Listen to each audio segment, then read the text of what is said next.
bringing and carrying. Oh, it's Chris Avalon Unfiltered, bitch.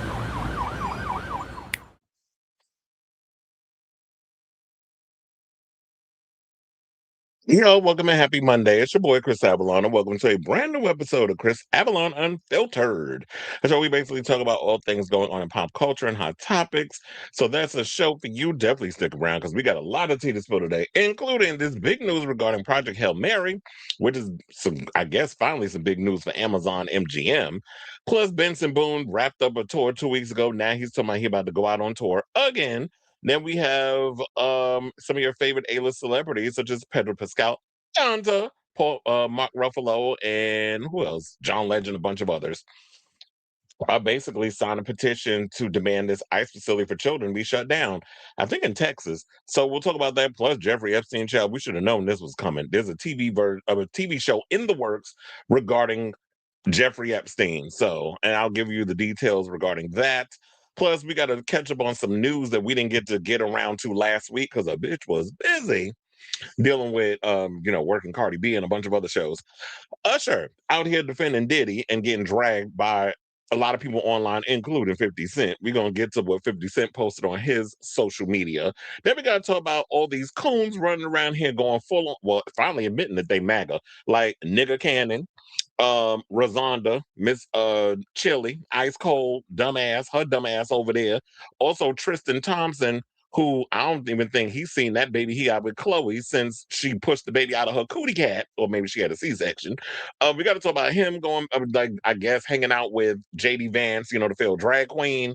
Also, who else is out here? There's a bunch of y'all out here tap dancing for Trump, and I'm like, why y'all jumping on a sinking ship when the Titanic? We all watching it go down, and y'all jumping on board.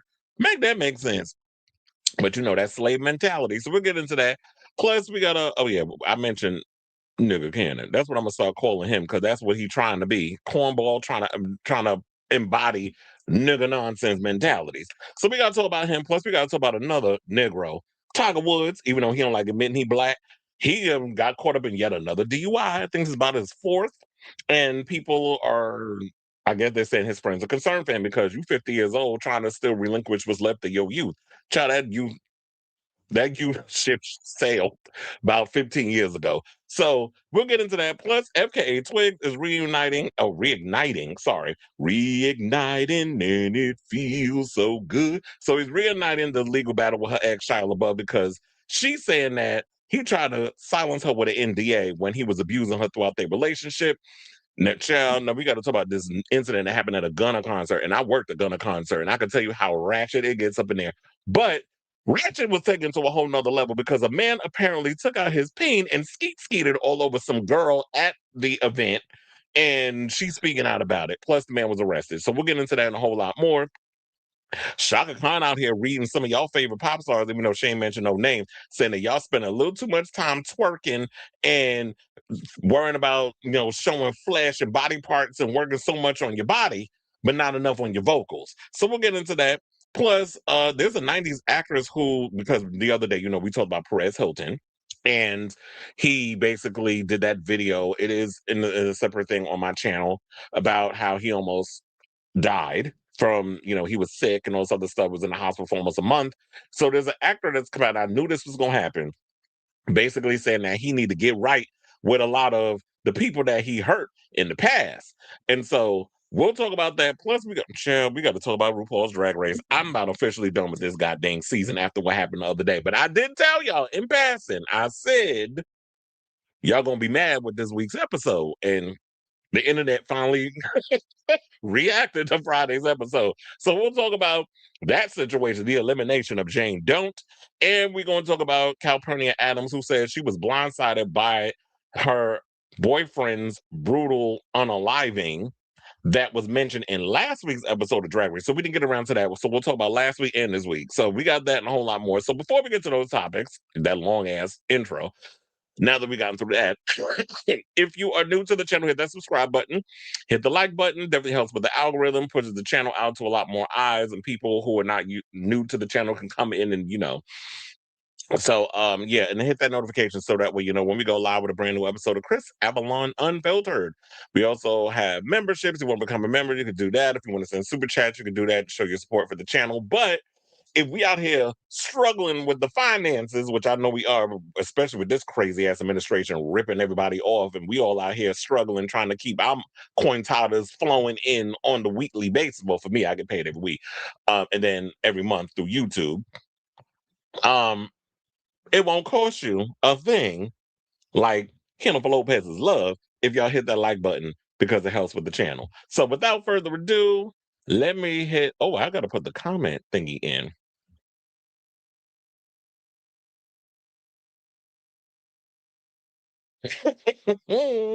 Wait, what's WGIA? You gonna have to tell me that. Um, Sex Essential. Well, we could talk about it. Um, I was underwhelmed with the album, which I kind of knew I was going to be based off of the singles that I was hearing. A lot of the songs sound like rehashes of shit well, demos that she had worked on 10 years ago, but now that she puts the baby out and all other stuff, she pretty much put some songs together. Now there are some songs on the album that I will say that I like, so I'm not going windmill on her too much. Well, look, hold on, because I got to pull it up because I can't remember a lot of titles right now.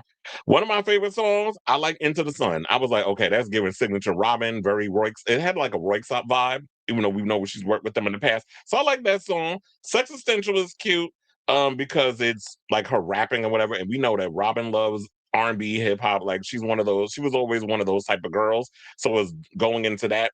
Feel like Sucker for Love. That was like her coming out of her comfort zone. But for the most part, the album's all right. And then I was calling BS on that whole fact. Oh, I only do 9 tracks or whatever because I like short albums. I have a 40-minute, what did she say? A 40-minute attention span, and some of her favorite albums were that short Michael Jackson and all this. I said, chill. That album that you mentioned about Michael Jackson, that shit came out like 40 years ago. Like, really? We comparing today's climate to 40 and that. If you would have said something like I don't like the like if you made a comment about the 2.5 minute tracks that a lot of these people out here or a minute and a half, then I'll be like, okay. But you doing like the short album thing, I thought that was some BS because here's the thing. Slater dropped 14 and slayed the competition. She dropped 14 tracks this week. Well, she actually dropped like 6 of them prior. But when the album came out, it was a full 14. She gave us half the album with singles. Um, and it was all in the beginning of the album, which was good. So it was like once you got through all the singles that she dropped, then the rest was just like new shit. And I was like, oh, I was getting my life this weekend. Let me tell you, I've never listened to a record as much as I listened to Slater's new album. I literally was listening to it. I had it on repeat. They came out with an album. Is the other group FCUKERS? Is that pronounced fuckers? I'm like, how y'all getting away with that as a group name? I listened to the album. The album was good too, and they're from Brooklyn. So it was a lot of good records that came out this weekend.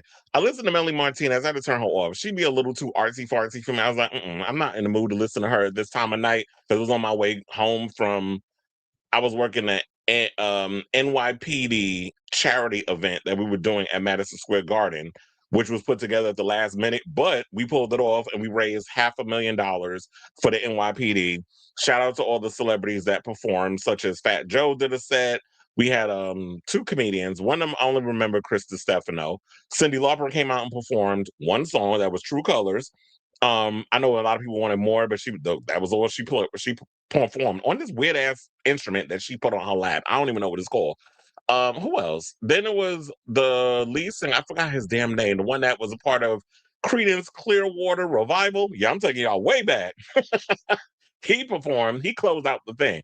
So it was a short notice thing that we kind of put together at the last minute. But now we're making it an annual thing. So I think what's going to happen is that now that we know it's annual, it'll be better prepared. And I wasn't surprised that Fat Joe came because Fat Joe practically lives at Madison Square Garden. He's literally at every Knicks game. So getting him to show up was, I don't think, a problem. And he performed all the hits. But yeah, Melody Martinez on girl. No, I need more with this music. Robin's album was okay, but like I said, y'all need to listen to the new Slater album if you haven't already. There's so many bops on that record. Um, I was like, can I even remember? Worst Girl in America. That's the name of the album. I was like, okay, finally she's admitting that because they got Dance, Beat Up Chanel's, Cannibalism, Old Technology, Crank. Okay, it was 5 songs, 5 singles. Once you get past all of that, I was liking a lot of the song. Unknown Lovers is my shit. Old Flings. I'm actually kind of famous. And Yes God. Now let me tell you, I was like, okay, that must be a gay man in a woman's body. Because when you come out with a title of your song called Yes God, and it was definitely giving justice, if you ever heard of that type of, well, they're like an electronic dance duo. If you ever listen to like Justice, you definitely heard a lot of the influences in there. So it's a good record. But yeah, but yeah, I was like, hopefully you put in the comments what WGIA is. Oh yeah, and StreamYard that I'm using got a makeover, so I had to get used to what the hell was going on up in here because I'm like, wait a minute, y'all went and changed stuff. Um, I kind of knew that Tiger Woods was a Trumper. The way that he's taught, the way that he said things. Even Trump has come out and said that he and Tiger have been good friends. He's dating a Trump who's like, I don't even know who that girl is, but she's part of the Trump family. So, and look, ever since he came out, I'm Kabul Asian, and he always running around with them white girls who have done him dirty every damn time. But these coons don't never learn. Let him live, where he lives. But we're gonna get into that mess. Cleveland's in the building. Hit the like. Chris being late. Not you trying to read me again. Look, there was a reason why I was late. I was feeding my dogs, but one of them is knocked out because he got his shots earlier. First of all, I had to take the dogs to the vet. Second of all, why is taking care of animals so goddamn expensive? They bills came out to over $1,000 because I don't have insurance on them. So, um, I'm about to be out here prostituting to be able to pay all these crazy ass bills. Look, everything's getting too damn expensive. They had to get their shots. Xena apparently has an ear infection, so she's got to take like a steroid and like a pill or whatever, and like she's got to get shots like this medication put in her ear once a day for the next 14 days, and they got to go back to the doctor in 2 weeks to check up to see if. So that was my day, and then me trying to put together this show. I was ready. Then I had to run and eat something real quick because I was like, you know how long these damn shows go. I can't be up in here starving. So I had to feed them, feed me, and then I was only 5 minutes late, but I know I'm still late. Mm-hmm. As I said, it's a short record. Into the Sun is a bop. I feel the same way. Chris Sucker for Love is one too. Erotica is a long album and it's not boring. That's what I said. Like it all depends on if you can accumulate a record. When people say, "Oh, 40 minutes, it gets boring," I'm like, for who? It's like if you got a lot of good songs and you could put an album together to tell a story, I don't think people would get bored with the record. So it don't matter if you got 9 songs or 19 songs. Now, if you go Chris Brown and put like 40 songs, I'm like, okay, that's too much. Like, I ain't got time to be sitting up in here listening to your record for like 2 hours. That's a little too much of you. I need you to get me in and get me out.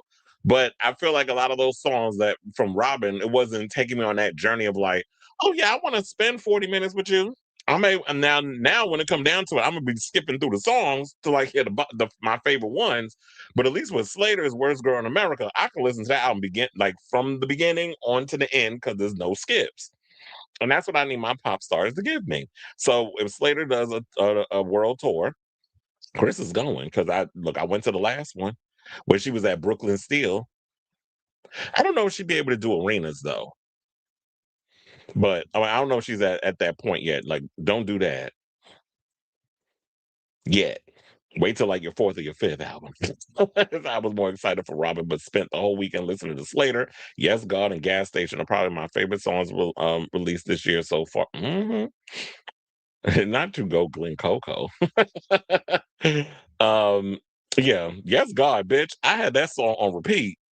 I was like, oh look at them making rock like punk electronic rock music for the gays. Somebody finally did it. Now I need my gays to step up and make that kind of music. Like you said, the one thing about Sex Essential is that it's a paint by the numbers Robin album. It's good, it's classic Robin, but she's done far better before. I still like it though. Just wish it was more. Yeah. So here's the thing. So far, I've been disappointed. I did not like Honey. I thought Honey was a little too slow. I need a little more from her. I need a little more oomph, a little more excitement. I felt like we haven't gotten a good Robin album since Body Talk. Body Talk was giving me my life, all three stages of it when they combined it together. It was like, it was just like quintessential synthy electro pop fabulousness. And I'm not saying you need to kind of reheat your nachos all the time, but if you're going to do like this lovey-dovey dance music, which you try to do with Honey, at least not put me to sleep listening to the shit. And then with this record, it just felt like I said before, these were some 15-year-old demos that you had sitting in Sweden, but life happened. You were trying to be a mother. You were going through your relationship shit, and it just felt like you weren't giving me what I needed in regards of like how will we evolve from all of this. So even though I know like the tour will probably be better than what we got with this record, um, I'm not that upset about it because I already know when she hits the stage and she goes live, Robin will give you a good show. She's gonna play the classics. She's gonna play a couple of songs from this album and all that stuff. She's not just gonna bore y'all to death and be like she ain't gonna pull a Madonna, be like, oh, I'm just gonna play all the songs from the new album and give y'all like 5 classic hits and then we out and y'all just gonna eat it up.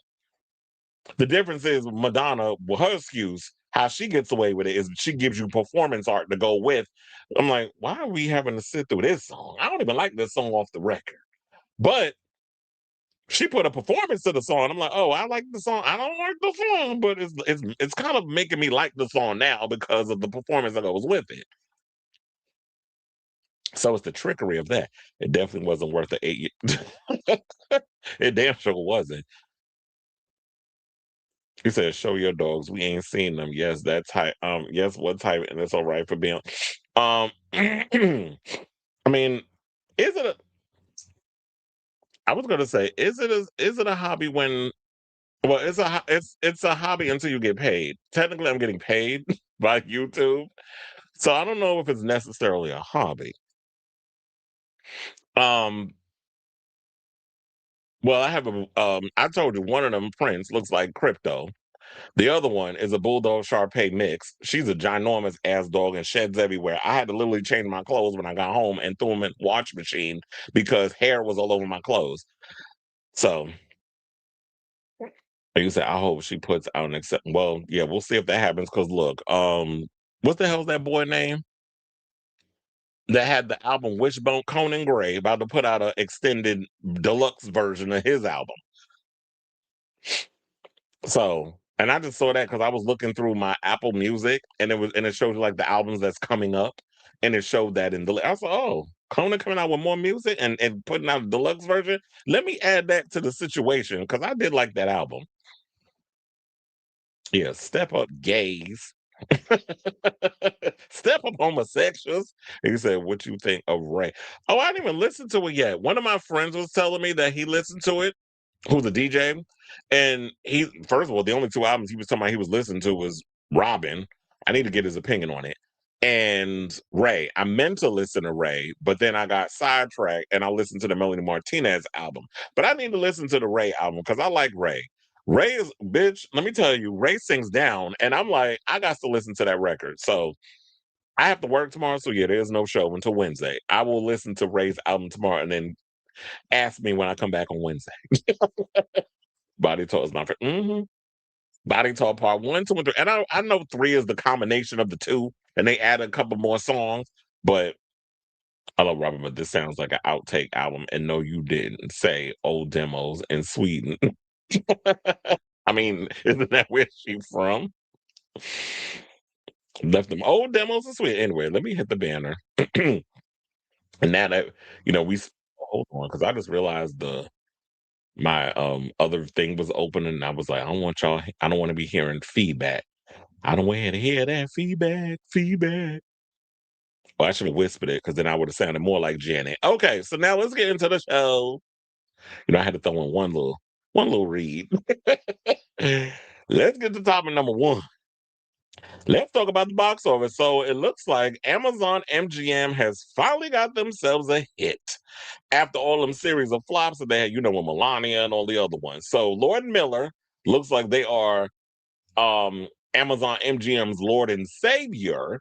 because Project Hail Mary has become number one again in the second weekend. They said with a Saturday of 22.7 million. That's 55%, a plus 55% for a 3 day of 54.5 million, a great negative 32% hold. So it fell only 32%, which I guess is pretty good. And we're gonna get into They Will Kill You, because I did go see it over the weekend. Unfortunately, the movie is good. Unfortunately, the movie flopped, which I kind of sensed it was going to happen, but I was just in my Delulu era and I was hoping it wouldn't, but not this bad. But anyway, let's get into the story courtesy of Variety. So, Project Hail Mary is officially Amazon MGM's highest grossing film ever. I think it even I think it even outgrossed Creed, because Creed is an Amazon MGM movie too. Now they said the Space Odyssey has grossed 300.8 million globally after earning another 54.1 million from 86 markets this weekend. That easily tops the 276 million worldwide gross of 2023's Creed 3, which had previously been the company's top earner.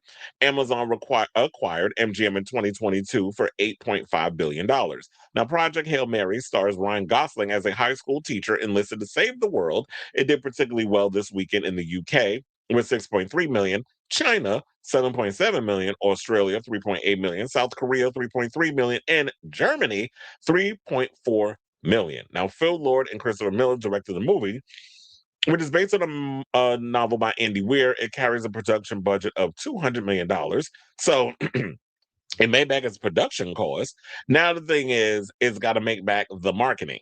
So once it makes back the production and the marketing, I'm thinking if the budget was 200 million and the marketing, I'm sure, is probably like 100 million, it's probably got to bring in, I would say, in order to make even, I would say 600, but I'm going to go with 700.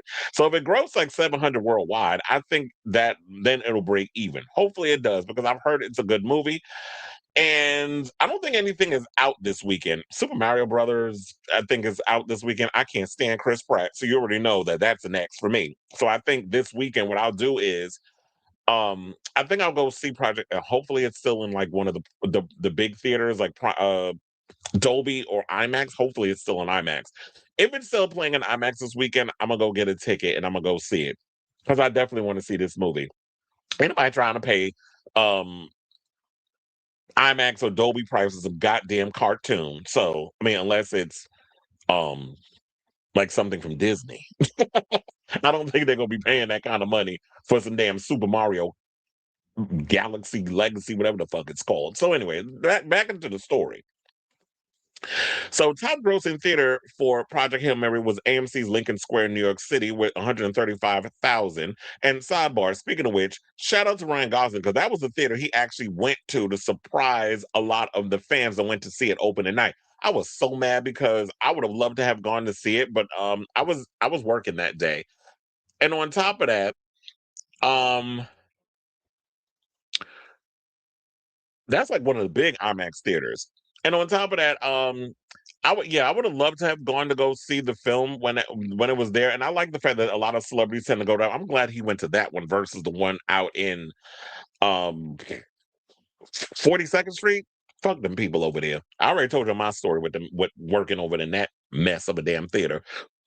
But I like the fact that he went to the Lincoln. With the Lincoln one, they got their own floor. They have their own theater. Like, it's huge in there. They have their own like setup. So you go upstairs to the top floor. They literally have their own floor. So that's the cool thing about that, and it's huge in there. So I'm trying to remember what was the last movie I saw there was Scream 7. We're gonna get into Scream 7 in a minute because Scream 7 made some history as well.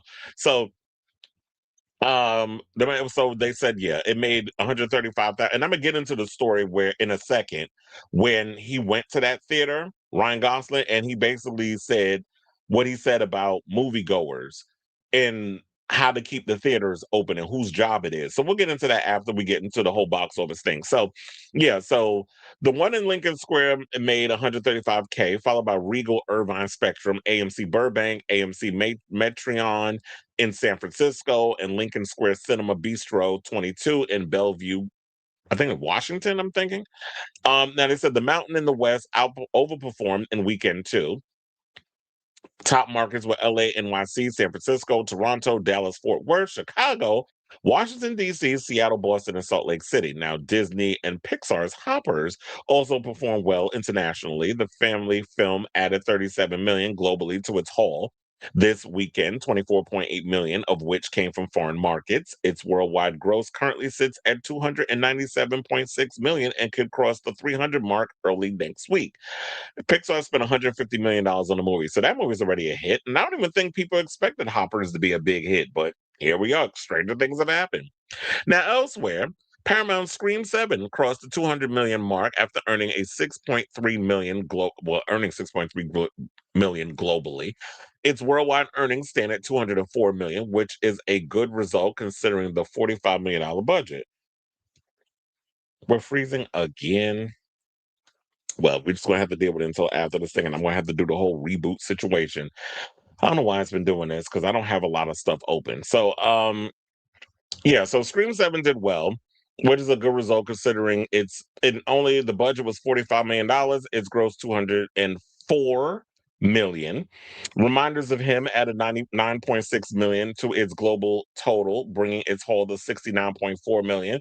The Colleen Hoover adaptation is shaping up to be a modest hit, which spent 25 million on the romantic drama. The novelist also wrote Regretting You and It Ends With Us, both of which inspired hit movies. It'll probably do well on streaming when that comes out, but 69.4 million, that's pretty good for a film that cost 25. But it'll be a modest hit. First of all, I like Tyreek Richards, I like Micah Monroe.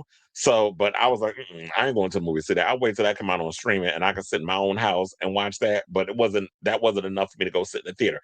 Now, unfortunately, They Will Kill You collapsed at the global box office with a paltry $9 million debut of $4 million, which came from 66 foreign markets. The film stars Zazie Beetz as a housekeeper hired to clean a high-rise apartment with a history of mysterious disappearances.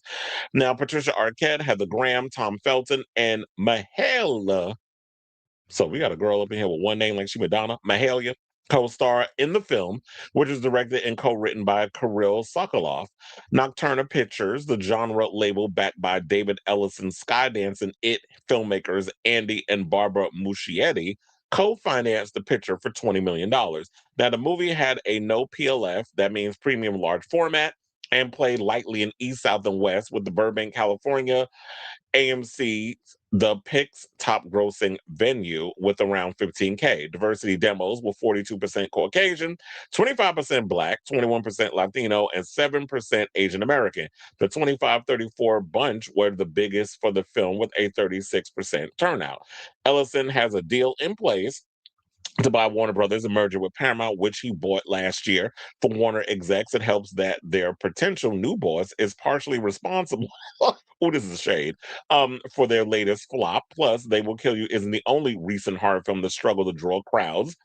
Ready or Not 2, Here I Come, cratered in its second weekend of release, earning $4 million to push the Searchlight Pictures production to a measly $16.3 million domestically. So that movie's flopping. I mean, I saw Ready or Not 2. Wasn't good. I was disappointed in the film. I already gave you my overall review last week. I didn't like the dynamic between the sisters. I didn't buy into it. I just thought that they were poorly written. Like, what was the reason why y'all kind of broke up and y'all weren't sisters anymore? Then also in the first movie, if these people are rich, y'all could have did a simple background check to find out that she wasn't an only child, and she wasn't in and out of foster care or whatever the case. Like, y'all could have that would have been an easy research, but they think we stupid and we just supposed to suspend disbelief with stuff. So, and just wasn't buying the dynamic between Catherine Newton and Samara Weaving, even though Samara did a phenomenal job. I also hated the way that they wrote Sarah Michelle Gellar's Ursula character. I think they underutilized her. And I feel like the only character that really had an arc, like a beginning, middle, and an end, like they really paid it into it, was the Sean Hattie character where he played Titus, the twin brother of Sarah's Ursula character. I thought he was a fully fleshed out character. I loved Elijah Wood in the film. I thought I thought Samara Weaving did a great job, but everybody else was just like a character of stereotypes. In situations where people could have been killed, they should have been killed. It just felt like a lot of plot armor, a lot of like trying to stretch out the time frame of the film so we could get to a certain point. It just felt very paint by numbers. It wasn't like the kills weren't even all that great. Now I will say they will kill you if you like Kill Bill and Ready or Not. It was like everything Ready or Not should have been was They Will Kill You. Zazie Beetz is a bona fide action star. She needs to be used in a lot more movies. Just because this movie didn't do well doesn't necessarily mean that it sucks or it's a bad movie. There's a lot of shitty movies that end up becoming big bona fide hits. This movie, I just felt like maybe this wasn't a time for it. This would have been a better time. Maybe it would have came out later in the year, maybe in like the fall or something, September, October, not in the beginning of like March. Because the first time I saw this trailer, I was like, okay, this is like some batshit crazy bonkers type stuff. And even like with some of the sound effects and everything, it was very much Kill Bill. Even though, let's be clear, Quentin Tarantino has made an entire career paying homage. It's ripping off people like the Shaw Brothers and Enrico Morricone's, well, even though he used him in a lot of the music, but like using a lot of those spaghetti western type of vibe and the whole martial arts stuff from the Shaw Brothers back in the day. There was a lot of that in here, but there was some crazy stuff too, like the rolling eyeball. If you know, you know. um, People like there's a lot of the stuff. I don't want to give too much away in case you want to see it because there was some crazy bonkers moments, and I liked pretty much the twist in the film. Unfortunately, I don't think this movie's gonna it's gonna get a sequel or whatever. But it was a good movie. Definitely check out They Will Kill You if you can. If you can't get to the movies, just wait till the end of April. It'll be on streaming. Be able to rent it at home via Amazon Prime Video, whatever the case is.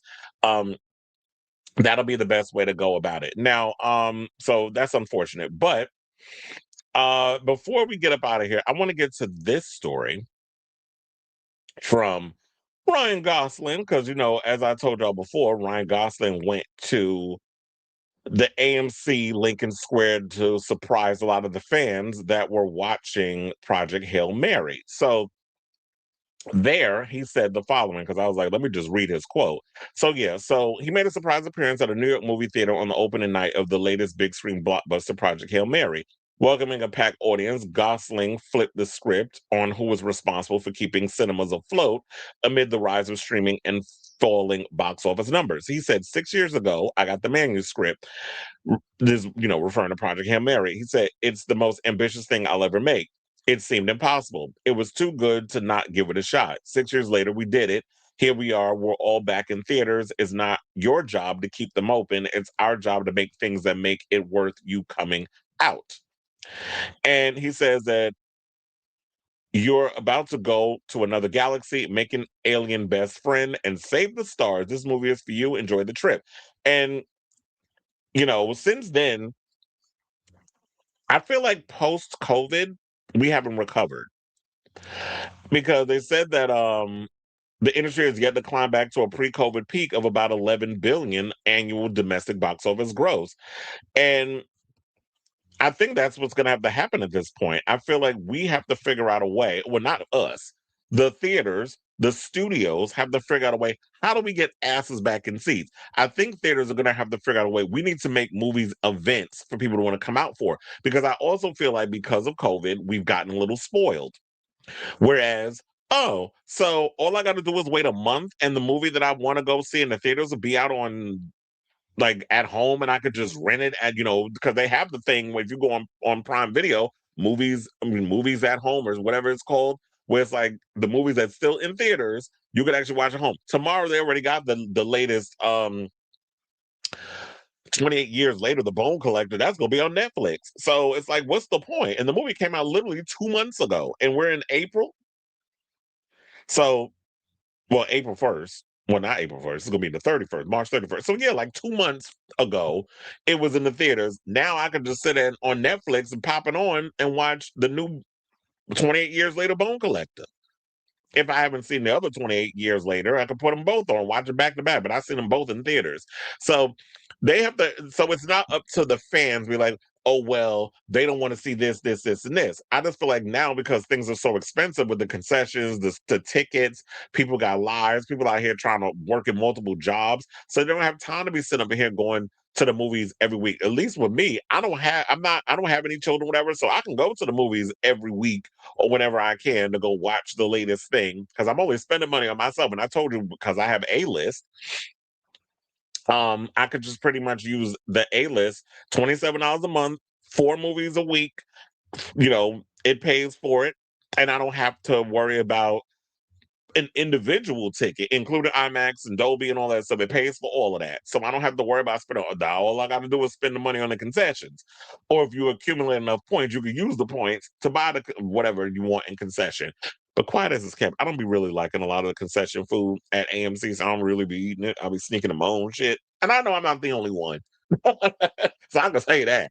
But yeah, so I agree with him on this. It's like it's not up to y'all and us to get butts and seats. Y'all need to make movies that are good enough to get butts and seats. And because Project Hail Mary is based on a book that a lot of people like, I think that's another thing that's probably what it is too.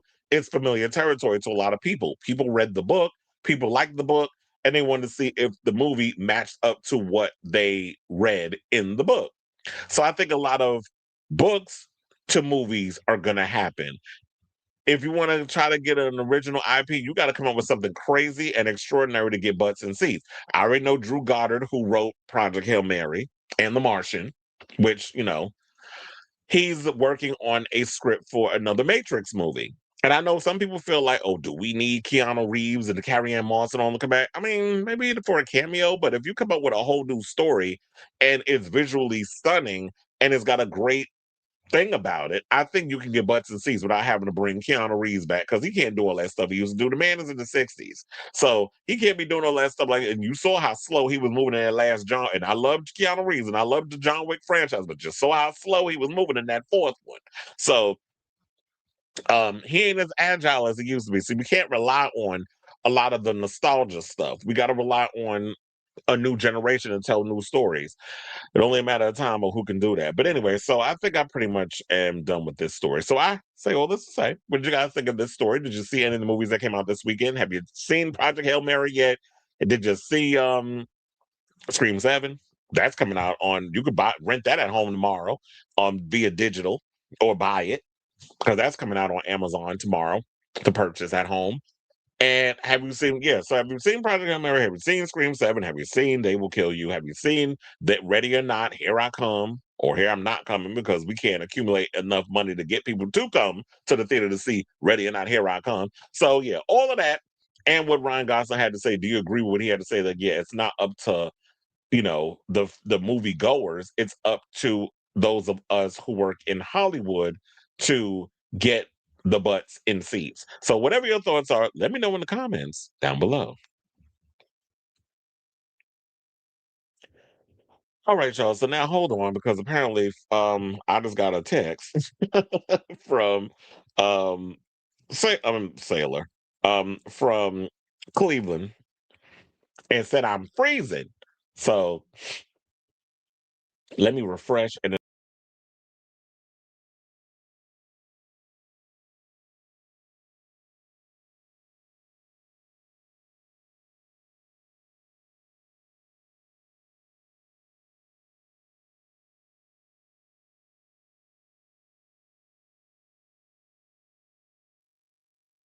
hello. Hello. I'm Kelly Mantle. No, I'm joking. She always says that at the beginning of her show. Okay, so let's see what the people are saying. No, I haven't gotten to see it. I told you I saw They Will Kill You. That was the movie I went to see this weekend. I was like, oh, I gotta see that. And it was good. And it was like got right to the action right in the beginning. You saw what I sent you about Ryan accepting Deidre. Yeah, I had heard about that story. I think I saw it on when I was researching stories online. There's a bug in here. And yeah, so I saw it, and then he might do the day. And I could have sworn I responded to this whole thing about the Deidre Hall thing. I'm like, James Franco did General Hospital when he was at the height of his career. He was, I guess, he was in his artsy fartsy experimental era, and James Franco played a Stretch. his name was Franco on General. I'm like, really? Come on now. General House would be so corny with that sometimes, but it's like, or soaps in general. But yeah, he did a whole arc where I think he played I'm trying to remember. I think he played like a gangster going up against Sonny or whatever on General Hospital, and did a couple of episodes of that. So some of these A-listers, they'll go around and be like, they'll dabble in the whole thing, and I think he should do it. Why not? A lot of your favorite celebrities came from soaps. Michael B. Jordan was on the soap. Amanda Seyfried was on the soap. All my children. Sarah Michelle Gellar was on the soap. All my children. So a lot of the A-list, Josh Duhamel, but we already know what his career is, in the toilet. So, but a bunch of people came from soaps.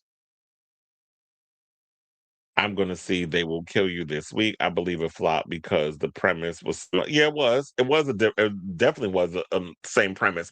Only difference was their story was they always would go around saying, "Oh, we're picking people that are down on their luck and giving them opportunities." No, y'all were going after poor people of color mostly, giving them, "Oh, do you need a place to stay and a job and all this other stuff? Come to this hotel."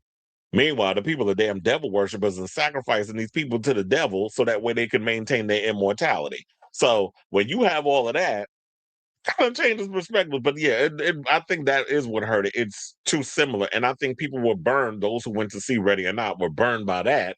And they're like, oh, now we got another one. So the timing of it, I think, hurts it, even though They Will Kill You is the better movie. Thank you. Ryan Gosling could. You said face on my sit. Oh yeah, he do got them fillers. It's like him and fucking what's his name, the black one, Karamo. What's up with y'all and the fillers in the face? Ryan Gosling can still get it though, and I always said like I think Justin Timberlake is envious of Ryan because Ryan got something that he wishes he had: comedic timing as an actor. Part of why Ready or Not 2 is flopping. A lot of people believe due to Samara on strict bed rest. Actually, heard well, yeah, she's pregnant, so she can't even like go anywhere. She couldn't promote. That's why they had Sarah Michelle Gellar heavily promoting the movie. And I'm sitting there like, even throughout the movie like that, why they got her promoting it? But because she's pregnant. But I think it's because people know Sarah, familiarity. That was the demo I guess they were going for. Scream 7 comes out for rental and digital purposes tomorrow. I really like Project Hail Mary. I think Ryan might get his first Oscar. Probably will. Or, well, he might. I don't know. Because if they try to put Doom 3 up for Oscar consideration, which I have a feeling they might, Timothy Chalamet might be up for another Oscar nomination. I get Scream 7 instantly tonight with the bonus features. The Prime Video version is just the film only, no bonus features. Well, all the extra stuff will probably end up on the internet. You know how people do. But sometimes on Prime, they will put the extra bonus. Like so, it depends on the type of ones you buy. Because I bought ones where they give you bonus features in the digital purchase. Because I have a couple of those. The original Day of the Dead is getting a 4-disc special edition set with over 12 hours. I might actually get that because I own Dawn of the Dead, I own Day of the Dead. I like a lot of the George Romero classics, so I might actually purchase that. And every now and again, I'll throw on Day of the Dead. Wasn't that the one where they was in the bunker? Yeah, because Dawn of the Dead was the mall. Day of the Dead was the bunker. I like both those movies. Chad, you might actually get me to want to watch that tonight. Yesterday, I was so exhausted from working. Um, I put on the mortuary's assistant on a shirt. I was like, "Oh, let me watch a movie." Child, let me tell you, the movie was watching me. I could not stay up because I think my body is still trying to recover from the Big East. Working all of that, like back to back to back to back, like doubles um and I'm working the busiest sections. I was worn out. So I was like, and I think it finally physically it caught up with me because it was like going there and City Field and the gym and like doing all of that. It's like my body has constantly been on the go, and this body been like, bitch, can I get a break, please? Can I get some rest? Can you not put me through it today? And so, yeah, I need to do that. So, but it might get a little lighter. April might because we still got the playoffs coming up. And that's when the Knicks make it. So we got to wait for that. Speaking of which, I didn't tell y'all about the Ratchet B concert. So I actually thought when Cardi came out, because she was an hour late. First of all, the show was supposed to start at 8:30. She came out about 9:35. Put on a great show. Let me tell you, when she got up on that little merry-go-round stripper pole setup, and got up there and was competing with the girls in regards to wrapping her thighs around that pole. And I was like, okay, sis, we see how you wasn't lying when you was making them coins up in the strip club, because you definitely was competing with the girls. The one thing I will say that I didn't find, I said, ma'am, now y'all gonna sit up in here and rip off Jennifer Lopez with the whole Spanish dance breakdown situation. I'm like, this is literally from Jennifer Lopez's show that she be doing. You know, when she be having them, they be dancing in the salsa. Try to remember the song.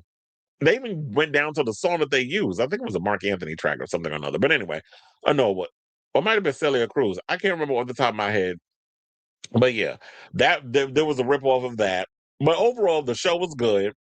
Fans got on my goddamn nerves though, because a lot of y'all don't listen. And I was kicking a lot of people out of the 100s because a lot of y'all were trying to sneak down from higher floors, coming down to the lower floors, thinking that nobody was going to check y'all tickets, and y'all were just going to sit up in there and rock, because I was close to where the front stage part was. It's like, head back on. Can I stay up in here? No. You don't have a ticket. If you ain't spending that expensive ass amount of money that these rest of these people came up here and spent, take your ass back upstairs. I don't care if it was Jesus Christ. If he would have came down off that cross and was trying to sneak up in a section he wouldn't even have a ticket for, take your ass back up there.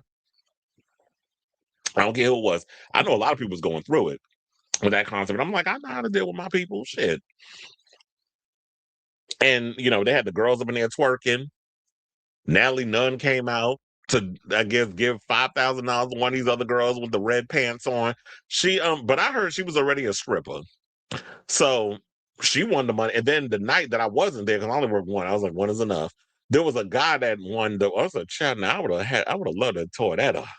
I'm talking about him, not not get on that stage, because when he started being all flexible in the twerk, I was like, okay, sir, how you doing? I seen the videos online, but um, yeah. So the second night was a guy that won. First night was a girl that won. I don't know if Natalie Nunn came out both nights, but I know the first night I was there, she came out. And I think also, no, the next night I believe was when Remy Ma was there. I don't think I was there when she was there. But overall, Cardi definitely, I will say, puts on a good show. She definitely has been practicing and doing what now. Can she dance? No, she still can't dance. She's still struggling. I don't know if it's that it's the cement in the ass. I don't know if that's what's slowing her down or whatever. That all that extra utility back there is it's hard to move around, but for the most part, she was doing the best she could with what she got. So I give an A for effort.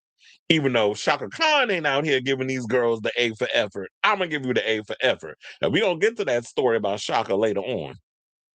We get to that one. Black Love is in the building.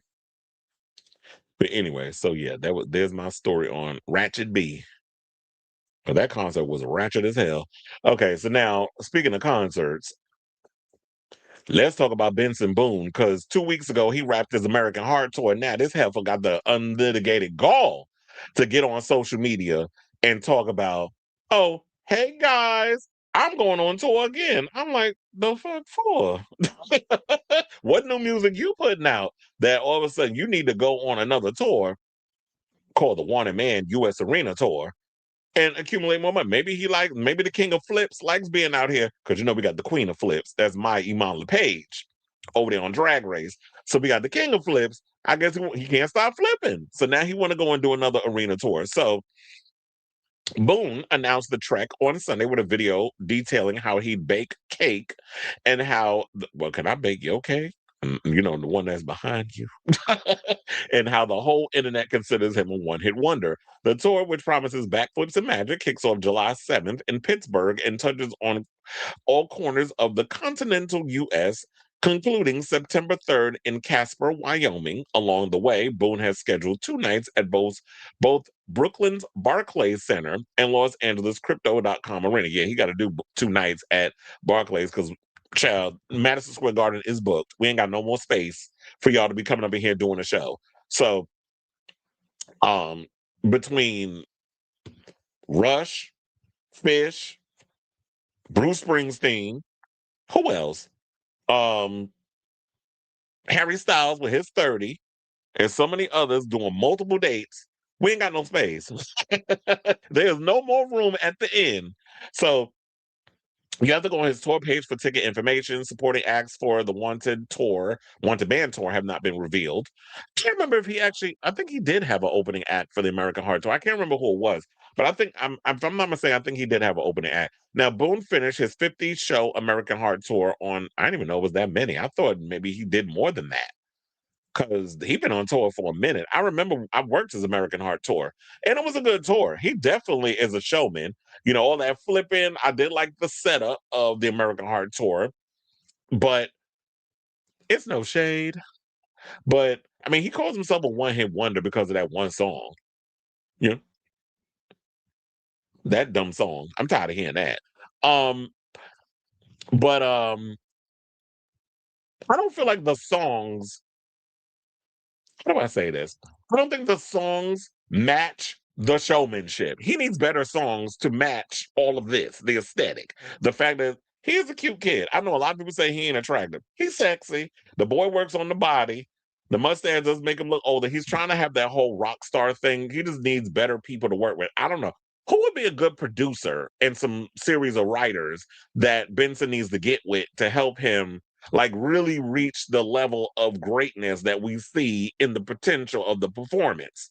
So this is the Virgoing, where I started to see the potential in the people versus the mess. So he needs better producers, he needs better songs, and maybe Dan Nigro. Maybe you need to get with him because you know he's able to create a lot of bops for that problematic girl with the red hair, and Olivia Rodrigo and a bunch of others. So maybe you need to work with him, or maybe you need to kind of work. I would say maybe he needs to kind of get in that whole Slater bag. Like if he can work with some of those electronic producers, oh, that'd be a good idea. Maybe Benson Boone need to work with Justice and get some of that vibe, like the rock guitars with a lot of the electronic elements, and work with a lot of that. But then, what do you need dancers?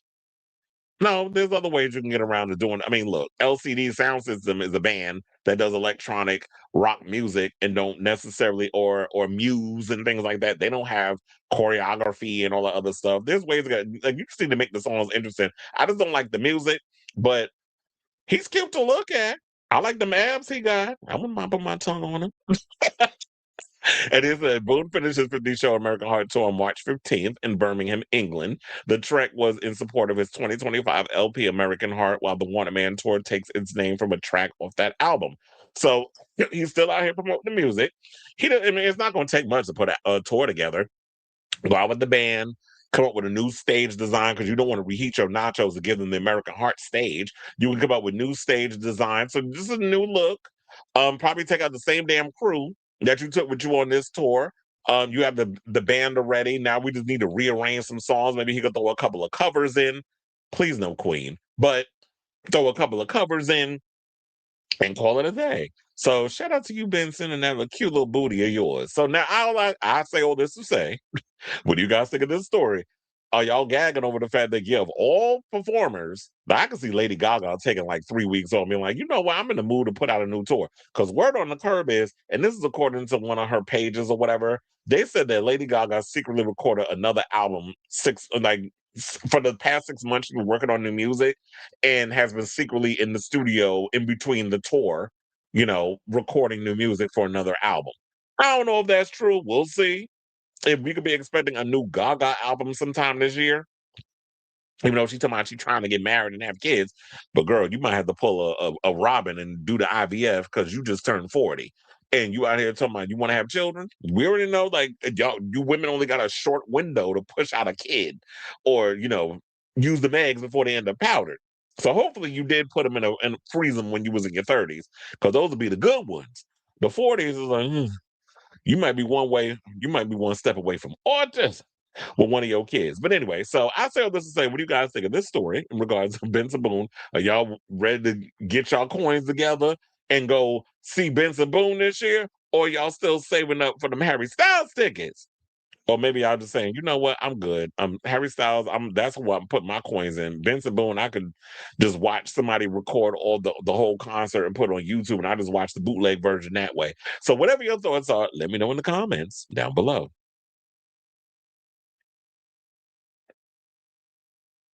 All right, let's see what the people are saying. You get the information in Vogue interview in People magazine and the response from Rona Bennett. I sent it to you on Instagram. Oh, hold on. That's funny. I did not mean that. And then you said in Vogue, and then you said, and then I said, hold on. I did not mean to put those together, but hold on, because I might actually put that with the okay. Oh, speaking of which, shout out to Sidebar before I forget. Shout out to Brandy. She just got her star on the Hollywood Walk of Fame. Monica was there, her family was there. Ray J was not there. But shout out to Brandy for, you know, all of that. Getting her situated. Well, hold on now. I gotta go through my see. This is the problem. I don't be checking my messages.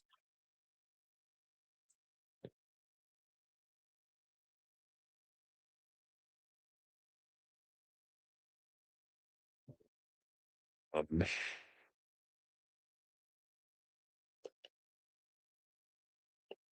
what's that? Is that it? Hold on. Yeah,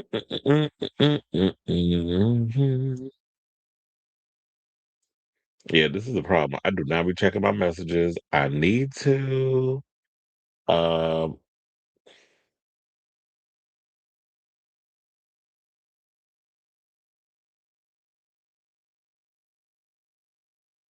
wait, do I need to wait, why don't I not see you up in here? What is your name? What's your name on here? Because I know y'all be in fucking aliases and shit.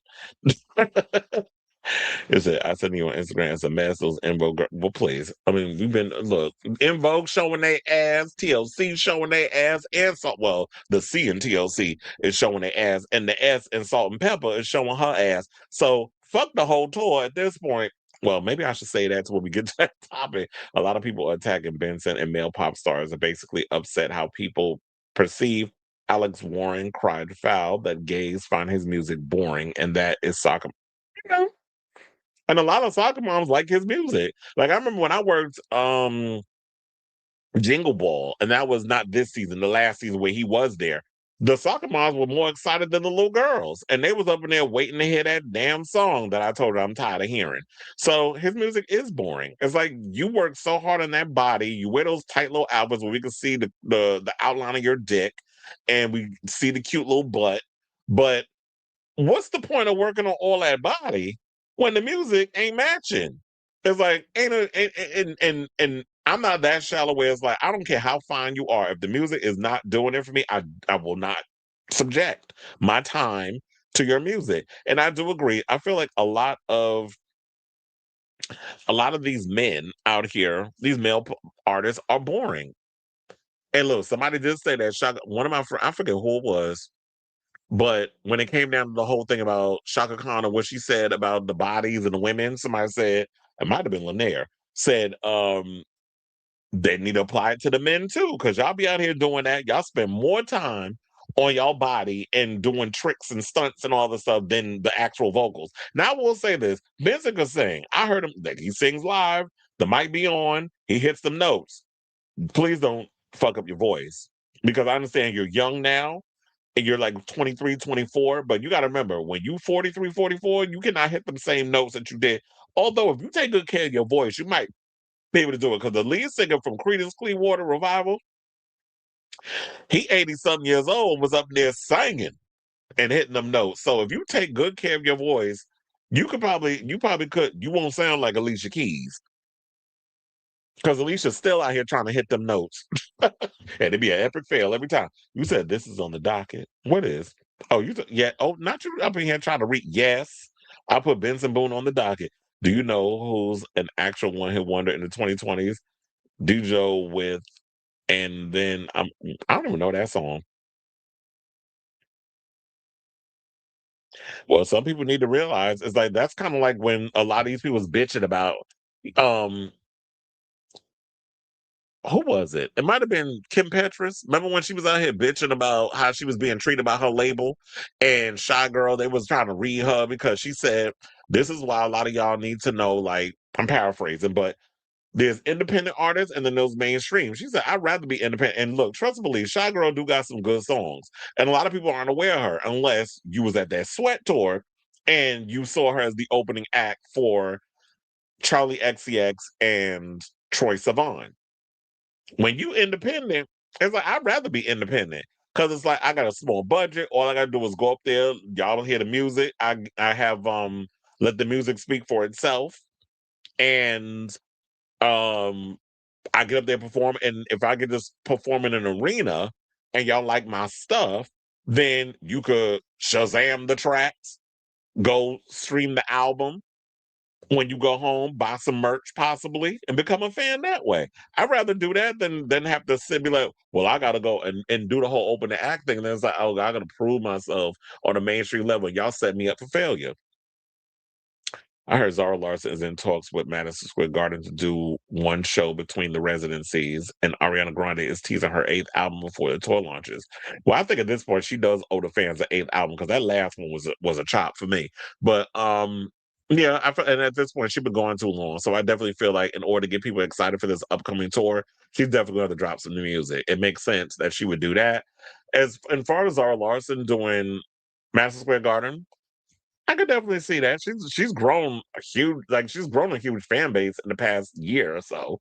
So um I'm looking for I would actually hope that she does it. I told her next month I think I'm only doing three concerts in between, I guess, whenever we find out about the playoffs. But I'm doing one of the two Florence and Machine shows.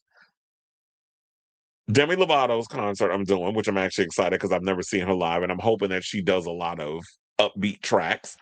And Peso Pluma is coming to the Garden. I was like, I knew they was gonna give me that damn. Luckily, I'm a fan of his, so I'm not that upset. Just like when Fuerza Regida came and people were like, can we get some people that speak some English? I'm like, I like this type of music, so I'm not upset. Yes, I listen to all types of I listen to Mexican artists, I listen to a lot of Spanish artists. I'm really like I already told you, I'm really looking forward to the Rosalia concert. If they give me both of those, I'll be happy. I love the FKA Twigs concert, even though people that I was working with was bitching and moaning. I'm like, what you bitching and moaning? This is art on this stage, especially of her up there working that pole with one arm. I was like, okay, sis, talk about horse strength. And that was during Cellophane. He said he should release more music.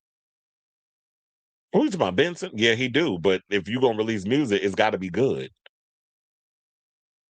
Maybe you don't look at it now, but I did send you a tweet of someone making fun of Brent Corrigan's weight gain on Twitter messages, and I'm gonna need you to read them whenever you get to read. I'm gonna need you to read the shit I be sending y'all. Rosalia vomited at the Milan show. I hope it wasn't from somebody ate that shit. They all got sick. Funny enough, I've been hearing a lot of that. I think she was sick and she had to cancel the date. I hope she's not overexerting herself. And if beginning is a song by Izzy. Funny enough, I don't even know who that part. When you said one hit one, I was like, I don't even know who that is, Chair.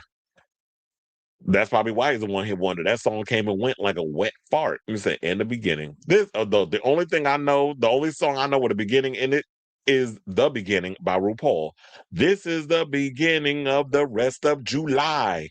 Even though I know that's not how the lyrics go, that's what we call it. I love that you mentioned Creedence Clearwater Revival because the lead singer performed. He performed at the fuck did I just say? The NYPD charity event I just worked. It was a last minute thing that was added, and yeah, he. I said he performed. We had two comedians. One of them was who did I say? I forgot. It doesn't matter, but he was funny though. Chris Stefano. And he's cute. I was like, "Oh, you cute in person." Um, 'Cause I never really heard his jokes, whatever. And then I was looking at the screen because I was being nosy because I was on the floor. Of course, they put me on the floor. Um, and they had like the bullet points of what he was going to talk about. And I was like, yeah, that's what comedians do. They put the bullet points up so that way they stay on point with the thing. Fat Joe performed, Cyndi Lauper performed, and so there was like a lot of. I think it was like three. Yeah, it was Cyndi Lauper, Fat Joe, and Creedence Clearwater, the lead singer. He was like the whole night. He was so happy because he said, "My wife helped me get my masters back." He said, "I own my songs again." So he was the most excited over that. Drank champagne and everything. They popped the bottles. He was excited. Yeah, this is stuff y'all not going. Well, unless people that work there, I mean that were there, recorded and posted it on their social medias. That's the only way. And me telling you what happened. But yeah, hold on to your love. Or as I used to change the lyrics, hold on to your soap and sponge. He said if I was Kim, I would just leak the damn thing. That's what I said. I'm like, just leak the shit. What they gonna do? Sue you? Is your music? But then again, if the record label owns it, so that's probably like, yeah. Or I just be like, fuck y'all, let me out. Like I need you to pull what the hell is that girl? An Ava Max. Just ask them, can you please let me out my damn contract and just go independent like she did? Because you're a niche artist. I mean, I understand you thinking that you mainstream because you did Unholy and won a Grammy, but sis, they look at you as a tranny. So just be your tranny self with your pop bops and go and tour your little small venues and take it from there. You don't need a label. The internet is your label. No, it isn't. You said Rosalia she got food. What the hell? Well, you said it was Mama Tina Gum. One of my online friends was at the show and she canceled. Oh yeah, I did hear about that. Congratulations on Brandy revisiting a star on the Hollywood Walk of Fame. I was listening to Have You Ever on repeat just last night. Well, she is the vocal Bible. Oh, you said receiving. Well, she should be proud. Okay, so now let's move on and get back to the show. And let's get into celebrities getting into politics the right way, not these idiots we got coming up like Nigga Cannon and the other one, dumbass Razonda, and that coon over there. What's his name? Oh, well, we're gonna talk about Tiger Woods later on, and Tristan Thompson. So celebrities such as Pedro Pascal, Danta, Javier Bardem, Mark Ruffalo, America Ferrera, Elliot Page, and Jane Fonda are among the dozens of Hollywood names who have signed an open letter calling on the federal government to shut down the Dilley Immigration Processing Center in Texas, where ICE has been detaining children and their parents. The open letter begins with the declaration no child should be locked in an immigration detention center. I mean, quiet as it's kept. Not just children. Well, look, I feel the children are, according to Whitney Houston, the children are our future. But the way that they out here treating these kids and these people, it's just beyond deplorable. Because, and I can understand if you were getting like, grabbing people who didn't come in the country the right way. But the fact of the matter is, it's not even about that. There's only like a small amount of people that have snuck in this country that have been well, I don't know if they've been deported. They've been shipped somewhere because we haven't been getting any kind of real information from this government. But the fact of the matter is, y'all just grabbing everybody and anybody without due process because y'all got to fill a quota. And like I said, y'all want to sit and have ICE out here just terrorizing people. Why not have them motherfuckers go over there to Iran and be the boots on the ground since they want to be militant so bad, since they want to rough people up, since y'all in this I'm big and bad mood. Take y'all, get on that plane, sign the paperwork, get over there, be all you can be for this man and the country. Put your lives on the line because this is what y'all want. Y'all can't be sitting up here just not doing nothing, being on y'all phones, taking up space in the damn airports while we got TSA agents ain't getting paid. Shout out to Tyler Perry for going around giving people gift cards and all that other stuff, that are still not getting paid. I mean, that's cute or whatever for whatever amenities they need, but that ain't gonna be enough to pay their rent. So this is the crap that we're dealing with now because this country is going to hell in a handbasket and y'all voted for this shit. So the Hollywood celebrities joined the likes of children's entertainment figure Miss Rachel, who made headlines earlier this month for meeting with detained children on video chat while vowing to fight to close Dilley. Additional signees of the new open letter include John Legend, Brandy Carlisle, Hannah Einbinder, Alejandro Gonzalez Inarritu, One Mimo Saku, Billy Porter, Kiki Palmer, Hassan Minaj, Katie Couric, Susan Sarandon, and dozens more. Now, per NBC News, they said children have complained of limited education, lights that never turn off, and moldy food at Dilly. Well, yeah, I've been hearing a lot about that too. They're not giving people like good food to eat. It's a lot of the food is molded. They leave the lights on as a form of torture. So they're not interested in trying to get these people who are illegal out. This is full on slavery that's happening. But of course, because our corporate media is not discussing this, a lot of people don't know what's really going on. Whereas people like myself and some of the other commentators come in to give you all the information. So they said more than 2,300 children have been put in detention with their parents, with the overwhelming majority held at Dilley, according to figures provided by court-appointed monitors. Many have been held for several weeks or months, saying, quote, children held in immigration detention endure trauma, neglect, and conditions that violate basic standards of health, safety, dignity, and human rights, reads the open letter. Court filings of abuse against children have included refusal to provide clean water, rotten food contaminated with worms, dangerous medical neglect, sleep deprivation, denial of legal counsel, and separation of children from their families, and retaliation against families protesting the inhumane conditions. Children belong in schools and on playgrounds, not in detention centers. What this also doesn't tell you in this article is that a lot of these girls are also going in with regular schmegular and coming and ending up pregnant. There's another thing they're not telling y'all either. So people up in there violating these girls as well. So these have been stories I've been hearing about that's not in this article that I wanted to point out. And nobody, of course, is questioning this. Now, the letter continues. We urge the federal government and Core Civic to close the Dilley facility immediately, return children and families to the homes and communities they were taken from, and to end child imprisonment now. Our commitment does not end with closure. We demand transparency, accountability, and systemic reforms to prevent these abuses from happening elsewhere in the United States. They said anywhere, but it's elsewhere. Um, I do feel like, okay, if we're gonna do the things that we need to be doing, there are reasons why we have laws and due process put in place. So if these people are, if we have immigrants who are illegally in this country and you're detaining them, they should be allowed to have counsel.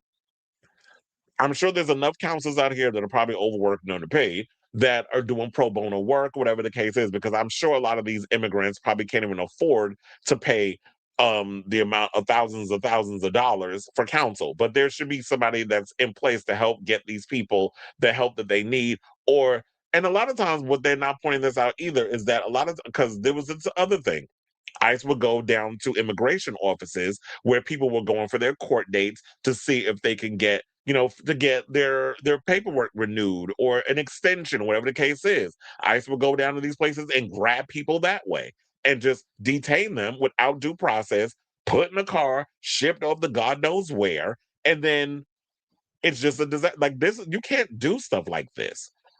There's reasons why we have laws and things in place.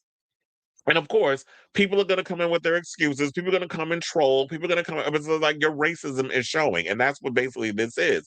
But also, I'm gonna get in on the ass of you. I will vote for Donald Trump.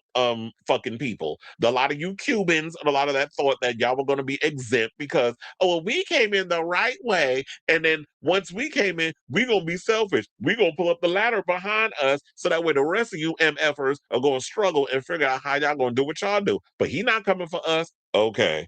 Well, y'all still believe that shit? Because apparently he has. And a lot of his people have. There have been a lot of stories that I've been reading where there have been people who, to my, I voted for him, I'm a triple trumper, I'm this, that, a lot of you Hispanics went and voted, ended up getting deported, ended up getting caught up in the system. So y'all be thinking, because if I come close proximity to the whiteness, or if I do all this other stuff, then they're not gonna come after me. They're gonna come after the bad guys. What fucking movie are y'all watching? Because that's not real life. Unplugged from the Matrix. So I feel like a lot of y'all have to hit y'all rock bottom for y'all to wake up and realize the type of world we're living in and the type of fascism this administration is trying to, well, regime, I'm gonna call it that, are trying to put down on us as a people. So if y'all want to sit up there and believe this, then I got a house in Boca I could sell y'all, and y'all know my ass ain't in real estate. So Miss Rachel, whose real name is Rachel Accurso, first found out about Dilly after the federal agents detained the father of a 5-year-old. Oh, Liam Conejo Ramos, which I heard that they ended up both getting shipped off anyway, like they were deported, even after all of this drama that was going on with them. I think People Magazine recently covered that story about a couple of days, I think last week. So she had heard about it from the kid Liam Conejo Ramos in Minneapolis and sent them both to Dilly. She was recently had a video call with 9-year-old Daver Haneo Jimenez, who was detained at Dilly along with his parents in early March. It was her second video call with a detained child, the first being with a 5-year-old named Gael. Now, speaking to NBC News, Accurso said it was unbelievably surreal to see this sweet little face and feel like I was on a call with somebody who's in jail. It broke me, and it was something I never thought I'd encounter in life when trying to get a child out of a jail to do a spelling bee. I just never thought those words would go together because we are living in an environment where we have rich people who want to keep us fighting and all that other mess, while they do their white supremacy, while they pillage this country of its resources and other parts of the world. They're currently pillaging Iran of their resources. Never felt in a million years I'd be more happy that Iran is winning this damn war because of this idiot that we have in the White House who don't know what the fuck he's doing, especially when it comes to foreign policy. I don't think anybody could be worse at foreign policy than Joe Biden, but here we are. But then we realize that, Donald Trump is just horrible at everything. Everything he touches turns to shit. The shit in his diaper that he's currently wearing. So, shout out to these celebrities that are bringing awareness to such a tragic issue.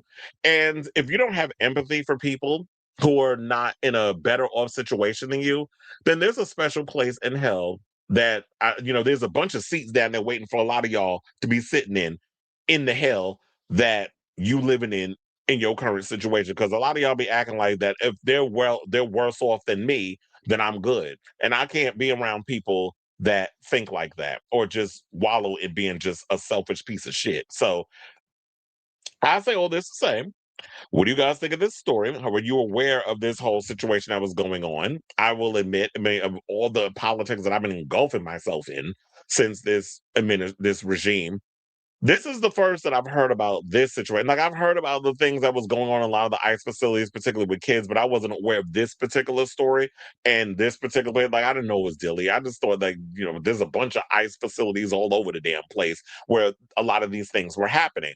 So in a way, I'm glad that celebrities, out here who are signing the letters and getting and bringing awareness are making us even more aware of a lot of the craziness that's going on in the world that our mainstream media that has been bought and paid for into their silence are not reporting the real news for us to know. Because if everybody knew it, I think those you would sense would be a little more outraged. So let me know what you guys think of this story in the comments down below.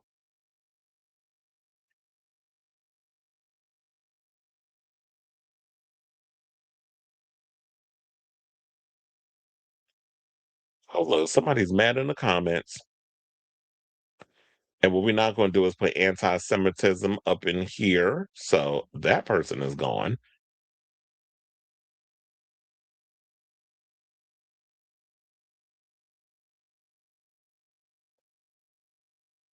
Yeah, you got to watch what you be saying up on this social media thing. Not fuck this country. The latest they're asking those TSA workers a recurrent whatever. Well, it's also against company rules to not pay the people that's working for you. ICE agents are being called to assist TSA. Yeah. Um, yeah. A lot of the facilities, they're not doing anything because they're not well equipped to work those jobs. So um why are y'all there again? And then the TSA workers have to literally train the ICE agents. I'm like, you're not even getting paid to do this. If I was the TSA agents, I'd just all walk off the damn job. He said, that's my exact feelings about the idiot in the White House. I can't believe he's still in command. And every now and again we'll get trolls up in here with their bullshit. And I'm not even dignifying with a response. I feel like because that's what y'all want. So The block button has become my favorite button to use on a lot of you hoes. So at least somebody in here got some damn sense. Did you see Timothy posted pics with Kylie on vacation? I thought they were. Look, they're. Who said they was on? Well, I guess a lot of the media has been saying they're going to break up. I was like, look, if you want to stick with her, then do what you must. If it helps give him any kind of clout, attention, whatever the case is. If you like it, I love it. That's how I feel about their relationship. All right, y'all. So let's move on and let's get back into some more hot topics. And let's talk about Jeffrey Epstein. So we should have known that eventually this was going to happen. That with all this talk about Epstein and the certain moron in the White House is trying to make sure that we all forget about Jeffrey Epstein because he thinks this is Men in Black. He thinks hold up that little, that metal dildo and it's going to flash all up in our eyes and we're going to forget about Jeffrey Epstein. Well, now it's only a matter of time before I thought this would have happened after the administration was pretty much done. No, a word on the curb is they're working on a Jeffrey Epstein series, and I got some thoughts. But first, let's get into the story. So, Sony Pictures TV, Laura Dern and Adam McKay are teaming up for a limited series about the investigation that blew open the Jeffrey Epstein case. Now, Perversion of Justice, now why that sound like a Lifetime title? Perversion of Justice, the Jeffrey Epstein story, the New York Times best-selling book by investigative journalist Julie K. Brown, is in the works for television with Oscar, Emmy, and Golden Globe winner Laura attached to star and executive produce. Sony Pictures Television is hitting the market with the timely project. Well, Sony is owned by the Japanese, so that's probably why they're doing it. Because you ain't gonna see Amazon MGM make it, you ain't gonna see Paramount make it, or Warner Brothers, because Warner Brothers just been acquired by the Ellisons. So you already know they're not touching it. Sony sounds about right. Because the Asians mad at Trump right now. So they said, yeah, so the series is going to also be produced by Adam McKay's Hyperobject Industries. The event series is described as an explosive account of an investigative reporter exposing the secret plea deal between Epstein and federal prosecutors. Drawing from Brown's experience as a groundbreaking reporter from the Miami Herald, the book and the limited series follows her relentless years-long investigation that identified 80 victims, persuaded key survivors to go on the record, and led to Epstein and Ghislaine Maxwell's arrests. Sharon Hoffman, from Miss America House of Cards, penned the script. She and Eileen Myers, American Hostage Masters of Sex, will serve as co-showrunners and executive producers, with McKay, Kevin Messick, Brown, and Dern also serving as executive producers. Now, Brown, an investigative journalist with the Miami Herald, is best known for pursuing the sex trafficking story surrounding Jeffrey Epstein, who in 2008 was allowed to plead guilty to 2 state-level prostitution offenses. She received 2 George Polk Awards for justice reporting, along with other honors. Brown was also included in Time Magazine's 100 Most Influential People of 2020. Donald Trump, who had he had a full-blown friendship. There ain't no damn social relationship. Has been dogged by the Epstein files throughout his second term in office. While Trump has never been charged with a crime in connection to Epstein, but he's been charged with 38 counts of felony counts for other things, including the grape of E. Jean Carroll that he likes to act like he didn't have anything to do with, and probably still owes her money, by the way. While he's never been charged with a crime in connection to Epstein, their past ties have faced intense scrutiny. Now, the question remains: it's great and all that you're going to be doing this series, and even though I read the Epstein files and I'm already aware of a lot of the gory details of this, that, and the other. Do we need a series based around this? And I guess because a lot of y'all don't, and there's no shade, I'm just saying, a lot of people don't read. They maybe need it spelled out for them in the form of a TV series. Or limited series. So it might be entertaining to watch. Now, I always have issue with bio series, biopics, whatever the case is, because it's like, how much y'all really going to dive deep into this conversation? And how much of the details are you actually going to expose regarding this whole situation? Are we going to bring other people that was allegedly in the files, redacted and unredacted? Are we really going to go there, or are we just going to focus on the book as the blueprint for what y'all going to talk about? Or are we just heavily going to focus on Jeffrey Epstein and Ghislaine, not the other celebrities that were mentioned in the files, including Donald Trump. So I guess to be on the safe side and not get sued because you know that man loves to file a lawsuit, even when he know he guilty of sin in a lot of the suits. But the fact of the matter is, you have a lot of these studios, companies, whatever the case is, that puss out because we've seen Disney do it when they had him dead to rights. There was no reason for him to sue them, but they gave him $15 million for him to go away. I'm like, why? You should have just fought it because you know this was bogus. But y'all gave the man money anyway, which lets his cult members believe, oh yeah, it's a witch hunt and fake news and all other stuff. Like you play into it. The minute you give that man an inch, he takes a mile. So when y'all play into that, this is the result. So I feel like whoever's going to take this on, because they said Sony's going to do it. I feel like to be on the safe side, they're really not going to go too deep into the situation. You might get a little more in the book. I mean, it also depends on who's doing it, because I don't think they mentioned what streaming service, what network, what whatever is going to be producing. They said Sony. Sony is the only one that doesn't have a streaming service. They pretty much outsource a lot of their stuff to Paramount and Disney and or Hulu, not Disney. Well, Disney about to become, Hulu about to merge, but Hulu or Netflix, like they do their deals with other people. They're the only one that doesn't have a streaming service. So it kind of makes you wonder, like, whoever gets it, how much are they gonna allow them to be mentioned in the thing? And I guess maybe they're just gonna focus on the victims and Ghislaine and Jeffrey Epstein. So we'll see how much, I'll wait for a trailer to see how much they're gonna, or more information regardless on how deep they're going to go into the story. So I'm genuinely curious, but like I said before, I always tend to side eye biopics and bio movies or whatever the case is, biopics, bio series, whatever the case is, because we already seen like Ryan Murphy and what he does with things based on true stories. We already see people mad at him over what he did with Jeffrey Dahmer, Ed Gein, most recently Carolyn Bessette and JFK Jr. So, and now they talk about doing Julio. Oh, he's doing one on Lizzie Borden, but I guess because they're all dead, they can't speak on what happened. So they can pretty much do whatever and get away with it.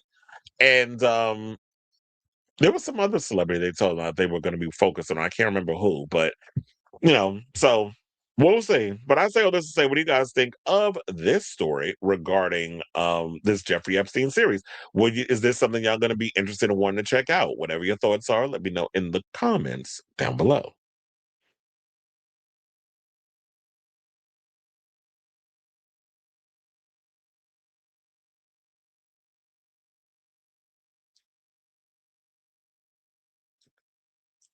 Okay, I don't care what this idiot has to say. I don't care what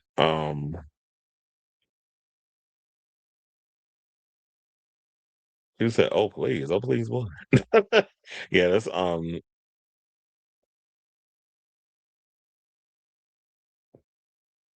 no, please.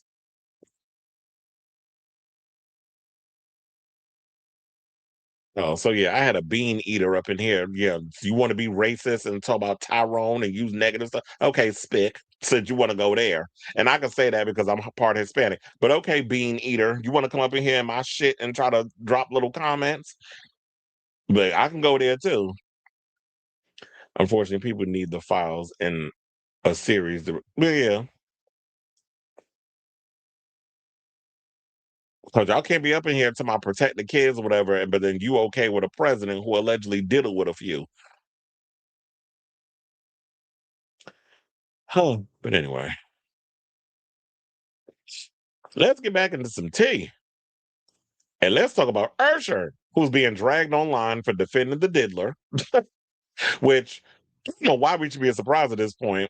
Usher is a damn Gen Xer who is stuck in a certain, I don't know, it's just hard for, seems like people of a certain age to break free of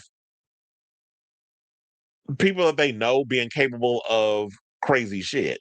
Or the fact that, two things can be true at the same time when it comes down to you can like people for what they do, but also call them out on the mess that they make. So let's get into what this moron had to say. I will play the video, but I don't know if we could probably get a copyright strike, so I'm just going to read it. So he did a recent a video interview with Forbes where he basically went on and tap danced for the diddler. And the disgraced rapper and entertainment mogul, and said that he's been misrepresented. So the singer said Diddy was a mentor to him and his experience with the rap star didn't match how he's been represented. Now, Usher said in an interview with Forbes' The Enterprise Zone that the one word he would use to describe Diddy is legacy. That ain't the word I would use, but okay. And so now after interviewer of Jabari Young said Usher had managed to avoid a lot of the negativity that we obviously know shows up in Diddy's story today, the singer clarified his stance on the disgraced rap mogul. Usher said his controversial opinion was that we can't ignore the reality of history. In many ways, I think people are prosecuted and maybe not recognized for the greatness that they offer. I don't have anything negative to say about Sean Combs because my experience was not what the world has seen and how he's been misrepresented. Now, Usher has worked with Diddy since he began his career as a teenager. Was living with him when he was 14, and told Forbes that he valued the rapper as or as a mentor who reminded him of a really, really hard teacher.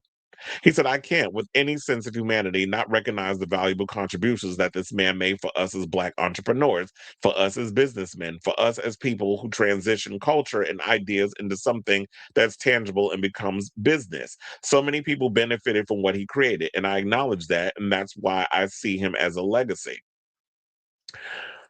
Okay, so Usher is correct on one hand, where he has contributed so much to hip hop culture where he's been able to take hip hop culture and brand it as sort of like this thing that many people can eat off of, where it's like the popping the bottles and the crystal and being up in the club. Like he basically mainstreamed a lot of the club culture in the hip hop and popping bottles and the shiny suits and the whole glamorous aspect. And then you got people like the Mary J. Blige was queen of hip hop soul, was mentored by Diddy also, came in with that whole ghetto fabulous vibe where it was like she looked, the fur coats and the boots and all that other stuff, but also had that hard edge to her. Same thing with Little Kim, where they was out here shouting out, Versace, and Louis Vuitton and a lot of the big major thing. So they brought a lot of the style and the fashion, all that stuff into hip hop culture because hip hop culture was so many other elements to it. There was the gangster rap. There was before the shiny suit debacle happened. There was the gangster rap era. Then of course there was like the b-boy, Run DMC, Grandmaster Flash type of hip hop. So it's molded into so many different things. Then we have the conscious hip hop. There's so many aspects of hip hop that have come in with this whole situation. But yes, so he brought that into the mainstream. And I'm glad that you were able to learn whatever you learned in regards of him being a hard teacher on you in order for you to become the bona fide superstar that you are today. Because Usher is talented. He sings, he dances, he's a great showman. And I'm sure he brought a lot of those elements into you. But also, let's not sidestep the fact that he was also a bully. He strong armed people out of a lot of deals. He screwed a lot of people over financially, according to a lot of the stories of the past. A lot of artists out here were pretty much robbed of a lot of their earnings and this, that, and the other. I remember hearing the stories from Danity Kane, where they were talking about that they wanted to sign NDAs, and in order for them to get the rights to their music back, they had to sign NDAs. And then when we heard from Aubrey, the the rights weren't worth, the shit I wipe out my ass once I'm done on the toilet. So what was the point of this situation if you was out here robbing your artists, allegedly? You were abusing women. We saw the video from what you did to Cassie. I mean, all the other women, it's hearsay, but we've literally seen the evidence with our own eyes when it was leaked by TMZ and CNN and so many others, where you was literally dragging Cassie and beating her ass because you couldn't step to a dude and do it without having security or whatever else restrain them. So you had to beat up a girl because you a bitch. So when we've seen the evidence of you abusing this girl, where we had to go down to the court and all this other stuff, and there was a whole trial, and now you in jail. Finally, facing a lot of the crimes that you've done over the decades. The school stampede situation. Some people blame you and said that Biggie and Tupac death, you may have something to do with it. I don't know. I wasn't there, but those are the stories that's floating around. So many different things over the years. So two things can be true. We can give Diddy his flowers for what he's contributed to the industry, but at what cost? Because you steamrolled over a lot of people for those accolades that happen because you benefited financially from it, because you've been able to eat at the table that Diddy set for you. You can't talk, you can't multitask. You can't pat your stomach and rub your head at the same time, or rub your stomach and pat your head at the same time. You can't multitask. Two things can't be true. It has to be one monolithic thing or another. So if you was expecting any kind of real kind of whatever to come from Usher, y'all came to the wrong situation. So of course the people on social media had to eat his ass up, not literally. And then, there's been alleged stories about that Usher was touched by the diddler and that Usher might be a homosexual, but putting on this little facade because there's a lot of you closet cases in this business that, especially when black people are the ones that's buying your music solely, mostly, you got to put on the facade of the woman and the kids and all other stuff. So you having a bunch of kids with them. Child, they was out here saying his oldest son is a queen, and I don't want to speak ill of nobody's children, but that's the rumor. So if that ain't gonna be true to himself, they had to put it through one of the kids. And then you was with that old ass woman, Manika, and then now you with this other girl who you married. And if that's the life you want to live, that's on you. But that's just what the streets is saying.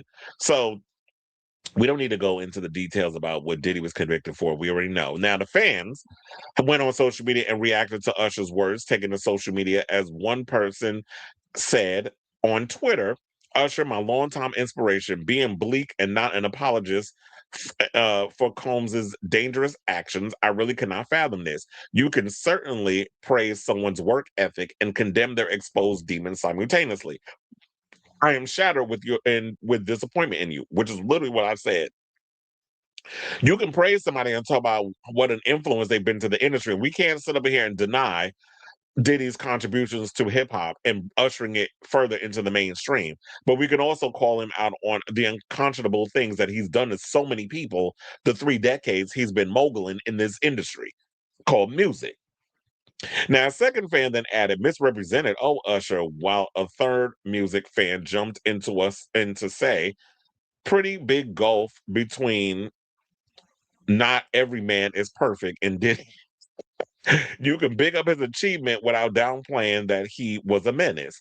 He isn't misrepresented in any way, concluded a for disappointed fan. Exactly. So Diddy has done a lot of harm and damage to a lot of people. We've seen all the documentaries. Now, in regards to whether or not it's true, that is TBD because I wasn't there. I can't say it. But these people have come out and said what a menace he has been. And I know a lot of people like, well, why did they come out and say stuff back then? I'm like, because Diddy was in a place of power. When you're the most powerful person in the world, ain't nobody gonna say nothing because they're worried about their lives being on the line. And I definitely feel like now, or their careers, their lives, whatever the case is gonna be on the line. Because when you have a lot of people in your corner and you have a lot of higher ups protecting you because you're making them so much money, they can make you go away easily. So let's not be obtuse. But I guess because a lot of you haven't been in these situations in these rooms, and I don't even think you need to necessarily be in those rooms. I just think common sense would probably pretty much give you all you need to know. Just like kind of put yourself in that position. Okay, so now the regular people wasn't the only one that decided to get up and usher ass. 50 Cent decided to also chime in and, decided to troll him on as well. Of course, it wouldn't be Curtis Jackson without a little shade. So, um, what do you say? Oh damn, I wish I would have pulled this picture up. So let's go over the 50 Cent page and see what he pretty much wrote. Because there was this other picture I should have put up with Diddy in this baby oil outfit, but that's gonna take too much time to pull up. So yeah, he said, Usher, like, I don't want people to know what he did to my ass. I'm a grown man now. My ass is off limits. And now, Usher hasn't said a word, but the people in the comments said he could have just said nothing also, which is what I was saying the other day when I first heard it. I was like, you should just no comment. I don't want to speak on it. Like, this is not something I feel comfortable talking about. That I'm sure the interviewer would have understood and kept it moving. People would have still said what they wanted to say online, but if you stay neutral and just don't say nothing at all, nobody can use your words against you. But you went on this whole little tangent Whereas, like, you can't multitask. Apparently, you can't praise somebody and call them out because I guess you worrying about when Diddy get out of jail, he gonna come after you or say something and feel like you betrayed him. So now you want to play neutral Nancy. But okay, you made your stance, and that's what it is. Now another person said, "Now I get why Justin Bieber tried throwing hands at the Oscars." Oh yeah, because there's that too, and it's like now because Usher, I mean, because Justin Bieber out here having epiphanies. Now he's a dad, he's a he's a husband. He having epiphanies. He's coming to revelations about stuff. And he now feels that maybe Usher didn't have his back, allegedly. Because the word on the curb is, even though Justin Bieber said nothing was done to him, people believe that Diddy may have touched him inappropriately, among others. I don't know who else might have been touched. But if Justin said nothing happened, we'll go along with it. But if years later he all of a sudden, because a lot of people when they get abused, they do block out certain parts of what had happened to them and they don't remember until it just manifests in whatever way it plans on manifesting. So when that day comes when he feels comfortable enough, had something did happen where he wants to speak on it, we'll give him the grace to speak on it when he's ready, not when the internet says, well, you need to admit something happened when he's not ready to admit it or if it didn't happen at all.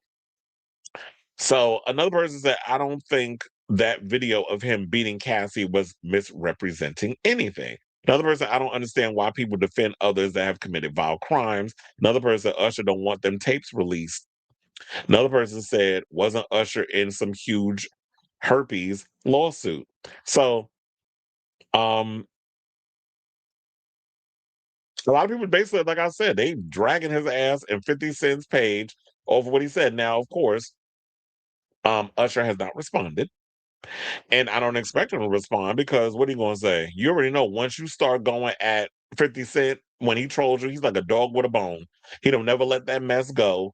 And it's just going to keep going on. So, in the meantime, that's what it is. He hasn't responded. And Usher's already decided to, he made his bed. Now he's willing to lie in it. He also denied claims before we get up off this, because it was a lot claims that he got into an intense argument with Justin Bieber at Beyonce and Jay-Z's Oscar party. So the brat decided to chime in, and I think she was on that show she does with Tabitha Smiley, with Ricky Smiley. And she basically said that the heated exchange was exaggerated. So now insiders are also claiming the encounter culminated in a fist fight, which some people are saying that didn't happen. So people out here just playing telephone and making stuff up. So she basically said that yeah, it was exaggerated. Nothing really happened between them in the fight, whatever. But of course, she's gonna, I guess, she has a particular side that she's gonna stick with. So she's gonna say that, and DeBrat always also tries to play the whole neutral thing, which is why I be siding on her a lot with some of the stuff she says when she's on them shows, on them type of show where they be gossiping or whatever. And it's like, yeah, if y'all gonna be celebrities getting in this gossip space and y'all be friends with these people, this is why I have an issue with a lot of these celebrities that want to jump into the celebrity news and gossip space and they want to be like, well, when it comes time to do y'all want to do the Wendy Williams thing, but when it comes time to actually do the Wendy Williams thing, y'all try to be all, well, that's my friend. I can't believe that. Then get up off this shit then, because people feelings gonna get hurt. And then like at the end of the day, if they don't understand this is my job and I gotta talk about when y'all be up in some mess and y'all saying things, I gotta speak on it. So yeah, she said he's been nothing but supportive of plenty of issues that Justin Bieber has had throughout the years. And y'all can actually check the records for all that. He has been. Saying Justin is on his own journey dealing with his own reality that he's created. Usher wishes him nothing but the best, and they have no hostility towards each other. They definitely love each other. I'm calling bullshit on that because one of the lines she said pissed me off. And that's the line where she said, Justin is on his journey dealing with his own reality that he's created. So you're literally out here saying that Justin out here wilding, accusing people of stuff. That's why I said you got to read between the lines with stuff. Oh, they have love for each other, but he's dealing with something that's going on in his currently in his life that he's created. So you're saying he's living in some alternate universe that he just made up. So everything ain't copacetic between him and Usher. So y'all can sit up here and play this whole we just having a kumbaya moment Nobody's buying it. I'm not buying. Well, I'll speak for me. I'm not buying it because you gave it away in that sentence. So they said, so people just take things out of context when they see something and they run with it. And I'm just here to say that it is not the case. They're definitely cool with each other and they have love and they support each other. Well, the brat, you weren't there. So you're going by based off of what Usher told you. You haven't spoken to Justin Bieber and gotten his statement. So of course you're going to defend her friend. Y'all can take the information however which way y'all want. And that's basically all I got to say on that. But I'll definitely be keeping abreast of the story between him and the Biebs, as we progress throughout, whenever something else comes up, we'll talk about it. As far as him and Diddy, I'm not surprised that this would be the stance that he's taken. And that's why I guess we got trolls like 50 Cent to come out and call it for what it is, because he don't like the diddler. So I say all this to say, what do you guys think of this story? All of it that I mentioned. Whatever your thoughts are, let me know in the comments down below.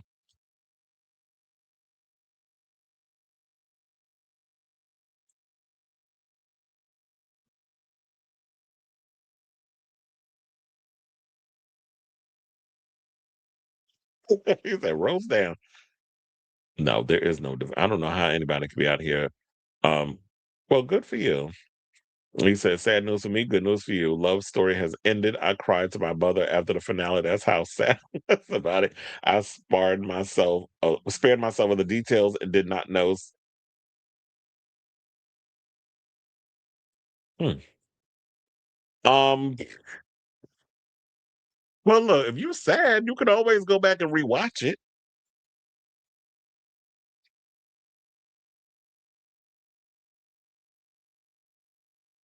All right, y'all. So now we got some more coonery and buffoonery to talk about.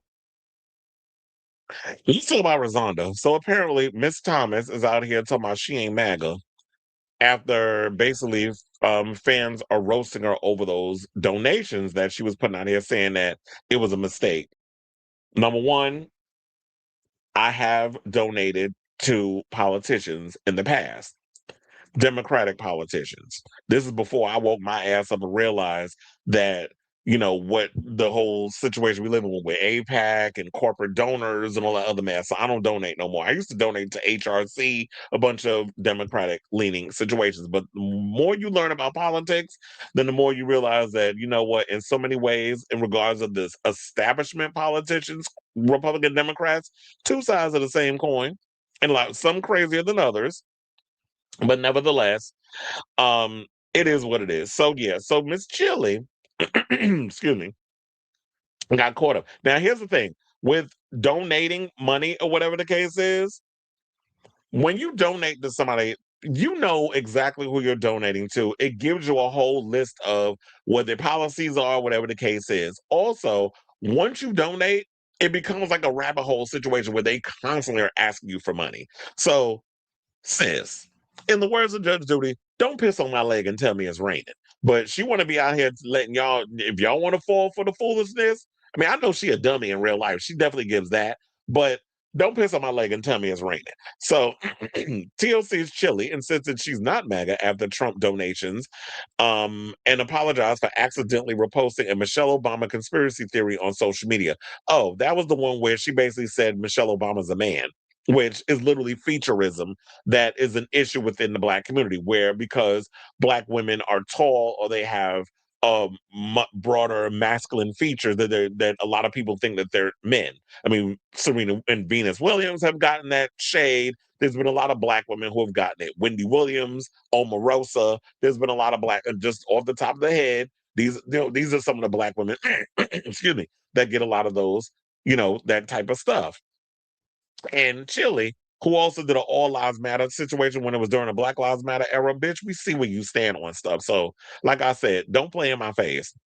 So, the singer sparked a pair of controversies this weekend after the Independent reported that Chile had donated over $1,000 Republican-linked fundraisers and Trump re-election efforts in 2024, including $340 to Trump National Committee (JNC). And you already know when it comes to Trump, that man puts his name on everything in big bold letters. So in the letterheads be crazy. You knew what you were voting for or what you were donating to. And once it's a mistake, Two is a pattern. Three is just okay, bitch. We like, who are you fooling with this? Now, fans then realized that Chilli's social media account had reshared a Michelle Obama video popular among conspiracy theorists. On Saturday, Chilli uploaded a video statement to Instagram explaining that she accidentally reposted the Obama video. She said, "Let me say this first. I have the utmost respect and, admiration for Michelle Obama, and I would never say or do anything that is disrespectful to her or to any woman. I would never do that. I have no clue that this repost had happened until I started getting phone calls and text messages from everybody, and I immediately went to my page to see what was going on. Mind you, I'm not very computer savvy, so I'm looking for this repost button when you have a son named Tron who is computer savvy. First of all, how you name your child after a movie that was supposed to be about technology, futuristic, like before its time? But you name your child Tron, but you're not computer savvy? Okay, sis. Um, and I see that of these buttons are very, very close to each other. And clearly I was scrolling and my thumb hit the repost button. Again, I have no clue that something like this happened until I got the calls. Now, Chili, who unreposted the video soon after, added, "That is not my character. I have supported the Obamas. I gave to the campaign both runs, voted twice for him, and supported the organization that Michelle had in the schools for exercise for the kids. I would never do anything that's harmful or hateful to anybody. I'm not wired like that." Well, sis, the math ain't mathing.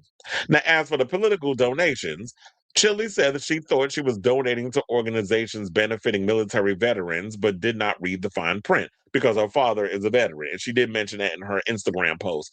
However, she did not explain how she confused veteran organizations with Republican backed WinRed and Trump National Committee JFC, both of which records show she donated to.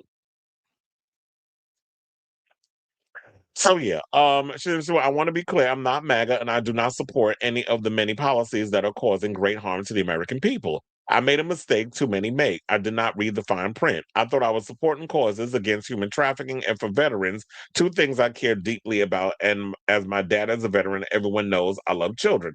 I have learned a valuable lesson to ask for grace. No, bitch, you're not getting no fucking grace. Get out of here. Like you sound just like them saltines that's running around here talking about, oh, well, now because we're being affected by a lot of these policies that this man promised that he wasn't going to put into place, but now that he is, we need a soft landing. Can you please forgive us? I'm coming with the casserole with the raisins in it, and I'm asking for y'all grace. I'm asking for the soft landing. I'm asking you to no, take that grace and shove it all the way up your ass. I'm not giving nobody fucking grace no more. You triple Trumpers or you people that vote for against your own interests because of your racism, your misogyny, your homophobia, your transphobia, or any kind of bigotry that you got issues with. I'm gonna vote for the 30 plus convicted felon. I'm gonna vote for the because he sounds like my drunken uncle on fucking Thanksgiving. Like, really? This is what you want? The drunken uncle at Thanksgiving is there for a reason. I deal with him once a fucking year. I don't want to deal with him every day and making stupid decisions that's gonna affect not only the world, but us as well. So no, Grace can blow me. So, with her saying all of this, it's bullshit because I don't understand. Like, you would think, and here's the thing, you would think that somebody who didn't read the fine print when they signed to be TLC would have read the fine print. Bitch, you went bankrupt because you didn't read the fine fucking print before you signed it with the record deal. So now, 30 some odd years later, you talking about you still don't read? Bitch, are you illiterate? Are you dyslexic? Do you not know how to read? I mean, is there anybody in your household? Maybe ask Matthew Lawrence to read to you the shit before you hit send and you donate or whatever the case is. I just don't understand how people, well, I didn't read the fine print, so I'm just going to, you just be dilly, nilly, willy sending money to whoever without reading who you're sending money to? Like, who doesn't do research at your big age? So you can't use the whole naive, dumb, broad thing. I mean, maybe you are dumb in real life. You do it, you definitely give like you dumb. But I just don't understand how you thinking that you do this multiple times, that that's an excuse and we're all gonna buy it. And somebody also in my comments, and I had to block their ass, and this was over on Facebook, telling me I need to stay out of black women's business. Well, I don't stay out of nobody's fucking business. If somebody comes up in here and says something stupid, I'm calling them out. I don't give a fuck what if you got a pussy, if you got a dick, if you're black, if you're Hispanic, if you're Asian, if you're Norwegian. if you ain't part of if you're dead or you're fucking alive, if you say something stupid, I'm talking about it. You can kiss my entire ass in Macy's window. Kindly fuck yourself with a dildo full of blades. How about that? So, and this is a black man telling me to stay out of. I'm like, you don't even have a pussy, and you telling me who I can and cannot talk about. Maybe you are a pussy, or you wish you had one, but you can't tell me to not talk about somebody based off their fucking gender. If you're gonna say something stupid, I'm gonna mention it. I don't give a fuck who it is. And I said what I said. So now, back in 2017, the songstress also sparked backlash after she stated that all lives matter during an interview in UK Channel 4 News. Said, for me, all lives matter because there was a time when different groups were targeted for different things. Even with the police brutality against these young black boys and stuff like that, all of that kind of stuff is wrong. Even if it was a Caucasian teen kid this was happening to, it's just not right. But sis, what bubble are you living in? Because white kids don't endure this type of stuff. George Floyd wasn't white. Breonna Taylor wasn't white. Um, what was it? Trayvon Martin wasn't white. So when you up in here talking about the multiple, I need you to name one white kid that endured any of this shit that we talking about, which put forth Black Lives Matter. I'll wait. And you with a black son, your dumb ass should know better. But I keep telling you, when these people live on a different type of tax bracket and they live in this certain bubble, you get bougie black people and you get and they kind of look down on the niggles where they act like that they're better than the Chillis, the Candace Owens, the uppity blacks that think that they're better than the ones that's down there. So they look down on y'all and act like your life don't matter. So I guess to you, your life doesn't matter to Chilli. But the funny part is, if their lives don't matter, then bitch, don't ask them for their fucking money to come see you, In Vogue, and Salt and Pepper on this upcoming tour. Because that's what you want. See, you don't like your people, but you want your people to come out and hear two of you sitting. Now, I'm not going to hit Tion with the straight, because Tion is not in this. Tion already let us know back then. That's T-Bars. In case y'all don't know a real name. Tion has been out here saying, like, I don't F with the orange shit stain. She already let it be known where she stands politically. And maybe with her and Chilli, when they come out, it's like, I'll be in my dressing room, you be in yours. We'll come out, we'll do Creek, we'll do the two-step, or whatever the case is. We perform all the hits, and that's that. But I've been said this about Chilli. First of all, quiet as it's kept, y'all careers died in Honduras with Left Eye. So if this is the game that you want to play about here, then be my guest. There was another thing that I forgot to bring up too. So then Saul also came out and defended her, talking about it's fake news. But I was like, sis, they did the research. Like literally, the independent, it's not fake news. And it kind of made me side eye her, but I ain't never like Salt either. Because I always felt like Salt was a sabotager of Salt and Pepper. First of all, what she did is Cinderella, and then the games that she used to play with Pepper. Because Pepper was always like the fun one that wanted to be out here touring and stuff. And Salt, all of a sudden, she thought because she found Jesus, and they all in that little cult type situation. The Trumpers, cult people. I mean, the church, the main churches, like these mega churches and stuff. And Salt like being a part of that. So a lot of these cult people think alike. So yeah, we're gonna read the comments because people's eating Chilli up on her own damn page. And so there was another thing that I want to pull up too, because there was this other thing with because I got the evidence. I come with receipts. Cause and shout out to Robert, because he sent this to me. All the people that she followed. So this is the purple part. That's like from her Instagram, where she posted, her bullshit ass excuse as to she didn't know who she was following. And then at the bottom, we have the list of people that she was following, like Terrence K. Williams. They say he's a comedian, and Donald Trump, Tommy Lauren, who knows she's that fucking airhead. I love when she did that debate with Crystal. Crystal ate her ass up. Crystal Ball is a cackle, and she follows Newsmax, which we know was like sort of Fox News but more progressive.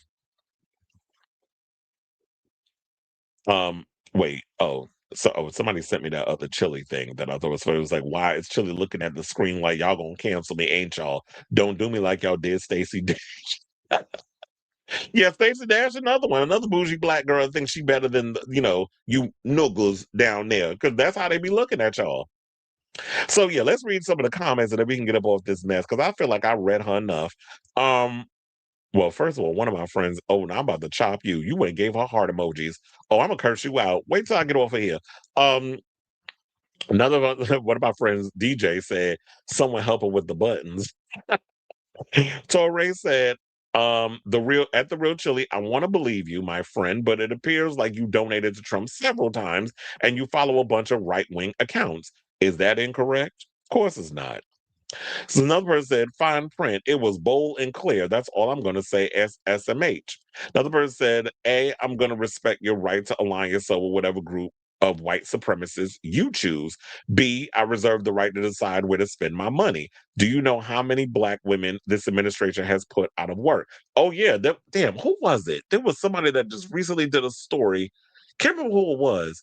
Well, they basically was, it might have been one of those political shows that I watch, or it might have been an article I read. Yeah, there's like over 13,000 black women put out of work because of this whole DEI situation. They take that word and manipulated it like y'all did woke and made it sort of like a thing of black people not earning any of the positions that they have. So we're going to put them out of work and put other people who aren't qualified in these positions, because white people are feeling away right now. So, and I do agree with the sentiment. This is something I'm glad I read that, because this is what I want to even reiterate.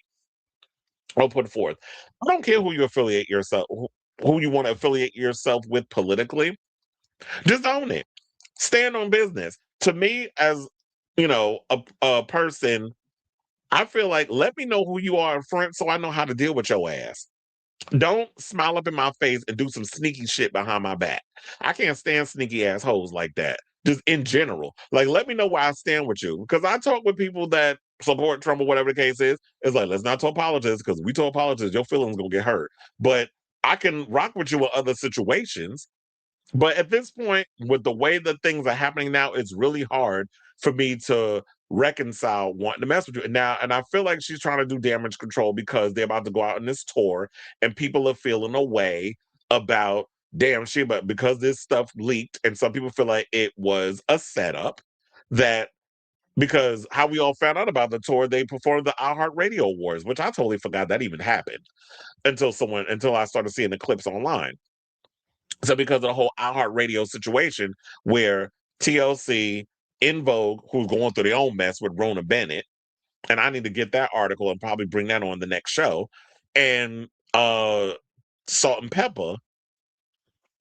Now it's like they're saying, "Oh, there's some sabotage going on." But people have been saying that Chilli been MAGA for a while, and I guess we ain't really been paying attention to it. But now, because this administration's term has been worse than the first. I mean, the first one was bad, but this is like, this has been like, damn, Trump out here making George W. Bush's term look like Disneyland, or just like, yeah, just like it's just that's how bad this whole political term has turned out. And I think people are starting to feel away. And people are jumping ship. And it's funny how y'all jumping on the ship while they jumping off. So I feel like that's probably what that is. But yeah, I don't have to add any more to this now, or there's nothing else to add to it. She's still out here backpedaling. She's saying what she said. But yeah, it's like, at the end of the day, you have a right to align yourself with who you want to align yourself with. If you want to align yourself with rapists and white supremacists and abusers and misogynists, or whatever the case is, but then you do that. Quiet as it's kept. Chilli ain't been the brightest at making decisions. You know what made me not like her? Remember back in the day when she had a reality show and she was doing like the whole dating thing, came out with this long ass list of what she don't want in a man, and which is why she couldn't keep one. But now she with one of them Lawrence brothers, which I think they kind of lean right wing Republican, that sort of thing, based on some of the things I've heard them say. So, not surprising that she would lean conservative. And you'd be surprised, a lot of black people specifically, once they hit a certain tax bracket, lean Republican in a lot of their beliefs. But yeah, so you can respect and believe who you want and vote for who you want to vote for. And I have a right to put my money behind the people I want to put my money behind, and endorse who I want to endorse. But just remember that your actions have consequences.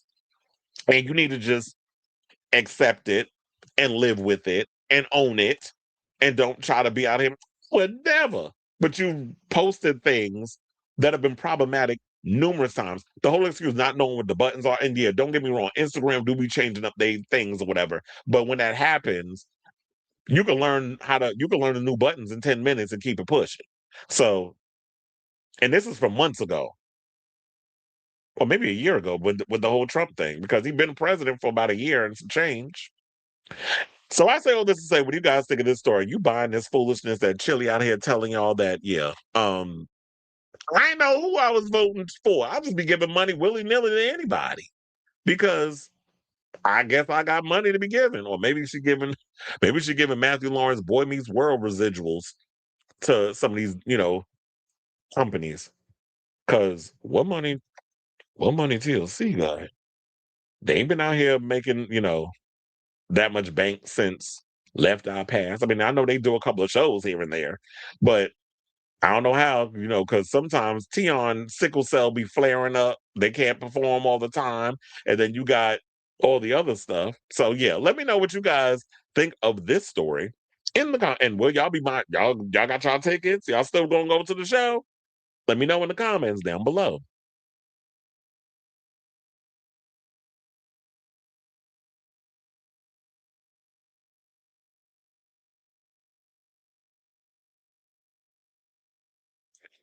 That's not sexy or cool. That's she a silly hoe. Since we could use songs references. You a silly hoe, Chilli. And you said, Trump was on Fox News talking about how I'm sure. Wait, I think he did know them because first of all, JFK. Now that's probably the one time he told the truth. I mean, JFK, Jr. and Carolyn, they lived in New York, so yeah, I'm sure they ran in the same circles. And Trump was more of a socialite than he was a real estate developer or whatever. He liked all the attention and the A-list celebrity dumb of it all. So I would not be surprised that he definitely, I'm sure, knew JFK Jr. and Carolyn. Yeah, he got them to rename the Palm Beach. Jesus. And with them, with it being Florida, of course they'll do it. Because he's been out here trying to name some bridge or whatever the case is in New Jersey and somebody he's not going to give um the funds for some repair, something that's supposed to be going on in Jersey, unless they could put his name on it. It was like, child, they ain't doing that.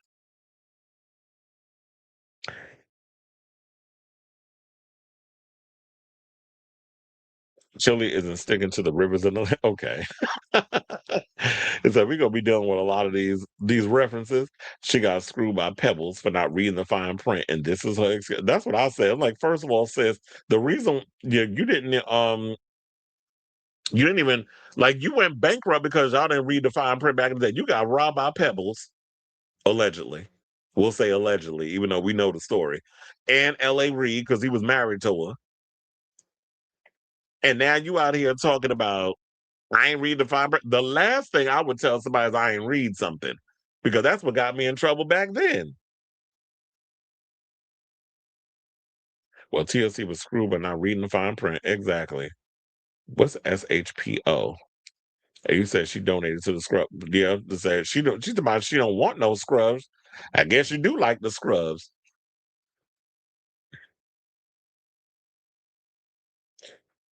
Oh Lord. Okay, so now we got our last and final sorta coon that we're gonna talk about. So about Uncle Cannon. So um apparently Nick Cannon let his politics be known and said that the Democrats are part of the KKK. I'm like, really? Because kind of remember history differently. But um let's get into this mess. I was like, hold on, where is the picture that I have of a lot of stuff in here.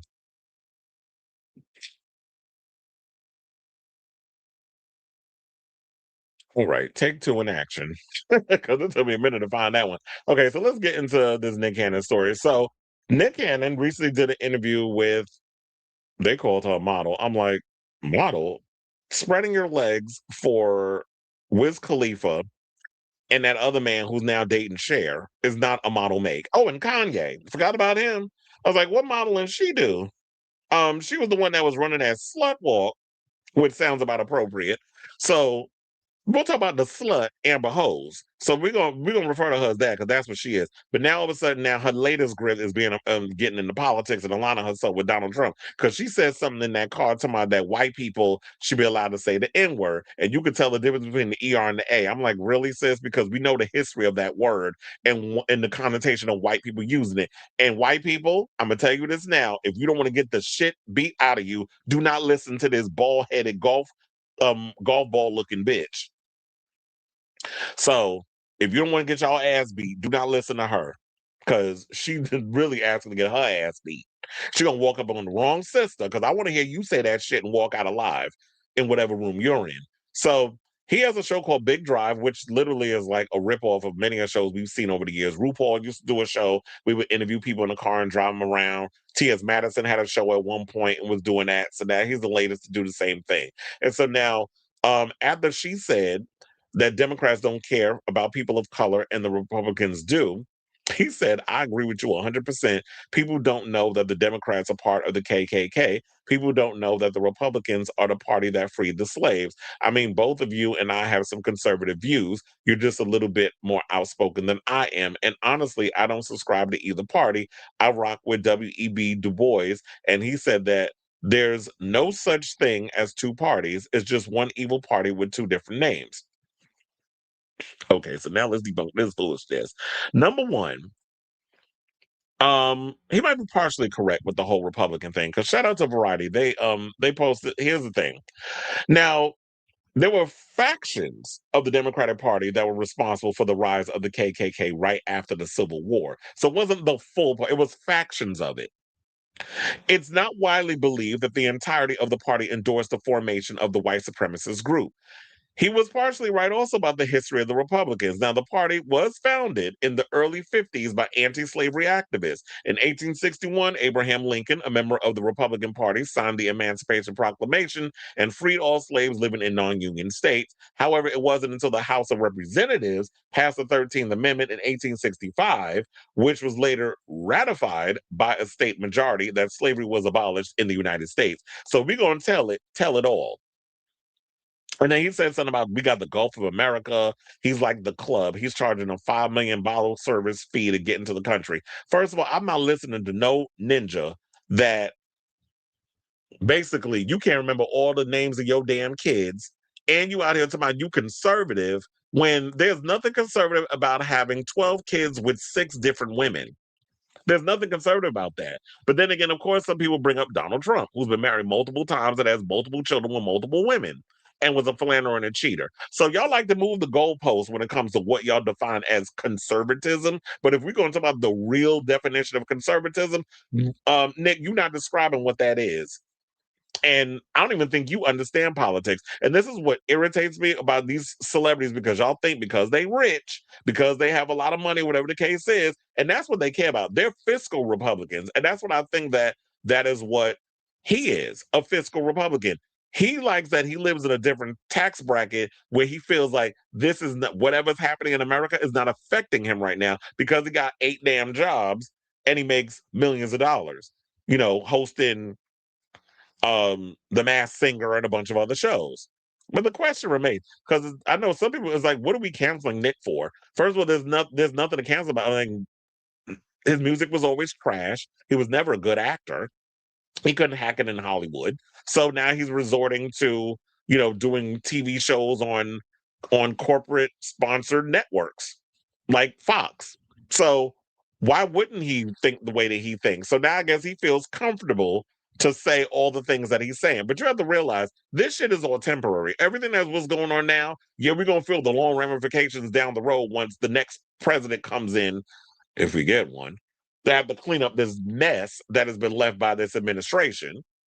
But you got to realize that once you put yourself out here in this stuff and you let people know where you stand and what you believe, people don't forget. Well, then again, I don't know. I don't want to give y'all too much grace because a lot of y'all got the brains of a damn flea.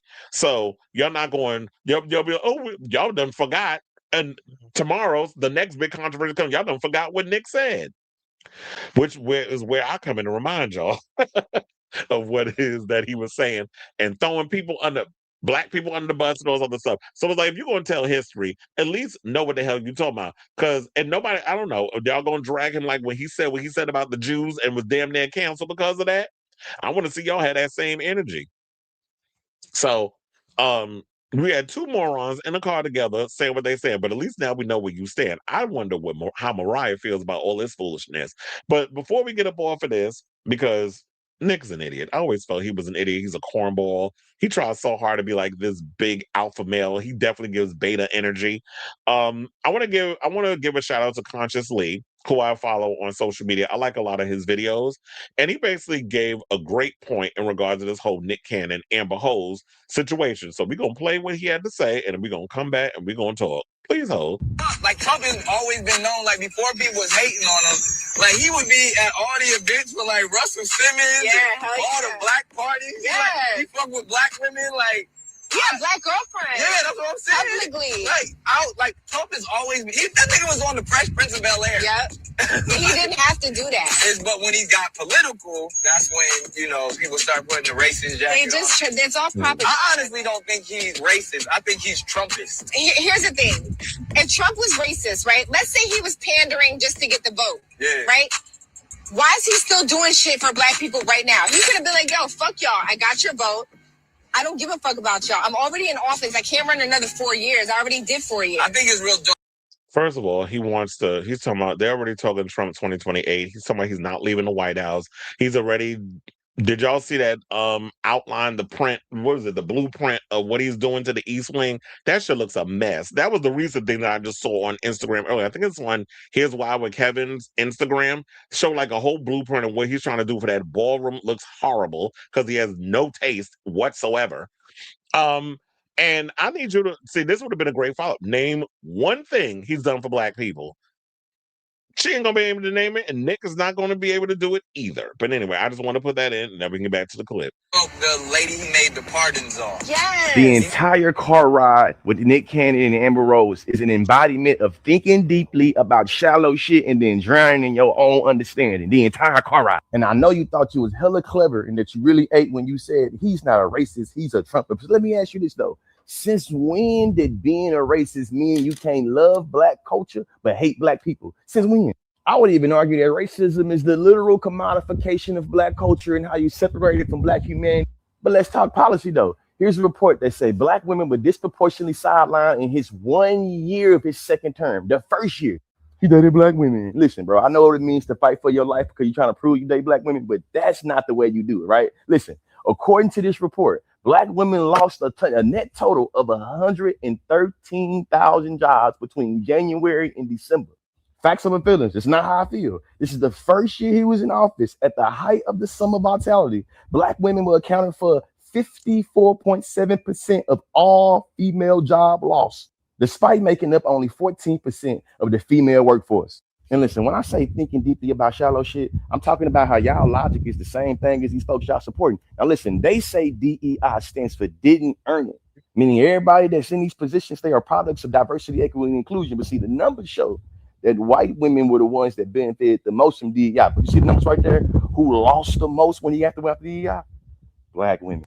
Let's talk more policy though. Did y'all know that since he's been in office, he wants to dismantle public education? Do you know how black people will be disproportionately impacted when this happened? How is this happening right now? I'm seeing multiple reports. Public education under threat. 4 administration actions to watch. And this was last year. 4 years. I already did 4 years. I think it's real dope the lady he made the pardons on. Yes. Okay, so I just basically want to play that for y'all. I'm gonna read his comments in a second, but when I was looking for going to Consciously page, because I had to do it on my phone, apparently, like when you try to scroll on the regular internet, like computer, the thing doesn't come up. But I came across this post because apparently Uncle Luke, y'all know Uncle Luke, basically he went in and let have on Chilli and Nick Cannon over their support for Trump. So let's read what he had to say. He said, "Let the adults in the room speak." To Nick Cannon, and Chilli. I say this with love, but also with truth. What y'all are saying right now, in my opinion, is dead wrong. Now, let me be clear. I'm the one who fought all the way to the Supreme Court for free speech. So I respect your right to say whatever you want. That's a fact. But this hits different because the same black people you're turning your backs on, the same black women you're dismissing, those are the same people who built you. They buy your tickets, they watch your shows, they support your careers. Lest we forget. And now you're aligning with a man, Donald Trump, who has openly disrespected black women, including Michelle Obama and countless other accomplished black women. Remember, he reposted that picture of Michelle as an aide. I think it was Barack and Michelle. Let's talk facts. Our people depend on the Department of Education. Our people depend on HUD. Our people depend on opportunity, not having their achievements dismissed as DEI.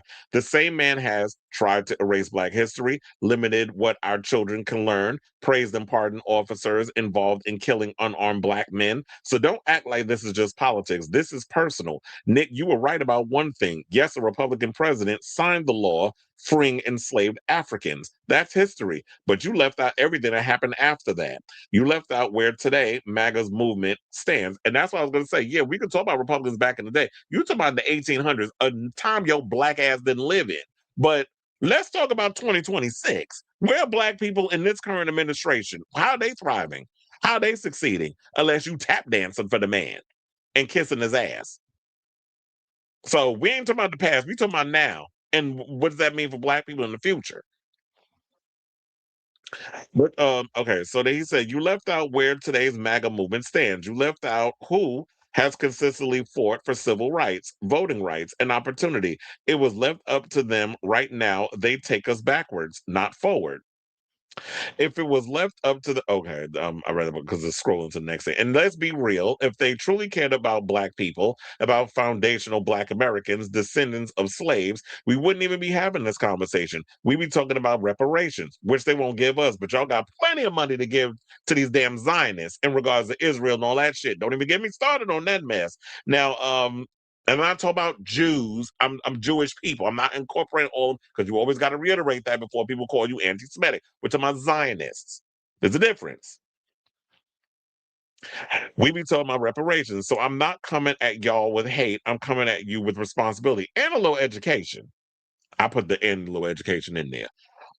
Because influence comes with accountability. And right now, y'all are on the wrong side of this one. And people keep asking me why I'm running for Congress. This is exactly, oh, I didn't know Uncle Luke was running for Congress. Where have I been? This is exactly why. Try to stand up, to speak out, to fight for our people when others won't. And so, yeah, when you got other morons that's out here who are just using politics as a way for clout or attention, whatever the case is, we have somebody who's actually using it the right way. Uncle Luke is running because he wants to make a difference. And that's what I feel like if you're going to be a celebrity and jumping in these situations, that's because I know there's people that say, like, do people really be out here listening to celebrities and be? Yes, they do. Because if that was the case, even though Kamala lost, she had all the big A-list celebrities up there trying to help her win the situation. And then when it comes down to Donald Trump, you got all the washed up people. You got the Scott Bales, the Kevin Sorbos, the Scott, I mean, what's his name? Josh Dumel recently telling celebrities not to talk about. I said, okay, and you went on you did an interview with Megyn Kelly saying that. We already know where you stand, sir. Dennis Quaid. You got all these washed up celebrities. The last time Dennis Quaid was in a movie was straight to Netflix. That movie with Alan Ritson. What was it called? War Machine. That was the last movie I've seen Dennis Quaid in. So yeah, I'm like, at this point, well, some people said that Nick's still out here trying to find himself, but I don't think at this point, after I read that, I feel like Uncle Luke said a word. We could just leave it there. We don't even need to finish the conversation in regards to like reading all the conscious leak comments. I feel like y'all got the gist. So I say all this to say, what do you guys think of the latest on this story regarding Nick Cannon out here tap dancing and sounding dumb as hell? This is why I said, like, when it comes to y'all, regardless of whatever your status is, when you're on social media, you have a responsibility to at least, if people are watching what your videos, whatever the case is, to really do the work and have the education and the due diligence to Educate your people on stuff. You can't be out here just willing, oh yeah, the Republicans freed the slaves, period. But okay, Abraham Lincoln, singular, president, Republican, freed the slaves, Emancipation Proclamation, all of that stuff. Wasn't a collective of Republicans. So if you're going to tell the story, tell it correctly, sir. Maybe you need to take that goddamn Punjab, rap, that little Erica Badu rap off your head, because that shit is wrapped too tight and it's fucking with your brain. So I say all this to say, whatever your thoughts are on this story, and I'm sure it's a lot. Politics can be a heavy, polarizing, divisive thing, but I feel like these are the conversations we need to have if we're going to move forward in trying to make this country better. Acknowledge the issues and the flaws and everything that we had in the past. Let's come to terms with it. Let's put it behind us and move forward and try to be better as people instead of with this continuous infighting and negativity. So I say all this to say, don't listen to them idiots. Have some kind of damn sense. Let me know what you guys think of this story in the comments down below.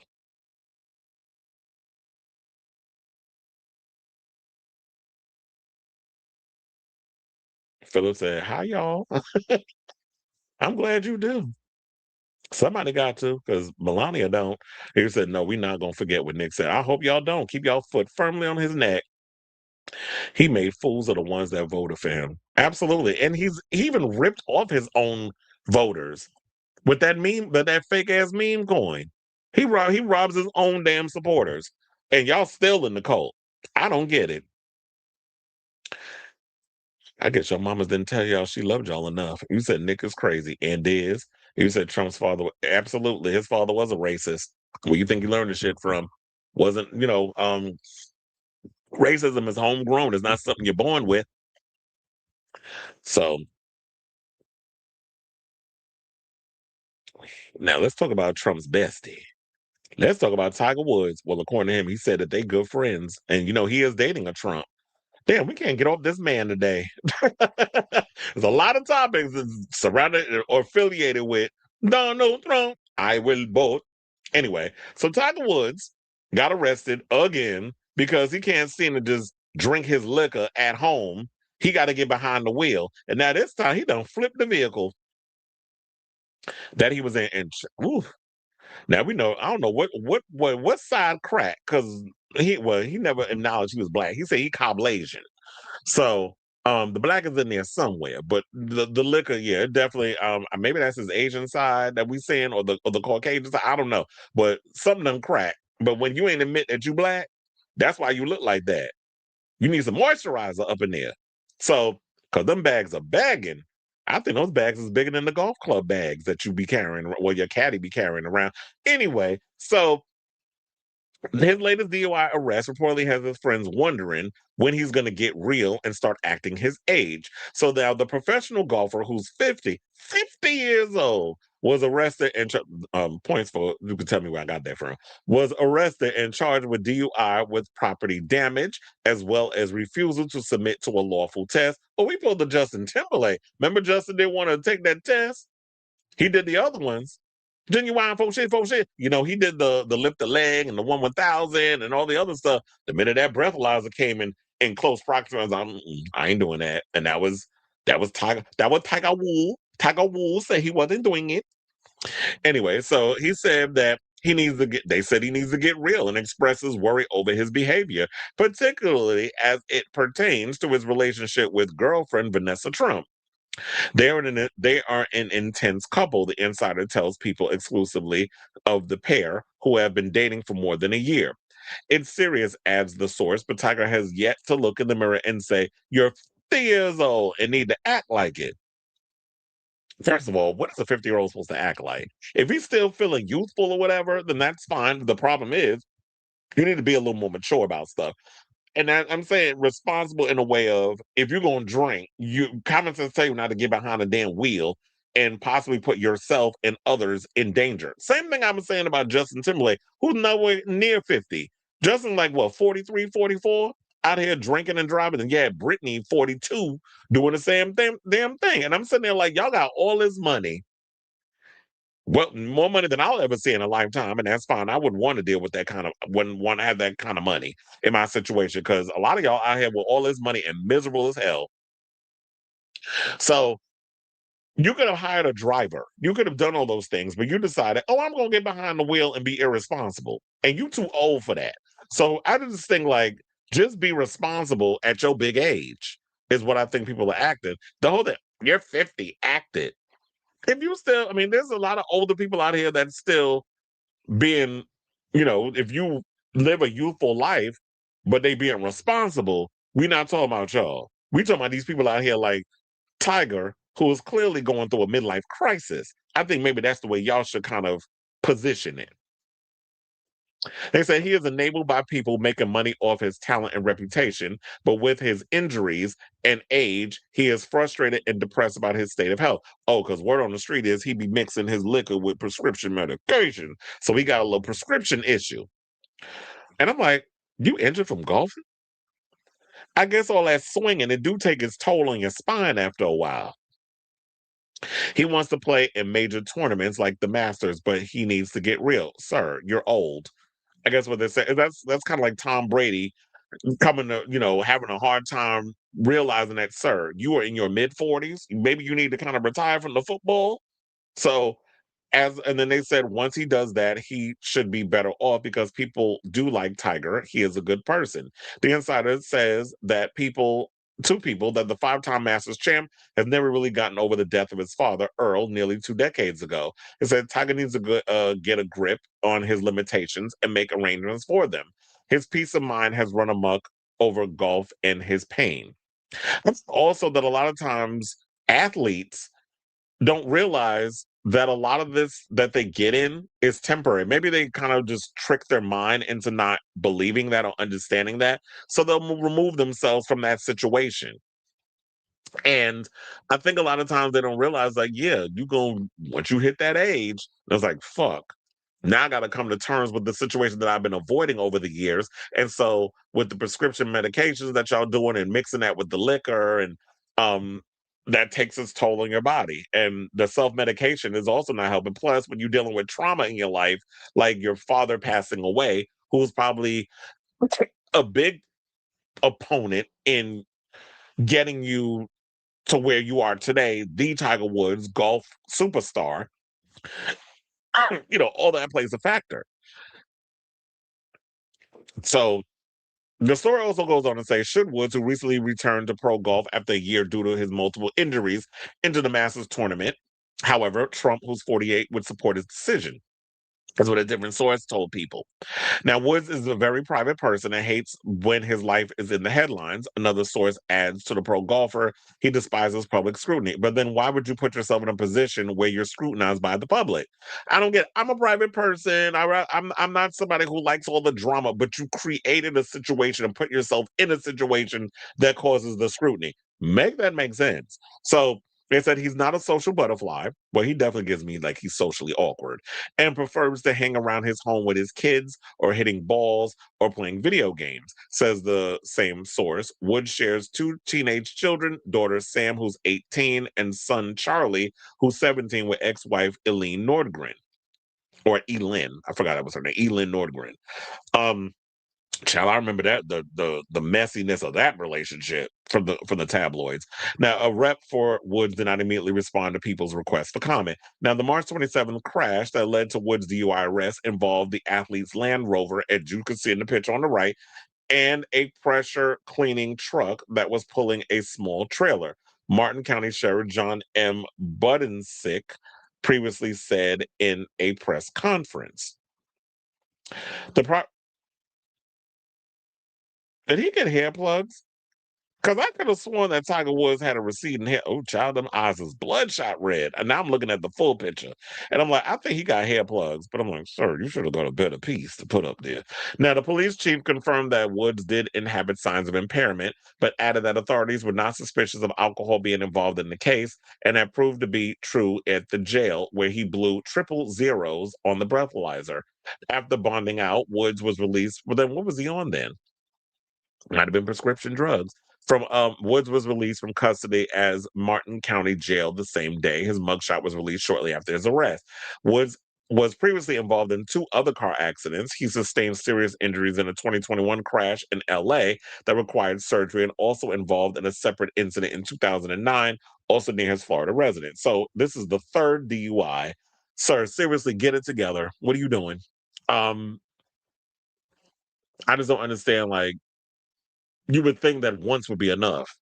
Are you literally trying to take your own life? Like, what's the situation? Why are you putting yourself in these crazy situations? So hopefully he gets the help that he needs. Hopefully he has enough people in his life that are gonna pull him together. Maybe his kids need to kind of talk to their father, and be like, I need you to get help. Go to rehab, figure out what's going on with you, come to terms. You need to come to grips with a lot of things. If you still haven't gotten over the death of your father, you need to figure out how to make that work. I know this is tough love, but it is what it is. Also, whatever issues you got going on, pain issues, whatever the case is, you have the money, you have the resources, you have the wherewithal for the rehab and to get yourself mentally and physically together. So hopefully he does get himself together before you end up 6 feet under, which would be the worst thing because then there you got teenage kids without a dad. So I say all this to say, what do you guys think of this story regarding Tiger Woods out here being a hot mess when he could just get himself a driver or could have called the Uber if he needed to go from point A to point B without putting the lives of himself and other people on the road in danger? So let me know what you guys think of this story in the comments down below.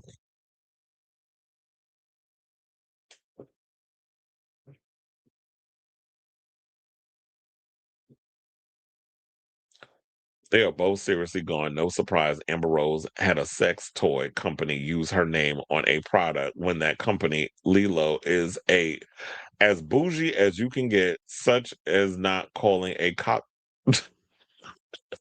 Not a cop. What? They don't like using the word cockering. That's what it is.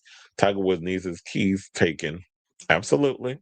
So I don't understand how someone could be over 50 and do crazy shit with their liver. Okay? Because look, even then, I can't even, like, I'm not even nowhere near 50. As somebody who's in their 40s, 2 days before Beyonce, my birthday, um, when I can't even drink like that no more. I can't even eat hot foods. The other day, and this is what I hated, like I was dying at work. This might be TMI, but whatever. I had I was eating a lot of hot foods or whatever, and then I had like chocolate, and then I drank, I don't know what it was. I think I was tired, so I needed like a soda to wake me up. My stomach was going through it, literally like somersaults and the heat. Like I can't even eat hot foods like I used to anymore. So when when your body is starting to reject the things that you were able to eat and get away with when you were younger, as you get older, I can't even drink alcohol like this. I don't even drink alcohol. Like I'll stick to beer, and beer now puts me to sleep. So, um, yeah, alcohol break. And I guess when you're part Asian, say I understand because I am part Asian. Um, when you like you can't break, your body doesn't break down the things like they normally would for, I guess, other people. So yeah, he should not be out here doing stuff with his that's gonna mess up his liver. Allegedly. He also needs to stop cheating. He ain't no type of child. Now look, I don't know if he'd be stupid enough to cheat on a Trump. He said, look at that turned over car. I was thinking one would see all of their biggest mistakes flash before their eyes. If that does happen, then the sad part is that this is not the first time. It's not, like I said, it's the third time that this has happened. So I guess he's used to it.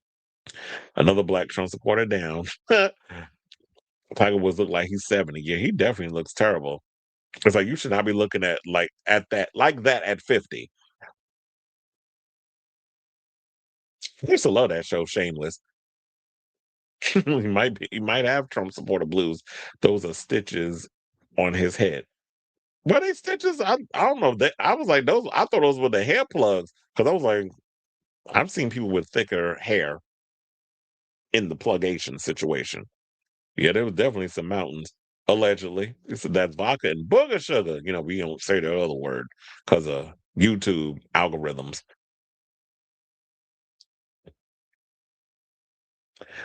So this is a heavy show today. Celebrities out here being messy. Okay, let's get into this story. Let's go about FKA Twigs, who is reigniting her SA lawsuit with Shia LaBeouf. Because I know Shia LaBeouf out here being messy. He out here getting in fights with people. There was a recent one where he was in his underwear in a hotel and getting in a argument with somebody. Then he was in Italy arguing. I was like, what is wrong with this boy? Like, he's literally having a mental breakdown. And unfortunately, there is literally no one out there to help get him together. He's just going through it and just, you know, what I always say, punch in the air. Whatever his little rants he's on. So the British musician, well, FKA Twigs, I should say, has filed a new lawsuit against her ex-boyfriend Shia LaBeouf, alleging he is trying to enforce an unlawful non-disclosure agreement, NDA, to silence her. Now, the British musician, born Talia Debrett Barnett, who's 38, officially settled her sexual battery lawsuit against actor LaBeouf, 39, in July of 2025, following a protracted 5-year court battle. Excuse me. The lawsuit filed in 2020 sought $10 million in damages and alleged sexual battery, assault, and emotional distress during the couple's relationship. LaBeouf denied those claims. Well, look, he could deny it all he wanted, but we heard some of the audio. Remember when that whole situation came out with him in New Orleans during Mardi Gras, and he was getting into it with the people claiming that these gay men touched him inappropriately, and then he was fighting them or whatever the case was, which I called bullshit on. And then there was the situation with one of his, I don't know if it was current or ex-girlfriend or girl he was dating while he was separated from his wife, Mia Goth. She posted some audio of her and him going at it, and she posted it all over social media. We played it on here. He has a reputation of being quite a character when it comes to his relationships, very hostile towards a lot of the women he's been in relationships with. So we've heard the evidence, and we've been hearing multiple women saying that you've been a nuisance towards them, kind of side-eyeing you saying you denied it, because now I'm starting to buy it. I don't think that FKA Twigs has a reason to make up that you were abusive to her in your relationship. I mean, whenever she writes her relationship songs or whenever she talks about, going through stuff in her relationships, she puts it in the form of music. In a lot of her songs, actually. So they said that now Twigs, who was represented by Matthew Rosengart, that name sounds familiar. I'm trying to remember who he's represented in the past, claims LaBeouf has taken on the same aggressive stance in litigation that he displayed during their toxic relationship. Shia LaBeouf has tried to control Talia Barnett for the better part of a decade. Lawyers for FKA Twigs, using her real name, said in legal docs obtained and reviewed by the Daily Mail. Twigs said that she was responding with litigation against LaBeouf after he made a secret arbitration demand last year, trying to get an exorbitant sum of money as punishment over what he called a breach of a past arrangement. LaBeouf in December demanded money after he said Twigs breached a settlement they reached 5 years earlier, following an interview she gave to The Hollywood Reporter last fall. The Daily Mail has reached out to the attorneys, excuse me, for both parties for further comment on the story and has yet to hear back. Now, Twigs said in legal docs that she is suing to right a wrong and also on behalf of other women who are the victims of sexual and DV, you got to use certain words, who do not have the resources to speak out and defend themselves from predators.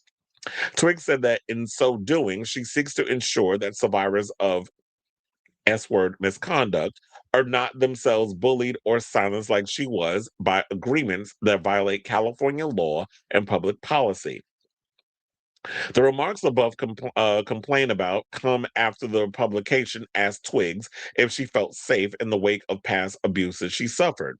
She said, "I wouldn't say I feel safe. I feel really passionate about being involved with organizations such as Sister Space and No More to help survivors in any way that I can.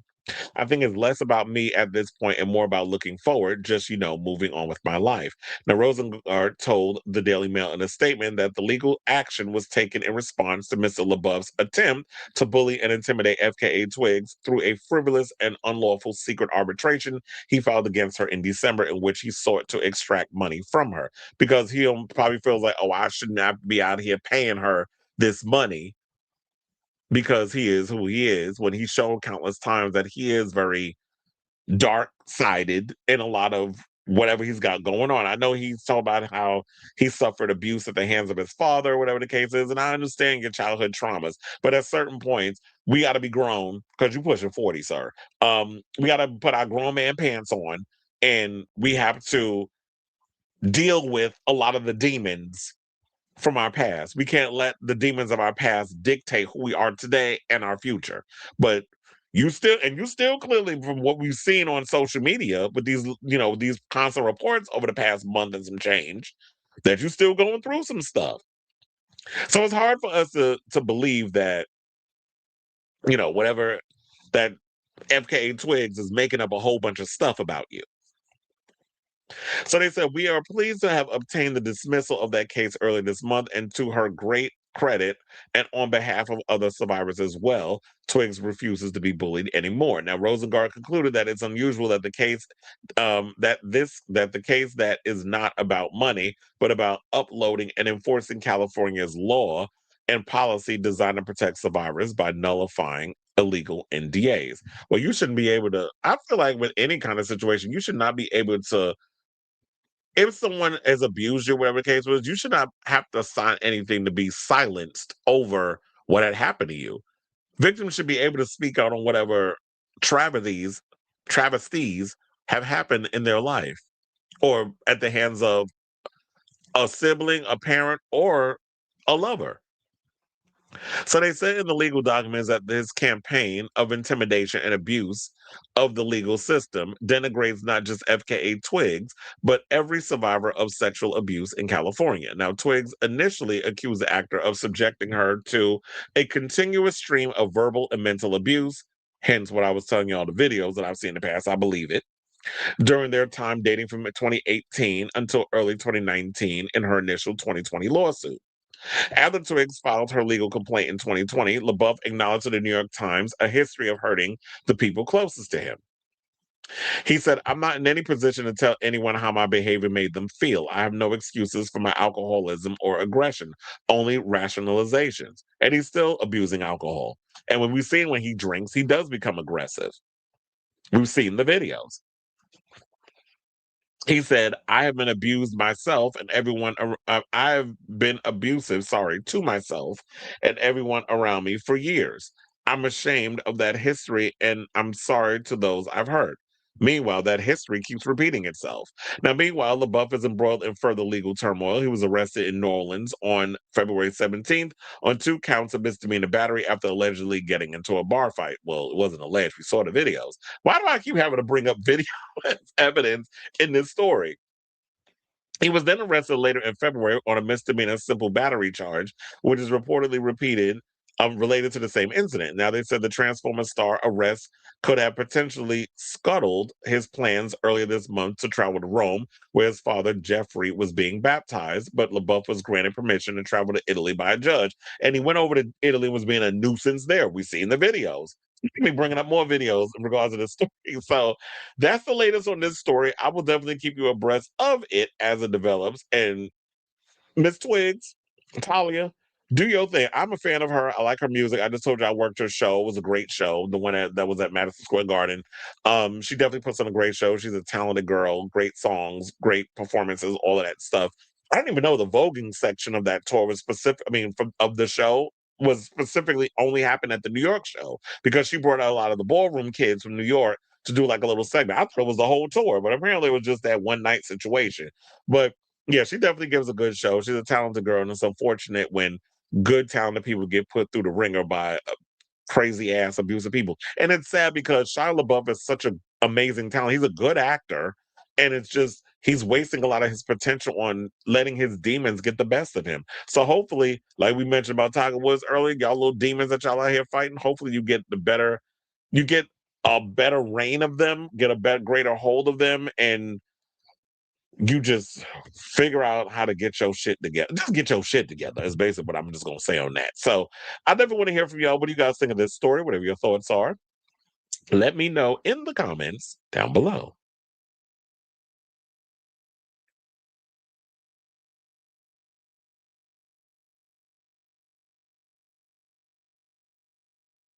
We got another person from South Africa. Shout out to y'all out there. We got a lot of stuff. There's another art person that we have that we get some South Africans up in here. Look, we worldwide up in this piece. Oh, you saying that was? Oh, yeah. That's why I was like, I know that name sounded familiar. Thank you. So it was Britney's lawyer.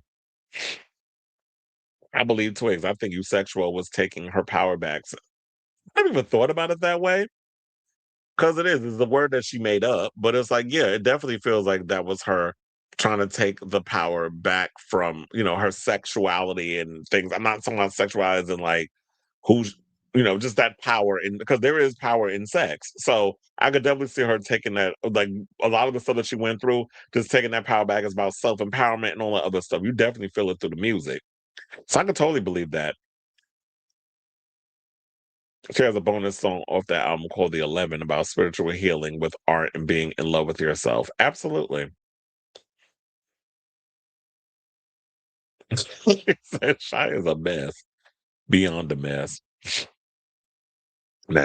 Child, let's get into this mess. Speaking of messes, let's talk about what happened at this Gunna show at the O2 Arena in the UK. So, the fuck is going on in London?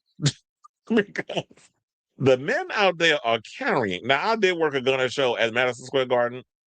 The next time he come, I am calling out. I ain't working with because y'all were doing the most. I'm talking about his fans. Y'all were getting on my last good nerve.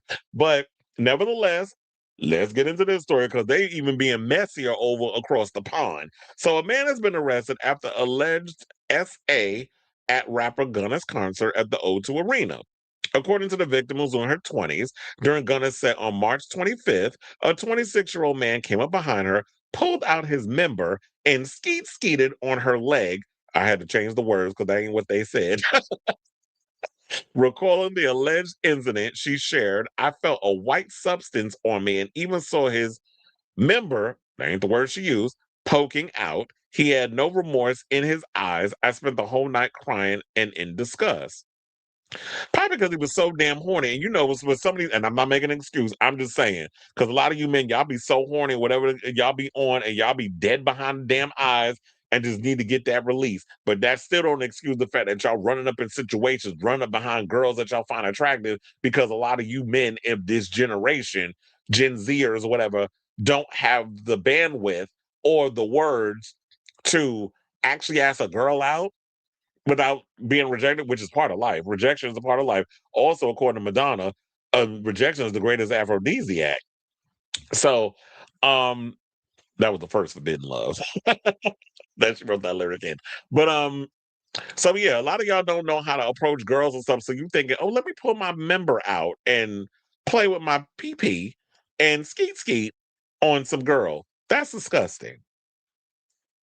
So they said once she realized what allegedly happened, the woman alerted security, and a video shared online shows the individual being escorted out. Shockingly, before the man was found, he apparently went to the bathroom and changed his clothes in an attempt to hide. In a follow-up, okay, so that was premeditated because I'm like, who walks around with a change of clothes? You was on a mission. You went to that place, was looking for some girl that you could bust your nut on, and went in the bathroom and changed. Like, who walks around with a change of clothes at a concert?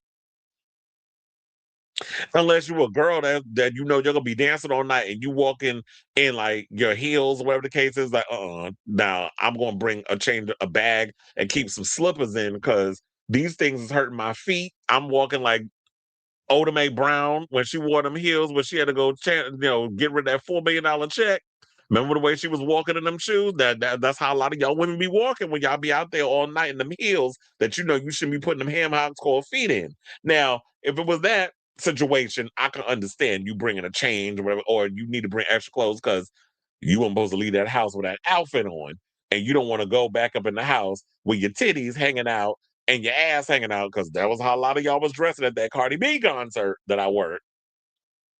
So I totally understand if y'all coming in doing it in that way, but as a man, why are you walking around with a change of clothes? That was premeditated.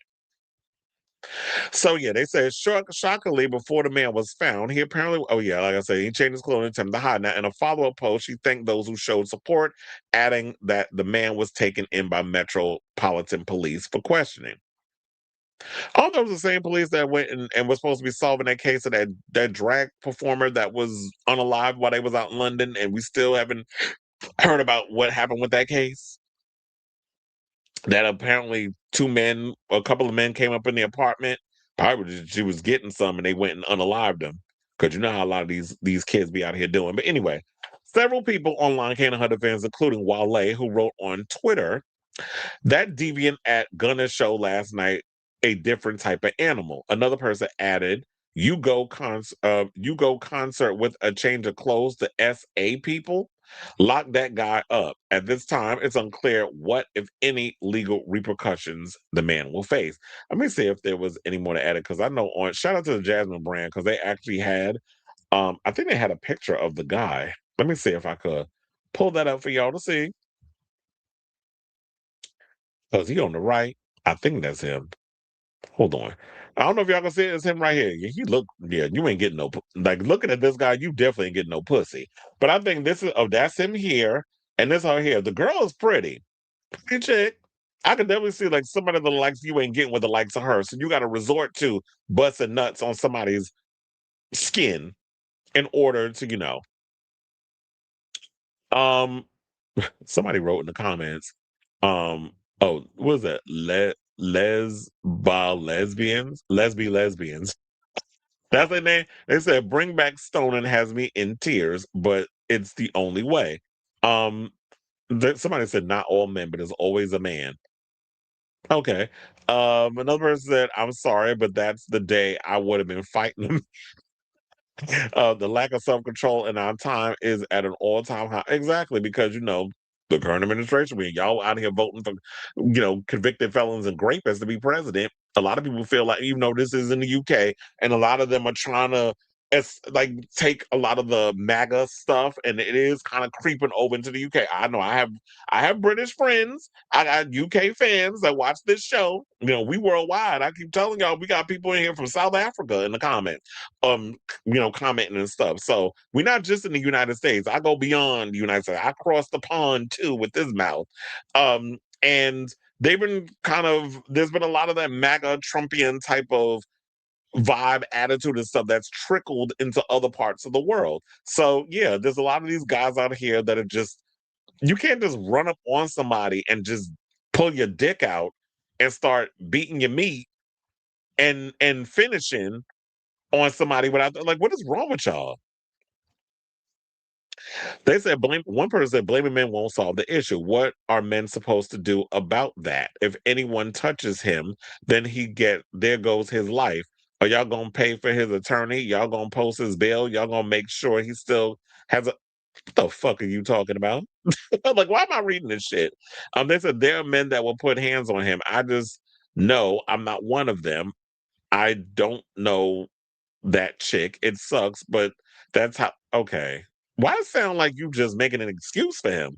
How about we're just about blaming men? No, we're not blaming men. Well, maybe there's some in here that y'all are you're generalizing men. We're blaming that man. Not all men go around being inappropriate. I don't run up on people and pulling my dick out, rubbing it on people's ass. Although that has happened to me at the club, and I had to step to somebody for doing that. Not the skeeting, but I've had, like, there was this guy at a club one time, and he was just assuming, I guess, the ones that he was attracted to was bottoms, and like constantly rubbing up this dick on people. I'm like, what are you doing? At first, I was trying to move away and being like, okay, like, get the hint, but you kept following me and doing this shit. So then I had to, like, okay, now I'm about to beat your ass. I need you to go over there and get away from me. Because now I'm going to have to fuck you up and I'm going to get kicked out this club. And this happened at the Monster in the West Village. So, he wasn't cute either. Not saying that matters, because it's like, at least buy me dinner first if you're going to try to rub your meat up against my ass. The pizza shop is up the block. I'm not saying you got to take me to the Chateau Marmont, or we got to go, to the most expensive place where it was like, okay, we drinking, we could just go get some pizza first, at least if I was attracted to you. So, not all men is like this, but we got to be careful. Like, it's like girls go with. I don't know if she was there alone. I don't know if she was with her friends, but it doesn't matter. At the whole point, y'all shouldn't be run up on girls in the first place doing inappropriate stuff with people you don't know. So it shouldn't matter whether or not she came with a group of friends, if she was there by herself or whatever the case is. You men need to learn some damn self-control. How about that? So I'll say all this to say, what do you guys think of this story, this crazy story that happened at the Gunna concert at the O2 in the UK? And people out here wilding. Y'all gotta be just in the future, be vigilant, be whatever. And then we have crazy stuff that happens at MSG during concerts. Nothing is crazy, but we got a great team of security. We got a great team of people that work there. Where something happened, oh, we spring the action, and your ass will get locked up in a New York minute. So don't try it over here. What y'all doing over there? Because you will get dealt with accordingly. So let me know what you guys think of this story in the comments down below. So let me close that up.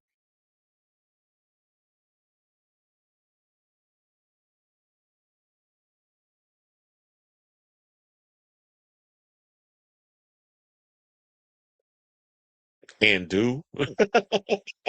Sure do. And he said, incel spotted in the wild. There was a similar incident at a L. And that's what it is too. A lot of them, like, I don't, and that's another thing too. The crazy part about a lot of these concerts, certain ones, people like the rock concerts, they'll spark up. Don't even get me started on a Fish concert. Lord knows they always got to tell us every time. Don't take people offer you can't. Don't take it. You don't know what kind of psychedelics they got up in that shit. So we know the Fish concert. If you want to give me money, I'm like, okay. If you want to tip me or whatever, I'll take that. Like the other day, I worked a Rangers concert. And I got tipped. I mean, Rangers game, and I got tipped $100. So I was happy about that. That was the biggest tip I've ever gotten because normally I get like 20s, or I remember one guy tipped me like $40, but that was the most I've ever gotten as a tip was $100. I was appreciative.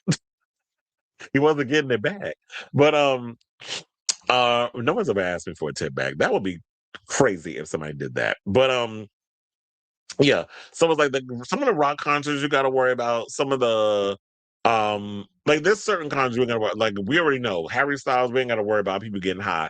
A Kylie Minogue concert, a Madonna concert. I mean, there might be maybe one or two people that might spark up. Lady Gaga, you ain't got to worry about people sparking up and doing drugs. Everybody just be up in there drinking or whatever the case is, or maybe they get high before they come in, or maybe they'll vape. But for the most part, like with the electronic ones. But other than that, you ain't smelling no weed at no Gaga concert. But it's always the hip hop concerts you got to worry about, or some of the rock concerts you got to worry about the possibility of people doing all kinds of crazy drugs or whatever. So the guy probably was on something like you mentioned at the Corn concert.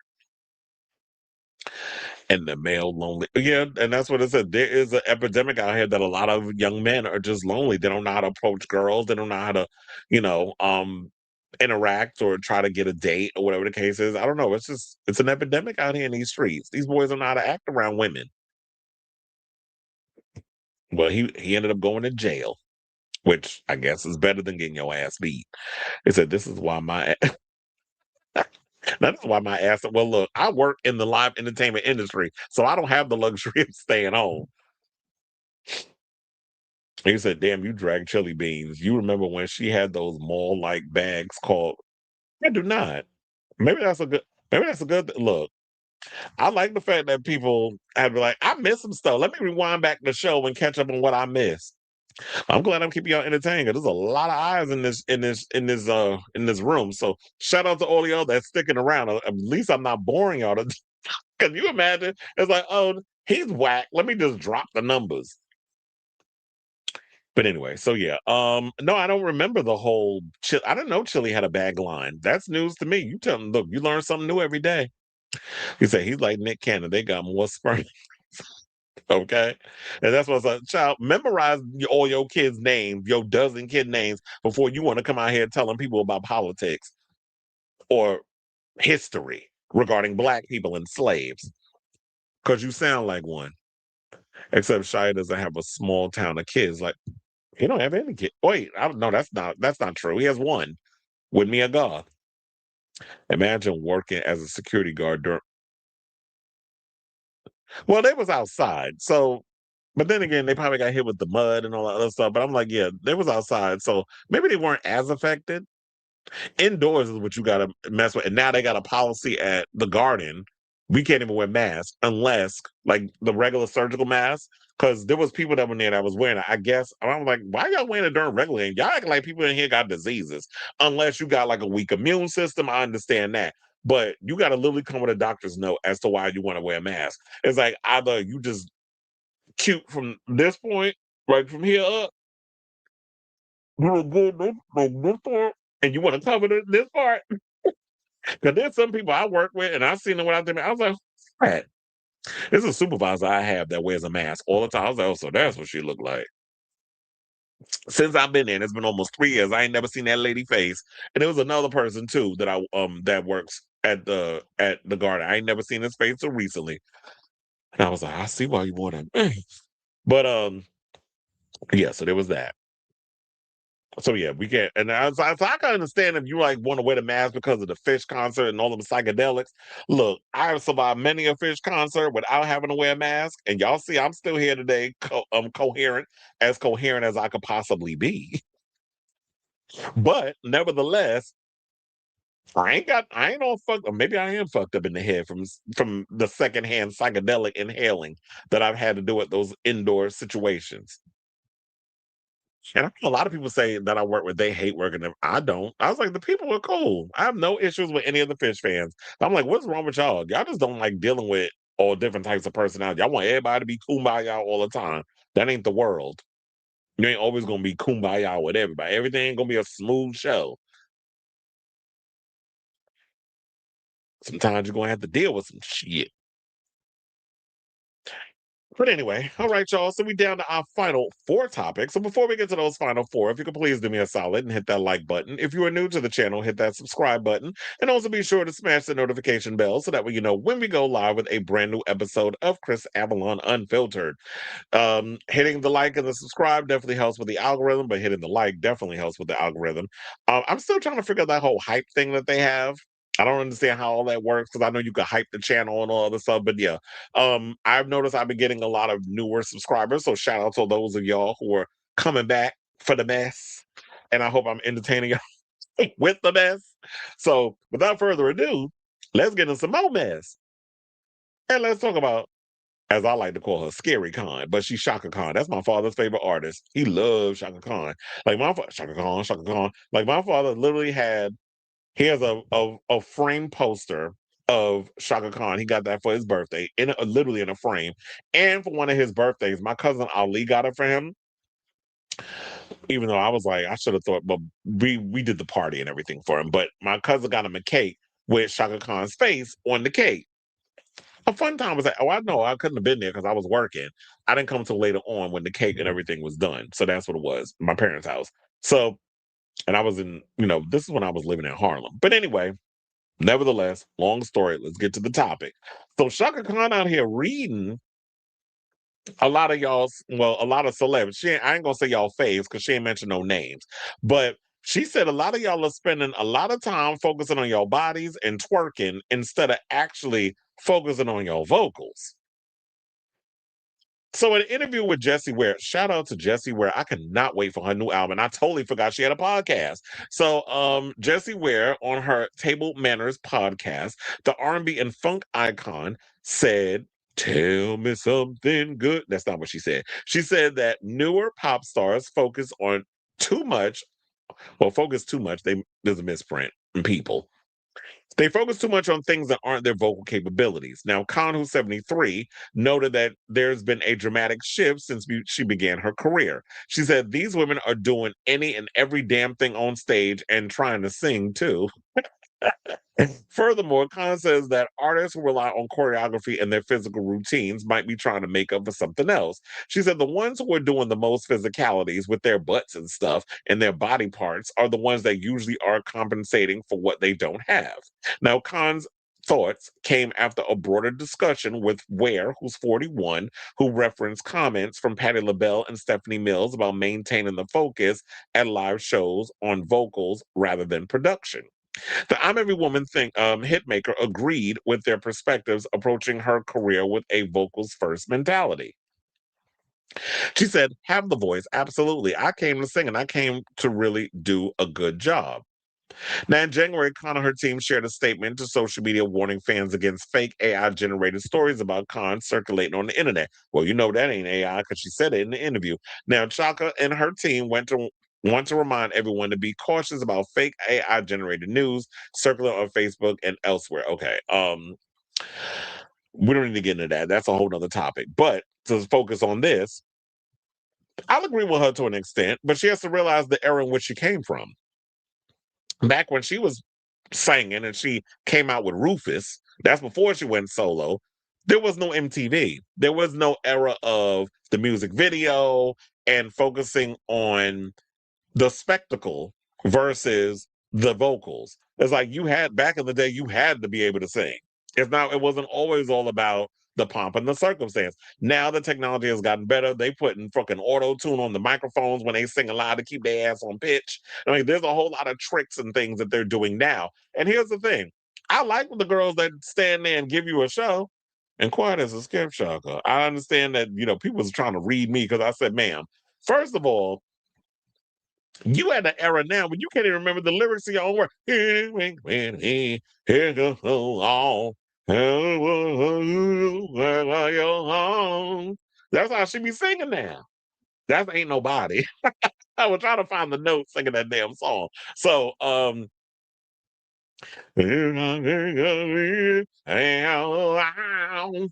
like that's how she be out here singing now. She be just making the noises. She don't be hitting the lyrics. She be out here speaking slurtings. And then what pissed me off was another video where in the same interview, she was excusing Ike Turner. Oh, he's misunderstood. And I was like, girl, you was out here getting high with his ass. That's probably why you're making excuses. So you out here diminishing everything that Tina said about that man, that he was no good, and all the things that he did to her. You was making them excuses because you was his little getting high buddy. I was like, let's not do that. But I do agree with her to an extent because it's like, yeah, you come from a different era. Now it is all about the pomp and circumstance. But if you don't give me pomp and circumstance, I don't mind the pomp and circumstance if you also go focus on the vocals. At first, I was like, well, I want shade at Jennifer Lopez because Jennifer, y'all been dragging her recently, especially when she wore this see-through outfit where you could definitely see she had like a thong on, a high-waisted thong under this sheer, it looked like a bodysuit. And she's like, oh, this so doing all of that. And it's like, yeah, I know a lot of people say she's improved, but I watched a video recently where this vocal coach was actually breaking down Jennifer Lopez's live performance, and this is recent, and was still reading. I was like, ooh, that sounds sharp. Ooh, that sounds a mess. Ooh, she's pitchy there. And it's like, Stevie Mackey, you need to fire him and get you a real vocal coach because it don't make no damn sense. You've been making music for 30 damn years and you still sound a mess. There's clearly a problem there. Either you're delusional or he been trying to help you. Well, yeah, he been trying to help you. You delusional, or he just not the vocal coach for you. Because even if you don't have the most spectacular singing voice, which Madonna has said in the past that she doesn't have the most spectacular voice, but she knows she has something to say. You work with the people that be able to help you to hit be able to strengthen certain things. So that way you can be able to carry a tune, you can sound good live, but you don't try to, like, we're not expecting you to blow like Mariah Carey, but to work with what you have. Be able to work with what you have is what I'm trying to say. So I'm not expecting everybody to be out here singing like they Chaka Khan or Patti LaBelle or Stephanie Miller. Like there's levels, as I've said, to this music. Then there's girls out here who are performers. And if you're a performer, perform. But also, if you don't have the greatest voice in the world, that's fine. I like the pomp and circumstance. I like a showgirl. Like, let's take, for instance, Kylie Minogue. People have said she can't say, oh, the bitch is proven. I mean, she has proven to y'all that she can sing because I've seen her live many a times, and she's worked on her craft. She knows she has limitations in a lot of ways, and she does the breathy thing. But when she's live, she'll give you a little shimmy, a little choreography, and the showgirl and the showmanship and all that stuff. But she also sings, and she works on her voice. And a lot of artists who know that they have those limitations work on what they have and learn how to strengthen what they have. So on one point, Chaka is correct, and there are some people out here who just perform rely too much on the pomp and circumstance. And then one person, I don't remember who it was that said it. They were like, they need to apply it to the men too, not just the women, because there be men out here that be doing all the pomp and circumstance and forgetting that you're supposed to be up there singing too. I guess we could throw Benson Boone in there as an example. It's like, I mean, he sings. The songs aren't that great, but he sings, and he's giving you flips and all this pomp and circumstance. But here's the thing: I'd rather somebody who's entertaining, that's gonna give me a show and focus on their bodies and all this other stuff, than bore me to death like Mariah Carey does with her performances. Because I would never pay money to see her live, and we know she is the GOAT. She's a great singer. She's an amazing songwriter. All other stuff. Her live sets are shit, and we're not gonna sit up and act like they're not. So it depends on the situation. I don't know. I'm kind of torn. Not Natalie and Brulia's torn, but I'm a bit torn in this situation in regards to this. So shout out to Chaka. I love the people of a certain age that be coming out here with the shade and talking. It's like, come and talk, because then it leaves things open for debate. So with that being said, I definitely want to hear from y'all, because like I said, I'm open for a debate. I want to hear what y'all have to say on this.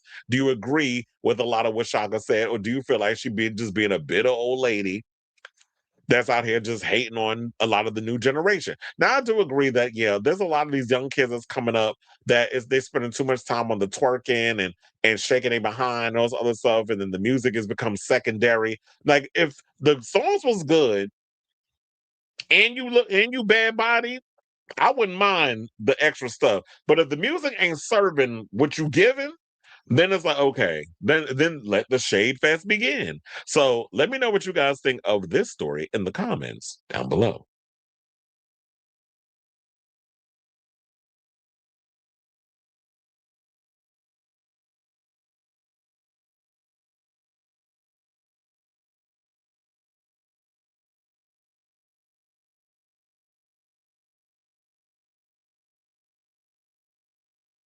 Damn, I got a lot of comments. Hold on.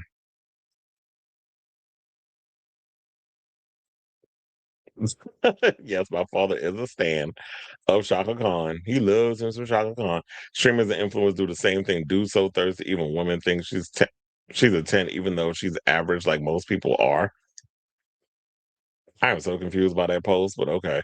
I kind of get where she's coming from, because if you look around, a lot of 21st century born and younger millennial pop acts lack technical vocal talent. We may never get an era of vocal. Yeah, and the industry does spend a lot of focus on um the industry tends to focus a little too much on looks and like, quiet as kept, a lot of these artists don't even, they also lack stage presence, so they focus too much on how somebody looks and everything, and the artists don't be given on stage.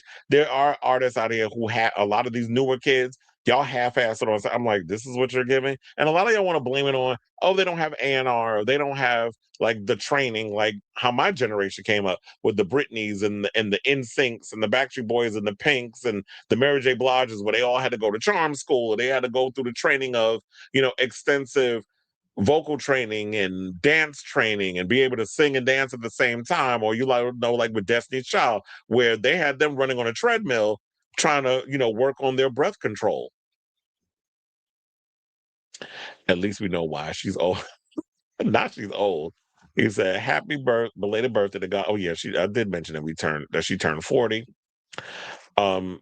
So what's your point? And you're in the closet, clearly, because you worrying so much about who I sleep with. And where does it sound like I'm bashing Shaka Khan? Some of y'all just real slow. It's an opinion, just like you thinking you have one on my channel. And you said Tate McRae is wait, hold on. Tate McRae is probably the only artist I love who can. Some people said, who was it that said the other day? Oh wait, hold on, because I think I missed a bunch.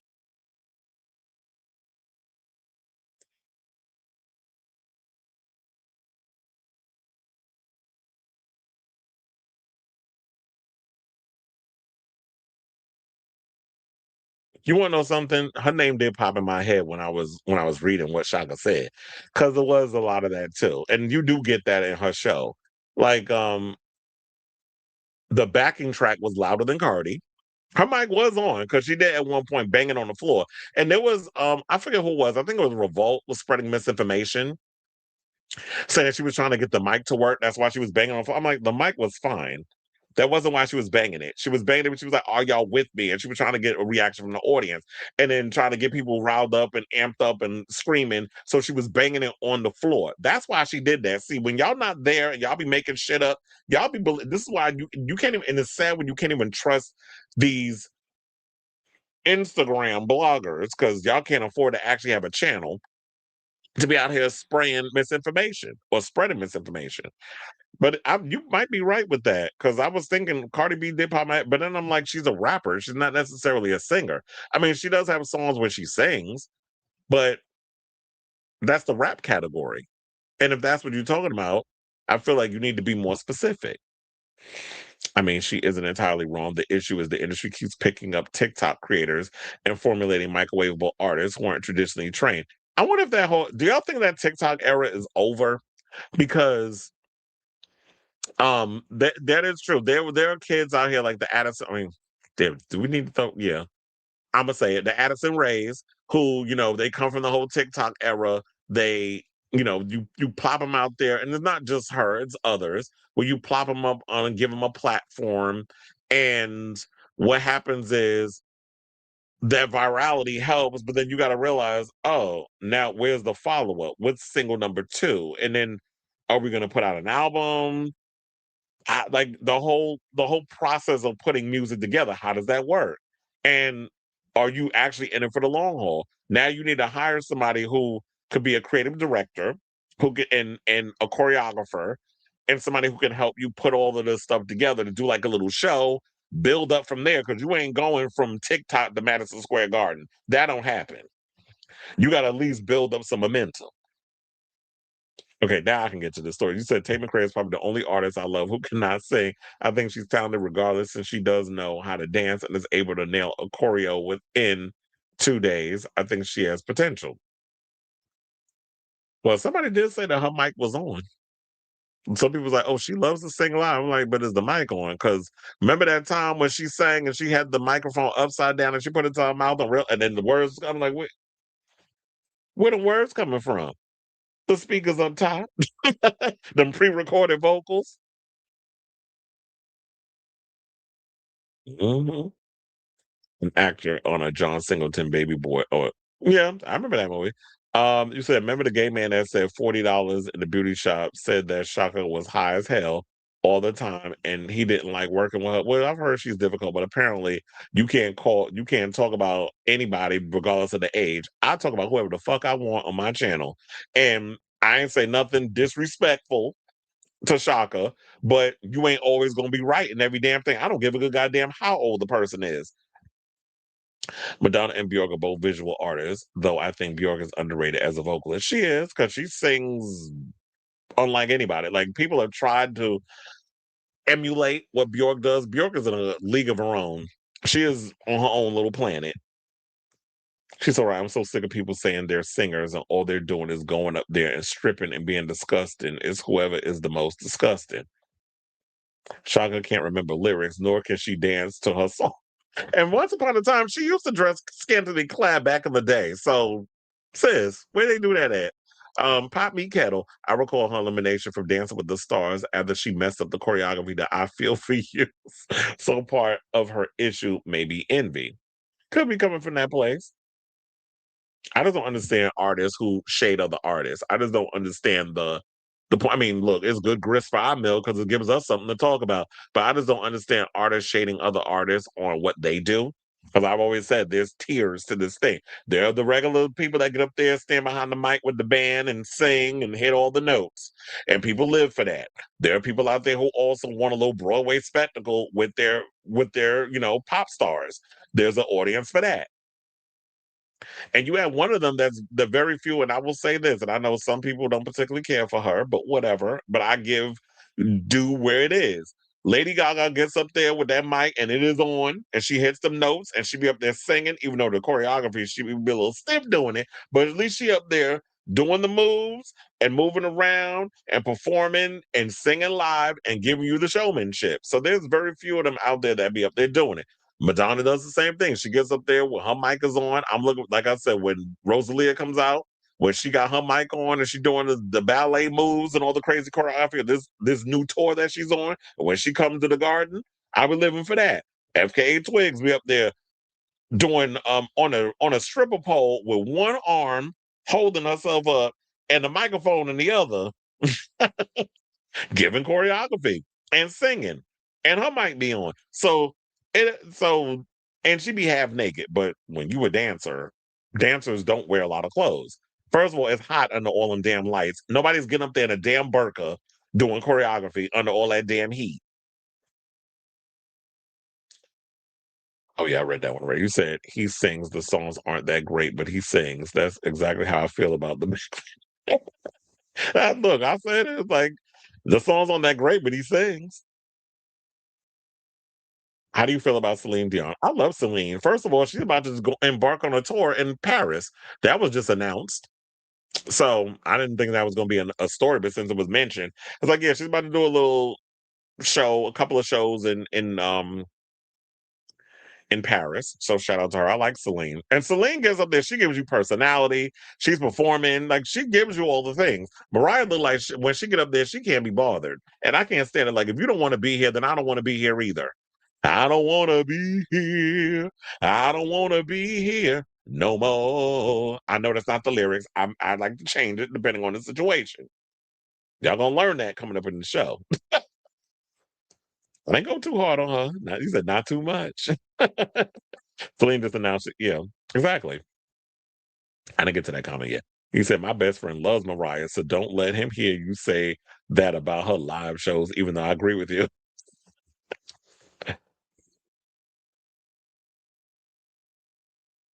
Relatable mediocrity. Oh no, I can't stand mediocrity. Now, if you mid, I'm gonna definitely call it out. I didn't get to see much of the Tate McRae show, but I was like, whatever, because I was working on the same thing with FKA Twigs show. I was on the outside, although I didn't see it on the screens, her show, but I did get to peek in a little bit. And the B stage was literally next to where I was stationed at, so I got to see a bit of that. And she said, "Oh, I just learned the piano." I'm like, "Sis, nobody picks up the piano that quick. You wasn't playing that damn. You was playing that piano just as much as you was singing live." And you know, you got them. They got them pianos that are where you put it in where the keys is moving. You just gotta remember where they are and put the fingers there. That's what I believe happened. But anyway, let's move on. Let's talk about Perez Hilton. So the other day, Perez Hilton went on his social media to reveal that he was in the hospital for almost a month because he had developed sepsis and a whole bunch of other stuff. I guess because he also was saying that he had taken some medication and didn't eat, which is dumb because I'm like, why would you do something like that? Everybody knows if you're going to take prescription medications, you should take it with food, especially if it says it on the fine print, which you probably didn't read. So you be reading celebrities for a living, but you don't be reading your medications, which had him out here looking like Kelly Osbourne, where he looks on the left. He's out here looking like how Kelly Osbourne is on that damn Ozempic. Sidebar, it looked like the whole family is on that shit at this point, because I just saw a recent video of Jack Osbourne talking about some rock group that were kicked off the Ozzy's tribute thing, and he looked a mess too. So this whole thing regarding Perez Hilton, eventually I felt this, but I don't know if people felt it in general. That with him coming out and saying all this, I already knew people was gonna come up in the comments. Well, he's done bad to so many celebrities and stuff. Now he's getting his karma and all this other stuff. Which in the last video I did defend and say, over the years, I have noticed, because I've watched Perez's videos where I don't really go to the blog. Like, the blog was the blog back in the day. I don't think the blog is as popping as it once was. But he does a lot of YouTube videos, and he does a show with Booker and all that other stuff. So he's been relatively active and busy in the whole entertainment space. But I've said that over the years, since, him, the fire crotch thing and drawing CUM, You know, you got to watch it with some of the algorithms in here. That's why I have to choose words carefully on certain celebrities' faces and all other stuff. He doesn't do that anymore. And some of the mean, vile stuff he said about Britney back in the day, where he wished that she would have left the union instead of Heath Ledger. Y'all remember that? Maybe if you don't, I'm telling you. He has changed since then. And he has been doing the work to not be such a nuisance in regards to kicking celebrities while they're down to bring attention to his social media situations. He's matured over the years. So, with that being said, Kristen Johnson, who y'all remember from the Third Rock in the Sun and that infamous episode of Sex in the City where she fell out the window, basically called on Perez to make amends to those he had hurt following his recent hospitalization for sepsis. Well, it seems to be an ongoing thing that homosexuals tend to be getting because he had sepsis, Billy Porter had sepsis, and they're both on this road to recovery. Now, Kristen Johnson, best known, as you know, like I said, from Third Rock from the Sun, wrote in a since-deleted post on Threads that Hilton, who's 48, needs to make amends to the women he had allegedly hurt with his bruising gossip blogging, according to Us Weekly. Many years ago, my guts were basically ripped open as a result of my long-term abuse of opiates. I wrote a whole book about it called Guts, wrote the 58-year-old actress on Wednesday. I got clean. It took a long time to recover from all of it mentally and physically. I was extremely underweight for about a year, nauseous, and barely able to eat. It was horrible. She accused Hilton of writing the meanest ish about me and my weight and making fun of how I looked, which she claimed led to a vicious social media pile on by his followers, which really sucked at the time. According to Johnson, it was learning that Hilton had been very sick and found Jesus. That's what he said. That dredged up her painful memories of reading Hilton's post about her years earlier. She tossed out a small olive branch, writing of Hilton's recovery, good for him and hope he gets healthy. However, she added that she would never forget how casually and relentlessly he'd attacked women and young girls in the 2000s and how terrible it felt to be made fun of by him while I struggled through my darkest time of my life. Now, Johnson said she hoped that if Hilton had truly changed, his transformation would go beyond words and that he would try to make amends for his cruelty. I know he can hurt a lot of people. This is what she wrote. The actress got affirmations from other women in the spotlight, including DJ, oh Lord, Samantha Ronson. He used to, oh yeah, I remember the days where he used to go in on her. Who infamously dated Lindsay Lohan while her behavior was a regular topic for gossip bloggers like Hilton. Fuck him forever, Ronson bluntly wrote in the comments, according to Us Weekly. The comedian Elaine Boosler, is that Boosler or Boussier? Joke that poor Jesus gets stuck with all the assholes. Jesus. Now, Dumb and Dumber actress Lauren Holly offered her support to Johnson, writing, "How brutal. I'm sorry you went through any of that. You were so strong." Now, Johnson's criticism of Hilton comes after he revealed the mystery illness that sent him to the hospital for 3 weeks. We don't need to go into the whole thing about it. Yeah, he was in the hospital for 21 days. He almost died. He had a laparoscopic surgery and a whole bunch of other stuff, and then he had a bad infection. So, and then he said that he found God. Now he's going to get his kids in Catholic school, a whole bunch of other stuff. I hope that you mean what you're saying, but that is TBD. But in this whole situation, I'm not, while he has done the work, I'm not mad at the other celebrities who still feel that he's a POS, piece of shit, and haven't forgiven him. It's your right to feel that way. He terrorized y'all for many years through his blog. And I don't know if he's ever apologized to all these other celebrities. I mean, I feel like because the way you lay down your foundation, the way you presented yourself, being a nuisance to a lot of people and a nightmare to a lot of celebrities and making their lives a living hell with your blog and some of the stuff you said and the drawings and the names, the fire crotches and all the other crazy names that you would give celebrities that you were going in on, they don't have to forgive you. I mean, to me, I would forgive, but I wouldn't forget because I don't want to have that kind of energy, me just running around being like, oh, that man, oh, I hate him, piece of ish and all the other stuff. Like, I don't want to walk around with that energy. It's like, it is what it is. It happened. It's back in the day. You don't talk about me no more. I'm still out here living my best life. and you going through what you're going through, and hopefully you found God. Hopefully you have figured out a way to center yourself and make yourself a better person. That we've seen. I've from based off of what I've been following and watching, Perez has put in the work. Now post all of this other stuff once he gets on this road to recovery where he's in a much better place. We'll see if he continues to do the work. And I hope, and I'm wondering, because of what Kristen Johnson said in this post, I'm wondering if he'll actually respond to this and make another video where it's like, you know what? Not only are you making amends with your health and making amends with the man upstairs, but you're also going to make amends to the celebrities that you've hurt through your blog over the years. See, at least with me with this thing, I don't make the news, I just report it. I report on the things, I give my opinion, and I move on. Now, when you out of pocket and you doing dumb stuff, then yeah, the name calling comes up in there because it's like reading and shade.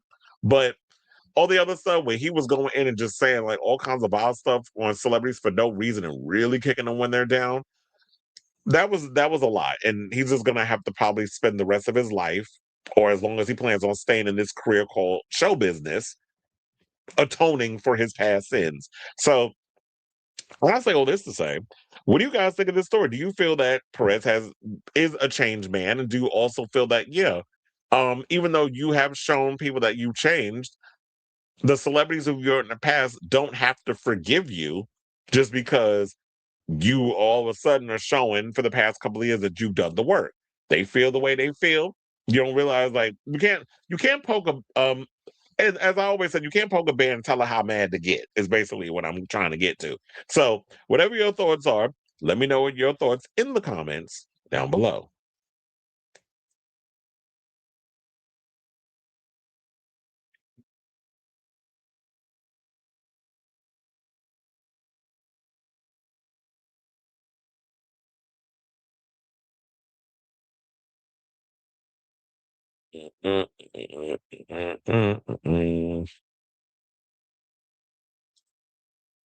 It said it's like flat out beyond out of date, worldly, and trashed out. Too old to be doing that in the first place, and etc. The class is always going. I need to understand, what do y'all define as class? Do y'all think that somebody standing there in a ballroom gown and like flat iron hair and just standing at a microphone, that's considered class? Like, what are y'all even talking about? I don't understand when people always talk about like trashy and this, that, and the other. It's like these girls are not on stage sitting there fingering themselves while they performing on stage. Now, I will say this: the stuff with Cardi B at that concert, that was borderline and on vulgar. Some of the stuff I was saying up there, but she particularly performs for a specific audience.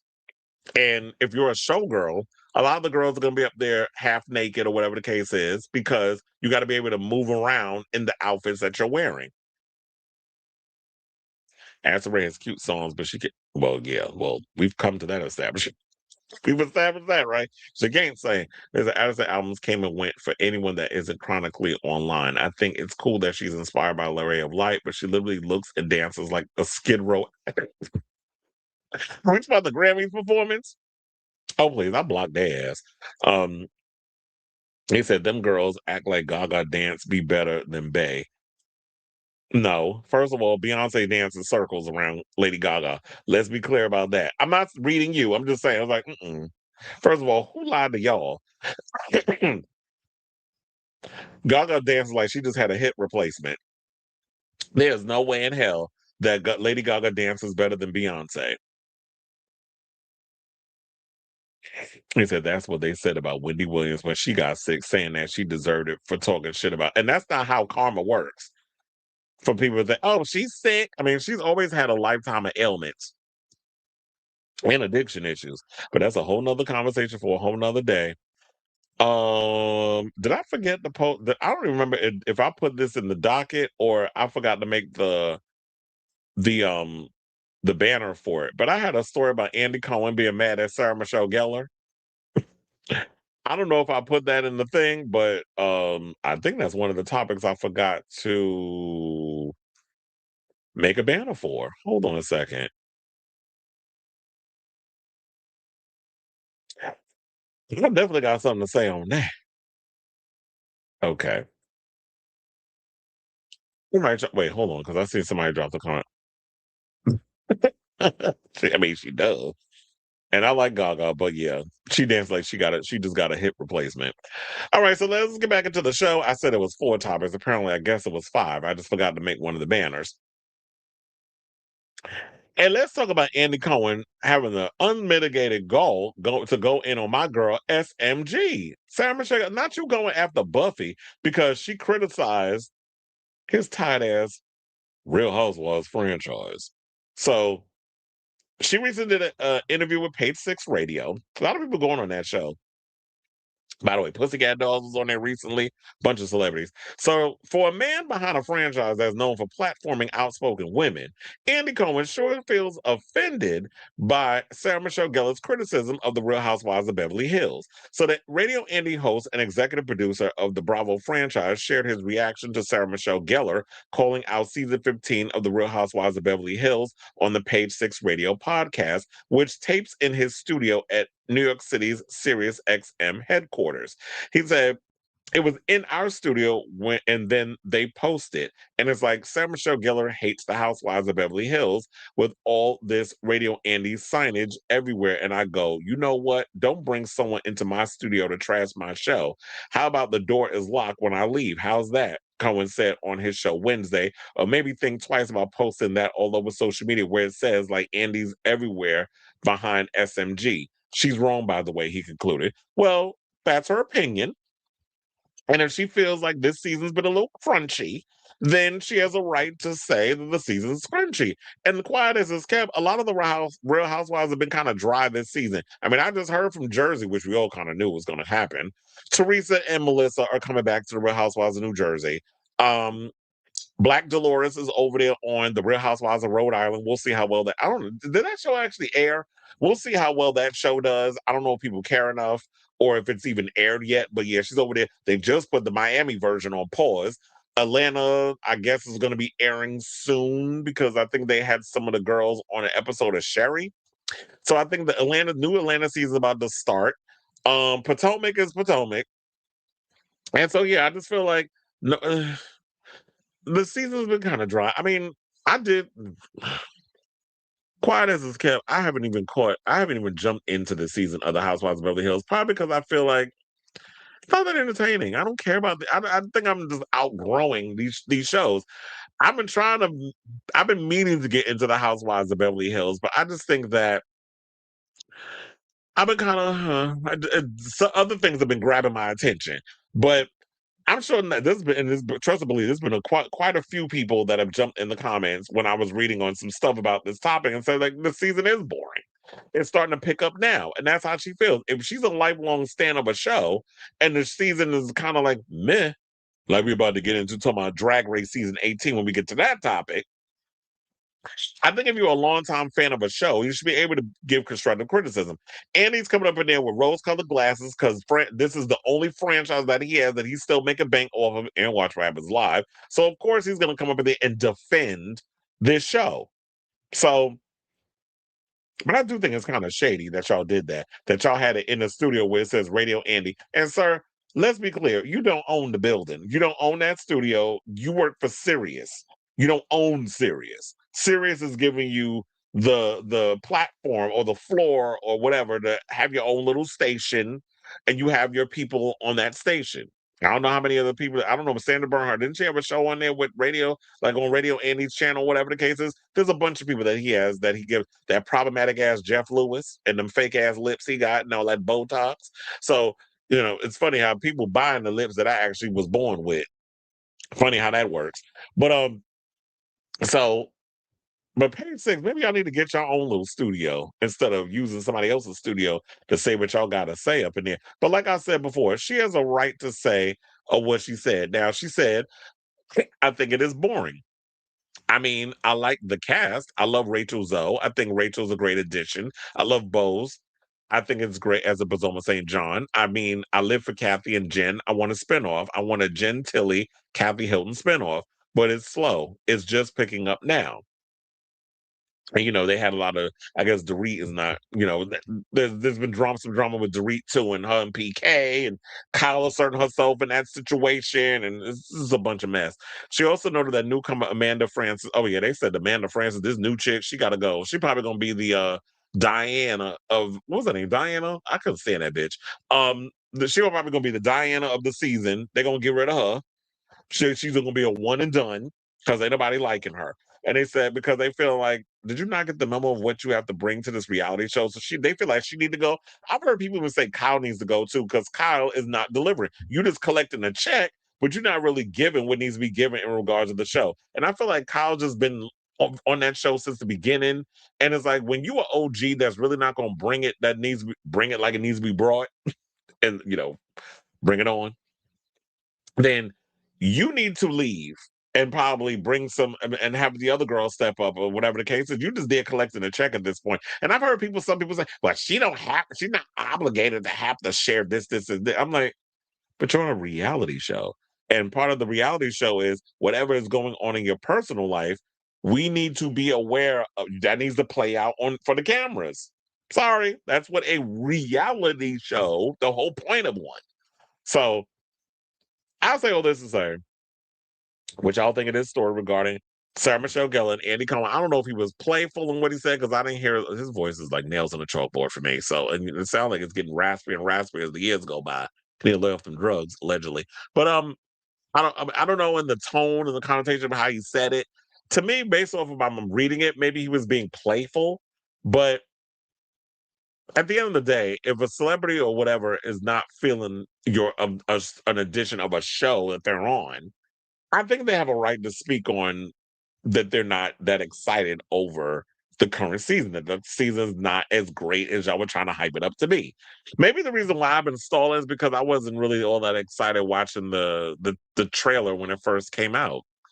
I just didn't find it all that exciting. But anyway, so I definitely want to hear from y'all. Let me know what your thoughts on. Do you agree with what Sarah Michelle Gellar had to say about uh, the Real Housewives of Beverly Hills, or is she wrong in her assessment? Let me know what you guys think of this story in the comments down below.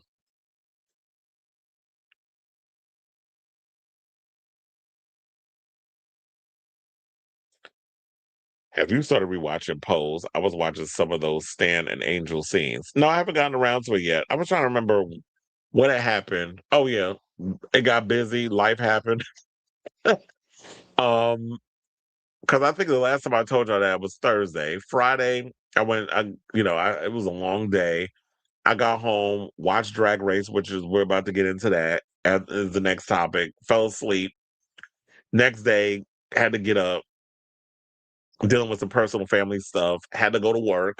Came home. Had to go to bed early because I had to get up early on Sunday to get to work. Came home last night around 5, 6 o'clock. Was putting the show together, like some topics, whatever. Was exhausted. Had no energy. Was literally running on fumes. And by 10, 11 o'clock, I was knocked out. I don't know. I just think my body was just shut down. I was trying to fight it, but my body was, bitch, we going to sleep. And so, no, I haven't gotten around to watching it because I've just been running everywhere. Not the clapback was so in season. That's what the statement was referring to. Every single album, tour, or anything career-wise should not always be so freaking degrading and disgusting all the darn time. Funny how Andy has no problem having opinions about others, but will be damn if someone else plays. I don't, child, I pay that queen no mind. It's like, if your show is dry as hell, it's dry. Get over it. Or do better. I don't know how you can do better, but do better. Because it's supposed to be a reality show. So I don't know how you can fine-tune the script. But anyway, speaking of reality television, let's talk about Drag Race. So apparently in last week's episode, which I told you I fell asleep on because it was kind of dry and boring. So the week before we get to the crazy one regarding Jane Don't, the competing queens were assigned to the show's famous makeover challenge, which I don't particularly care for the makeover challenges, but nevertheless, this it depends on the challenges or whatever. I think I'm still reeling over that wedding challenge from back in the day with Bianca Del Rio. Remember they cut that? Wasn't that Bianca? Where they basically, that you can't even see that episode no damn where. They removed that from social media. I think because one of the guys was homophobic or something or another. But anyway, so Calpurnia Adams and her story regarding Soldier's Girl. It's funny, I said Soldier's Boy in the last time I talked about it, with Soldier's Girl. Back in the day, there was a movie that came out. I never heard of this story, but there was a movie that came out called Soldier's Girl about a guy in the military who falls for a trans woman. And his fellow cadets found out about it and they unalived him. And so there was a whole story. They made a movie on it. Lee Pace played Calpurnia, and Troy Garrity, who is Jane Fonda's son. Whatever happened to him? He played the young man who you see on the right who was unalived. So this episode was about gay cowboys and dragging them up, which I thought was a relatively interesting thing because it puts a spotlight on the fact that we have black cowboys out there, we have an organization with that, and we have gay cowboys. Like, there's so many different organizations because a lot of people always want to feel like, it's great that we shine a light on different types of people within our community, because a lot of people tend to think that gays just sit around doing drag and hair and makeup and all this other mess. Speaking of which, I totally forgot to mention that the reason why they said allegedly Cardi B was an hour late to her concert at the Garden was because her hair and makeup person was late. I'm like, really? Okay. But that was the excuse. But anyway, so Calpurnia Adams has said that she was gobsmacked and blindsided after RuPaul's Drag Race referenced the 1999 murder of her former boyfriend, Barry Winchell, and showed photos of both of them without warning. Adams shared her reaction in a voice message played on Race Chaser, the Drag Race recap podcast hosted by Alaska, the other name, you already know, Thunder, and William Belli. The moment came during a recent Drag Race Season 18 makeover challenge, where contestants put on a willing guest in the drag to create a family resemblance. So that whole episode was BS anyway, because the person that went home, Discord, as I said in the last video, definitely there was a family resemblance. The outfits were literally the same, but it was just two different colors. So the family resemblance was there. But their consistent removal of the goalposts to continue to save Darlene and damn fucking Juicy is pissing me off at this point with the show. And I will bring that up again when we get to the Jane Don't situation. So in her message, Adams said, I was kind of gobsmacked this last Friday because one of the makeover subjects for the Family Resemblance Challenge said that he was an ex-military member who had served in Fort Campbell, Kentucky with Barry Winchell. Adams said that it was really a shock to see the murder raised on the show, adding, it was really a shock to see Barry's murder brought up on Drag Race episode, to see his picture come up and my picture come up. Adams also said she sees value in the story being discussed and said, and I think there's still value to be had in letting everyone know that that kind of bigotry and hatred existed in the military. She described herself as a veteran myself, a combat medic, and said the reference landed while she was watching the episode with friends, making it very blindsiding. Adams explained Winchell was brutally beaten to death during 4th of July in 1999, and that it has been 27 years. Damn, it's been that long? But it said 1999, so it's crazy. 27 years almost. She went on. She said, it still breaks my heart because he was a sweet young man, and that night, Justin Fisher and Calvin Glover conspired to unalive Barry because they had whipped up a frenzy against him because he was dating a transsexual. So that night, they beat him to death. Both men were sent to prison and have since been released. Now, Alaska responded by describing how jarring it could be for traumatic events to surface unexpectedly in entertainment, saying, because it is so terrifying, like Calpurnia said, to be like, I'm hanging out with my friends, we're kikiing and having a good time, and then like, bam, on the screen, probably the worst thing that's happened, in your life pops up on the screen without warning, as per the advocate. Now, Willem also questioned World of Wonder's decision to use Adams' story and photo without giving her a heads up, saying they know full well about the trauma that she went through. Or maybe the fact is they didn't care because this season has been a chop, and the regular queens on the show haven't been delivering in regards of the drama and all this other stuff, and the challenges have kind of been mid at best. So they were like, let's just pop this thing. I'm not taking into consideration how Calpurnia Adams, who is still alive, feels about seeing an old trauma that she's probably living with and has found a way to like let it fester and let it simmer, and it's not like this ongoing thing that's constantly beating in her head, that it just pops up and you re-traumatized her. So I get that you know, on one hand, maybe you brought it up because it's a heartfelt moment and that this guy who is getting this makeover is having a moment where he's sharing this thing, and that he served alongside Barry in the military, and he's bringing this thing up, and now you're not thinking of how that affects Calpurnia because she's had to endure a lot of trauma from this situation. The love of her life was taken from her because he loved her for who she was, didn't care about body parts or other stuff. He saw Calpurnia for who he was. He saw the soul, and he loved her. And these other hating assholes up in the military just couldn't let him live and love who he wanted to love. So shout out to Calpurnia. If you guys have not seen the movie Soldier's Girl, I actually own it on DVD. Damn, now I feel like I need to dig it up and go and give it a rewatch.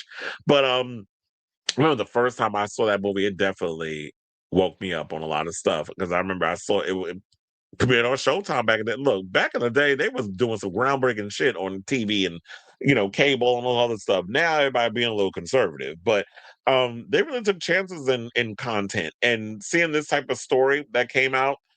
And yeah, I know it'd be problematic today because I had a cisgendered gay man. Lee Pace is out of the closet. I'm not outing him. Playing a trans woman, and then you had Troy Garrity up in there, and this whole story that happened, and now it's like now you're being re-traumatized. So shout out to Calpurnia, shout out to the Race Chaser girls. I guess with them calling out World of Wonder, Alaska definitely not being invited back to Drag Race. With that show being, with this franchise becoming even more of a hot, uninspired mess, would Alaska even want to come back to that show? So I say all this to say, what do you guys think of this story regarding Calpurnia Adams saying that, yeah, she was blindsided by all this, being this whole thing being mentioned on an episode, and the World of Wonder not taking into consideration how she would feel. Do you feel that, yeah, maybe they should have given her a warning, being like, we're going to mention you in the situation that happened with you and your love of your life in an episode? You should have probably given her the heads up, or somebody should have. I don't know. So, caught between a rock and a hard place in regards to this whole situation. So, yeah, let me know what you guys think of this story in the comment down below.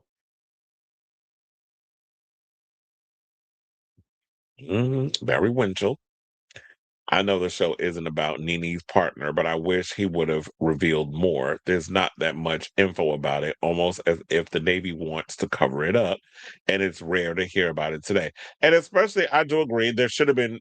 Yeah, that was another thing I was going to bring up too, is that, yeah, he should have revealed more. Like, if you're going to go in there and say, oh, yeah, I served with Barry Winchell, I do feel like there should have been a little more transparency, a little more conversation. You should have went a little deeper in there. Or maybe he did go deeper and the editors chose to just cut a lot of it out. They just thought, let's mention the surface stuff and that'd be enough. Because I definitely feel like with my generation in the 90s, we know of the story because we saw the movie, that whole situation. So we were aware of Calpurnia's story. But if you want to introduce history, queer history, to a newer generation, which you seem to be very interested in wanting to know more or wanting to reveal more, maybe you know more.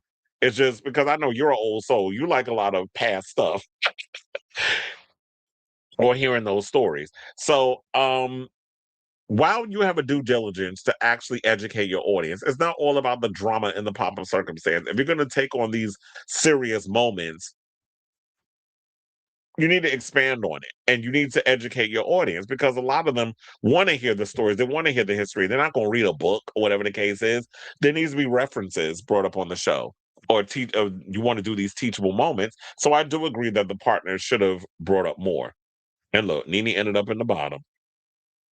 Alaska has shown interest, but WoW does not have that same interest towards her. I truly think All Stars 10 was the start of Drag Race, and it's going to keep flopping.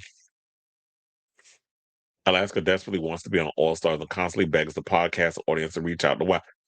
And I like Alaska. Lovely queen. Met her a few times, taking pictures, that sort of thing. But Alaska. Move on from this shit. Like, you see, Willem ain't wasting no time worrying about them people. She's like, look, I made my mark. I became the first and only queen to ever be disqualified, and I've been able to financially benefit since then. It looked a mess. I don't know why that's going to the theater. I mean, I'll probably go see it in the theater because the A-list will pay for it. But what average regular human being is going to go to the movies to sit and watch the budget looked like it was $2 and a paper clip. And who wants to watch that in the theater? That should have went straight to Hulu. And that's why, and I know they want to do like the spoof like Airplane and all that other stuff, but I'm like,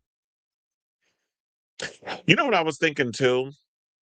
Do y'all think that Scary Movie is going to be the last chance for a regular or like that brand of comedy to actually make an impact? And if it flops, then does that mean that brand of comedy is kind of dead? Like nobody really wants that brand of comedy, like that unfiltered, unapologetic comedy. I mean, look, all these Trump supporters out here, y'all living for, I want to be able to say the most derogatory thing. And I'm like, I'm all for offensive humor, but it got to be funny.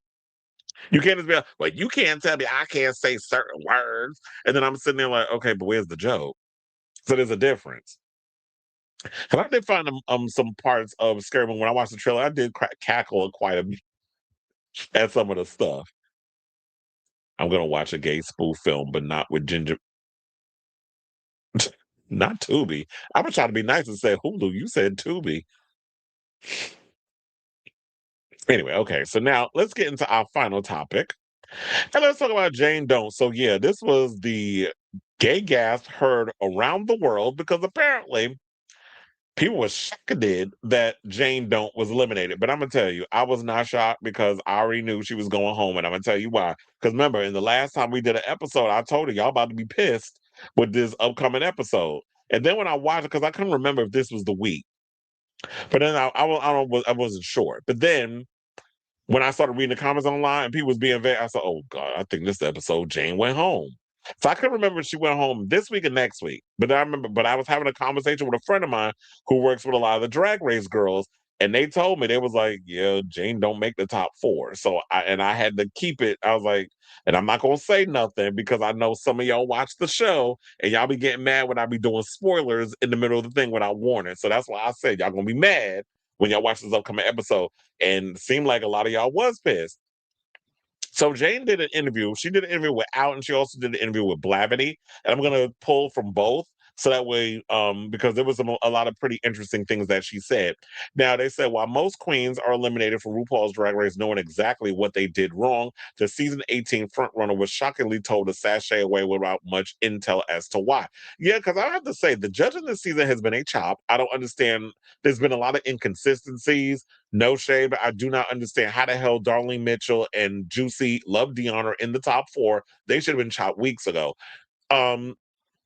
Darlene won one challenge. That was that last? No, it wasn't last week. What was it? It was the I forget what challenge. Because see, and this is how bad it is. I can't remember what y'all be winning challenges for. While Jane has been consistent with her wins. She's got quite a few wins under her belt. But now it's like, are we not putting track record in play? I feel like because Jane hasn't been given the producers and everything what they want, they kind of, excuse me, I feel like they pretty much were like, you know what? She's not willing to play the game. She's not giving us what we need out of it because while she's been consistently winning, she hasn't been all that exciting, or it seemed like she's not excited over her wins. So maybe that's the reason why she hasn't been winning. And so production is like, okay, we need excitement, but no shade. None of the girls have really been bringing anything remotely exciting. Because I thought before I was spoiled as to Jane going home before the episode aired, I thought the top 3 was going to be Jane Don't, Nene Coco, who I want to hunch. That's a fine ass boy. And Mikey Meeks. I thought that was going to be our top 3. The others could have went home. And if they were going to do a top 4, I thought, okay, maybe Darlene, because Darlene is good TV. They like the whole happy-go-lucky energy that she brings. So let's keep her around for as long as possible. She's not going to win the show. But, and they do that. no shade, but I feel like they kept Juicy around because they wanted to be a diversity type situation and didn't want to get mad and say, oh, y'all got 4 white girls in the thing. Same bitch that we had during the season of Trinity the Tuck and Monet Exchange, how they had to do it, because y'all had no plans on having that be a double win. I do not believe that was there was ever in the cards that they were going to do a double win. You could tell by the edit they took both of the wins that they filmed individually, did a split screen, and tried to edit. It was not a good edit. I could see through the bullshit, but I didn't believe for 1 second that y'all managed to have this be a co-win. I think it was going to be. I think y'all had eyes set on Trinity, and because there was a lot of backlash on, oh, y'all keep giving all the white girls keep winning, all the white girls. Same thing where it was reversed for the first couple of seasons of regular Drag Race. All the people of color was winning, all the black girls was winning, and you had Raja, who's Asian.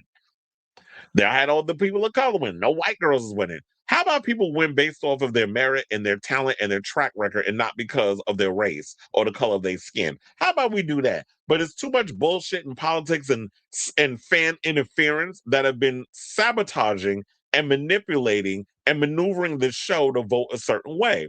And I feel like there's way too much producer interference in how they're trying to steer this ship. And I think fans are getting tired of it. I'm at a point where I'm over this show. I don't give a fuck who wins now. I mean, it'd be nice if it's Darlene and Nene. I mean, not Darlene. If it's Nene or Mikey, I have a feeling they're gonna go towards Mikey. But if y'all go towards Mikey because she's had more consistent wins than Nene, then I'm calling BS on the whole thing regarding Jane, because Jane has been consistently a winner, but because of one misstep, you eliminate her. So it kind of it screws up, it contradicts what it is that I'm still trying to decode and decipher what the whole judging process, how are y'all voting? Are you going to like, I'm just confused by it all. And I don't know, maybe a lot of y'all are just as confused as I am, but this show don't make no more damn sense anymore. So after making history with the best track record ever seen on RuPaul's Drag Race, Jane Don't is the latest queen of Sashay Way on season 18. The talented performer landed in the bottom 2 against Nene Coco after her impersonations of a crazy Karen. I hated that Karen thing. I just thought the whole thing was stupid, and I think it's low key racist. Why are we doing a episode improving on problematic white women? Like, I just did not get the whole point of that. I don't even think Juicy's was all that great, and I don't think Darlene's was great, and that should have been your bottom 2. So anyway, once we got to the elimination, they lip synced to Garden of Eden, Lady Gaga's Garden of Eden, which I do like that song. I like watching her perform it live whenever I've worked the Mayhem Ball. I love that live performance. I also like the song, and I think it's very catchy. And child, I already knew it was over once we got to Nene doing that that cartwheel into a backflip. I was like, bitch. I knew it was over at that point. Well, they both did a little cartwheel at the same time, but Nene did a little one extra, and Nene definitely performs down. One of my friends said she must hang out around a lot of black girls because she was definitely giving that. Now they said I haven't even metabolized the whole thing. We locked into the roller coaster and they dumped me off at the end. I don't even know what happened. The chances of you having lip sync are high. Before I left the show, Bosco told me that the chances are high that you're going to lose. It was all very out of body. This is what Don't tells out. Now, since her elimination, Drag Race fans have outcried and shared their disbelief that the show's frontrunner would be taken out of the competition with a nearly perfect run. In fact, some viewers are saying that it's the most shocking and even the nastiest elimination in Drag Race history. Now, although Don't is grateful to receive so much love from her passionate supporters, she doesn't want her fellow sisters or anyone on production to receive any type of hate and negativity. So she said, I will absolutely take the compliment, but no one is entitled to win Drag Race.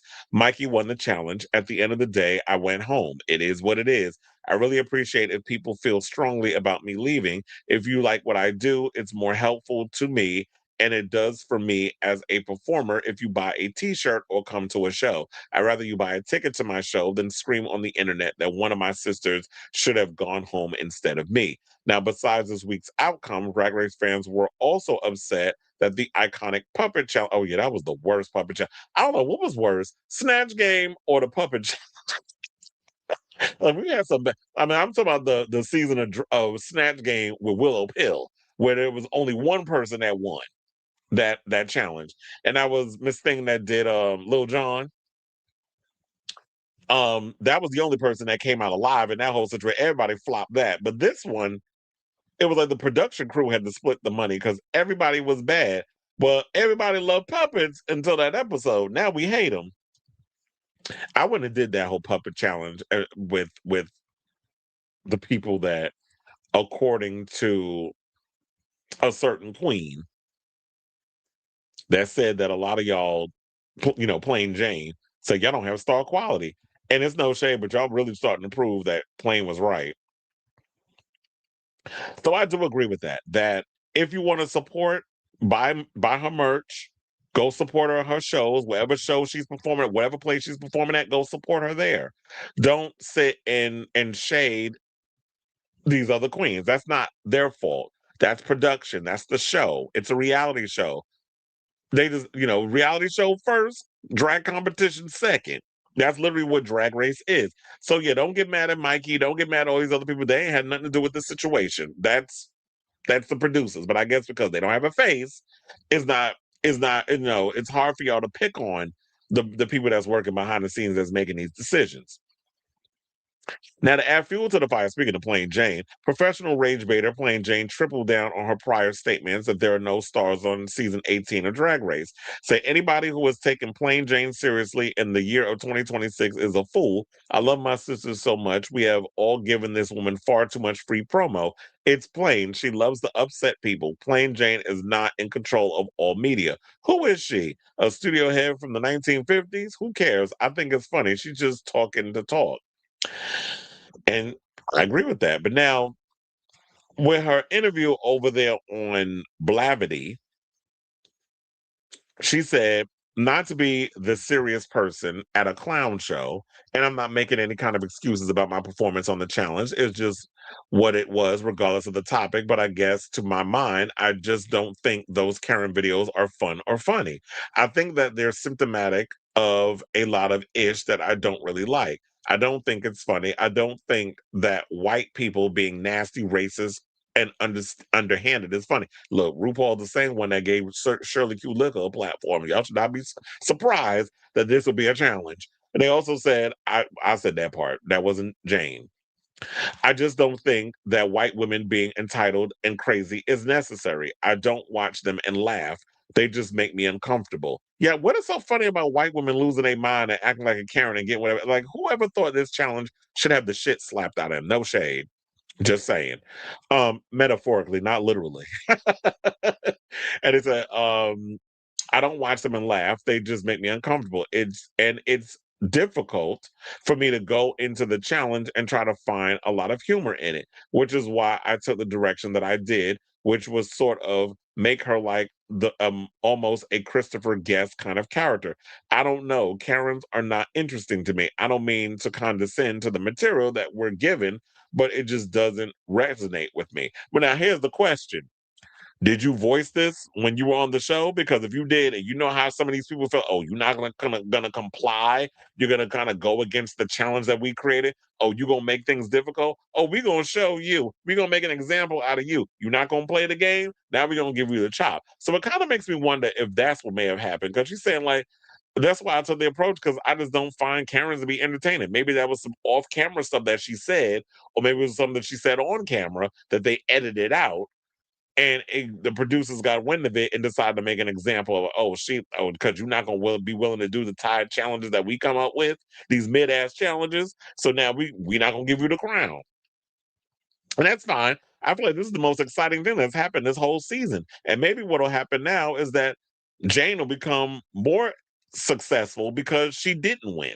I don't even think she needs to do All-Stars at this point. Ride high on this wave, take advantage of it, and get all the bookings.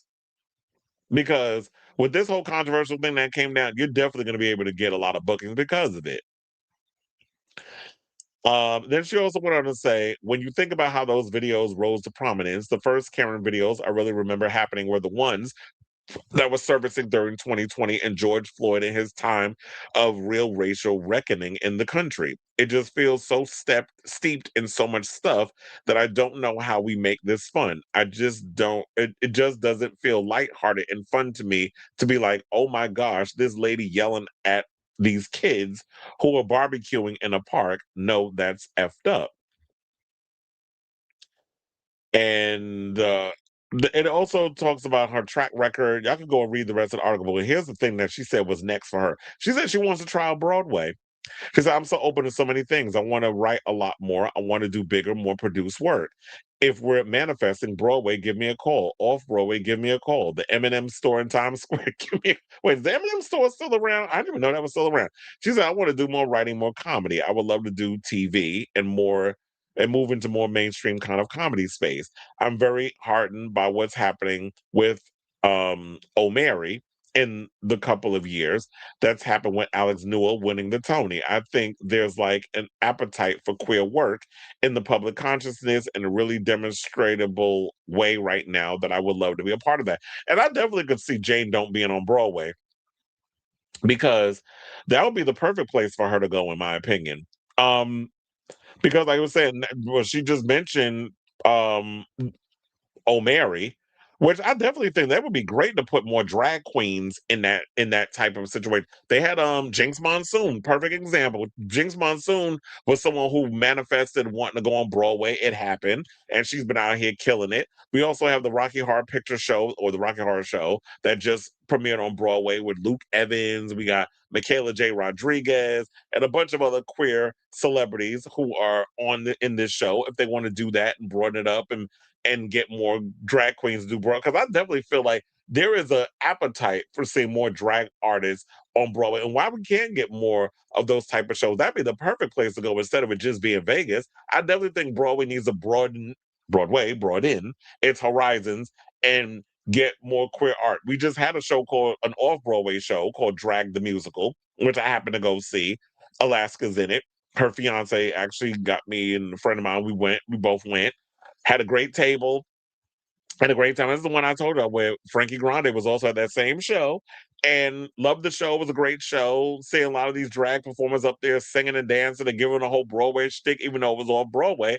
I definitely think there is a definitely an opening and an appetite to see more drag performances. And I'm definitely curious to see what Jane Don't will come up with creatively outside of this disaster of a damn season. So with all that being said, I definitely want to hear from y'all. What do you guys think of the story? Do you think Jane was robbed, or do you think it was just okay? It was just the name of the game, and it is what it is. And she'll have a bigger career outside of the show now that this whole situation has happened. I definitely feel like she's gonna blow even more because of this shocking elimination. So it's good publicity for her. Not so much good publicity for the show because the people's out here mad at the show. So let me know what you guys think of this story in the comments down below.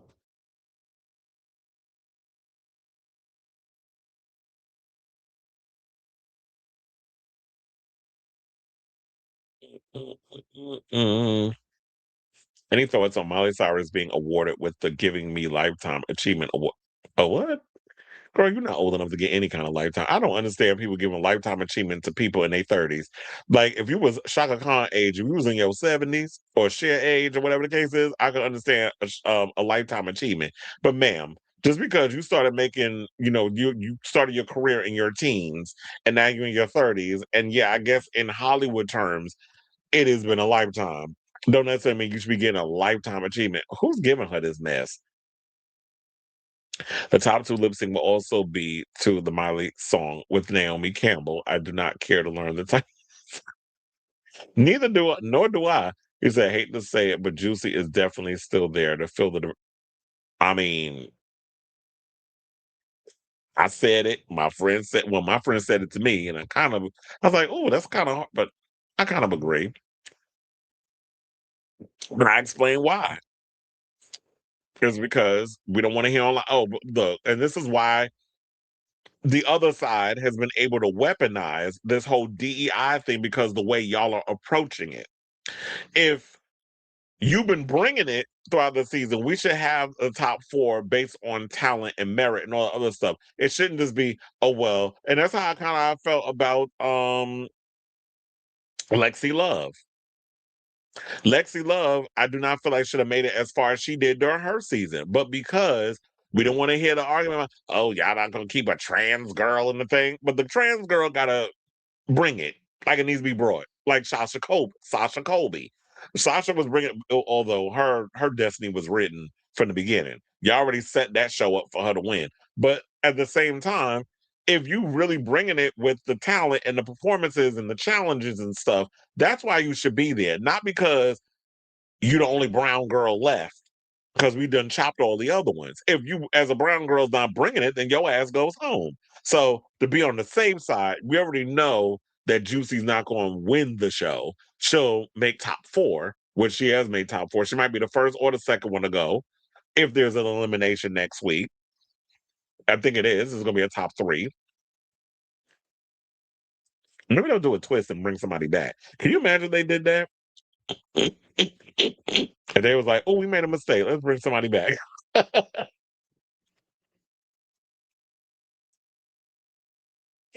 Big theory with All Stars 4 is that was always supposed to be a double win. Oh, yeah. So, I think I heard that too. They were planning on doing Manila and Latrice. But here's the thing: when y'all started to do that whole little thing with people voting each other off the island, whatever the case was, then how was you going to cook that for them to win? Because they felt that Manila and Latrice, because you saw when they eliminated Latrice with the lipstick, Rue was upset, and then they had to bring her back. But then the reality was, when they brought her back, Latrice really wasn't bringing it like it needs to be brought. I hope she's still not mad at me after what I said about her online. We could all grow and move on. And you said I was starting to like Jane, and she became my second winner choice as part of me. Yeah, because I heard like a lot of people didn't even like Jane Don't in the beginning. Y'all wanted her to go home. Now everybody's starting to warm up to her. A part of me worries that Nene won't win the 2 bottom placements. Juicy isn't winning with 3. Mikey is so boring to me. Well, look, quiet as it's kept, this whole season has been a bore. So I don't think it matters at this point who wins. I just think people are over this season. They want to. I think it may have surpassed season 7 as the worst season out of all of Drag Race. I think 18 is probably the worst season. Kind of ironic how the fandom hates the Riggory until they want their favorite. That part, exactly. Y'all don't like the rigor mortis of it all until your fave goes home. Anya is getting a lot of flack for her lackluster crowning gear. She put all her eggs into one basket with kinky boots, only to get replaced by her. I think she mentioned something about the thing. No shade. I didn't care enough to look at the article and do the research. So she dropped the ball. Okay. Drag Race is giving her a Giving Me Lifetime Achievement Award at Oh, I guess you found that. I didn't even know about that. I'm like, okay, look, at this point, Drag Race is running out of celebrities to give that shit to. Is giving her a Giving Me Lifetime Achievement Award at the season 18 finale. They gave it to Liza last year, Elvira the year before, and Bob Mackie before that. I don't know. They're probably gonna have to change the name of the award. Probably it's the Ally Award or whatever. Okay. I'm shaking my head at this. Like, child, this finale is about to be a mess too. But anyway, all right, y'all. Oh, look, 4:20 is when we ended the show, or came to the end of the show. So yeah, we're done with today's show. Thank you for tuning in to the latest episode of Chris Avalon Unfiltered. Final time, if you have not already, hit that like button. Please hit the notification bell. Hit the subscribe. Helps with the algorithm. So that way you know when we go live with a brand new episode of Chris Avalon Unfiltered. I want to thank all the eyes that was in this show today. It was a lot of people up in here. You know, that last video we did was almost 10K. I'm moving on up to the east side. So yeah, we was talking a lot of mess. I won't be on tomorrow because I have to. So it's funny. They're probably over there yeeting at the Garden because we got Monday Night Raw that's currently happening. I was like, oh no, I need a day off. I thought about picking up a shift for that, but I was like, I need a day to rest and and recuperate because I'm back at the garden tomorrow. So yeah, and I'll be back on Wednesday with a brand new episode. It'll be a lighter week, which I'm actually happy about. And yeah, I'll be back a couple of days. I'll be able to give y'all a show until I'm back on the crazy grind again. So yes, I'll be back on Wednesday with a brand new episode. Thank you all for watching. Thank you for your continued support. Thank you for all the messy comments, good, bad, and indifferent. And until next time, ciao, darlings.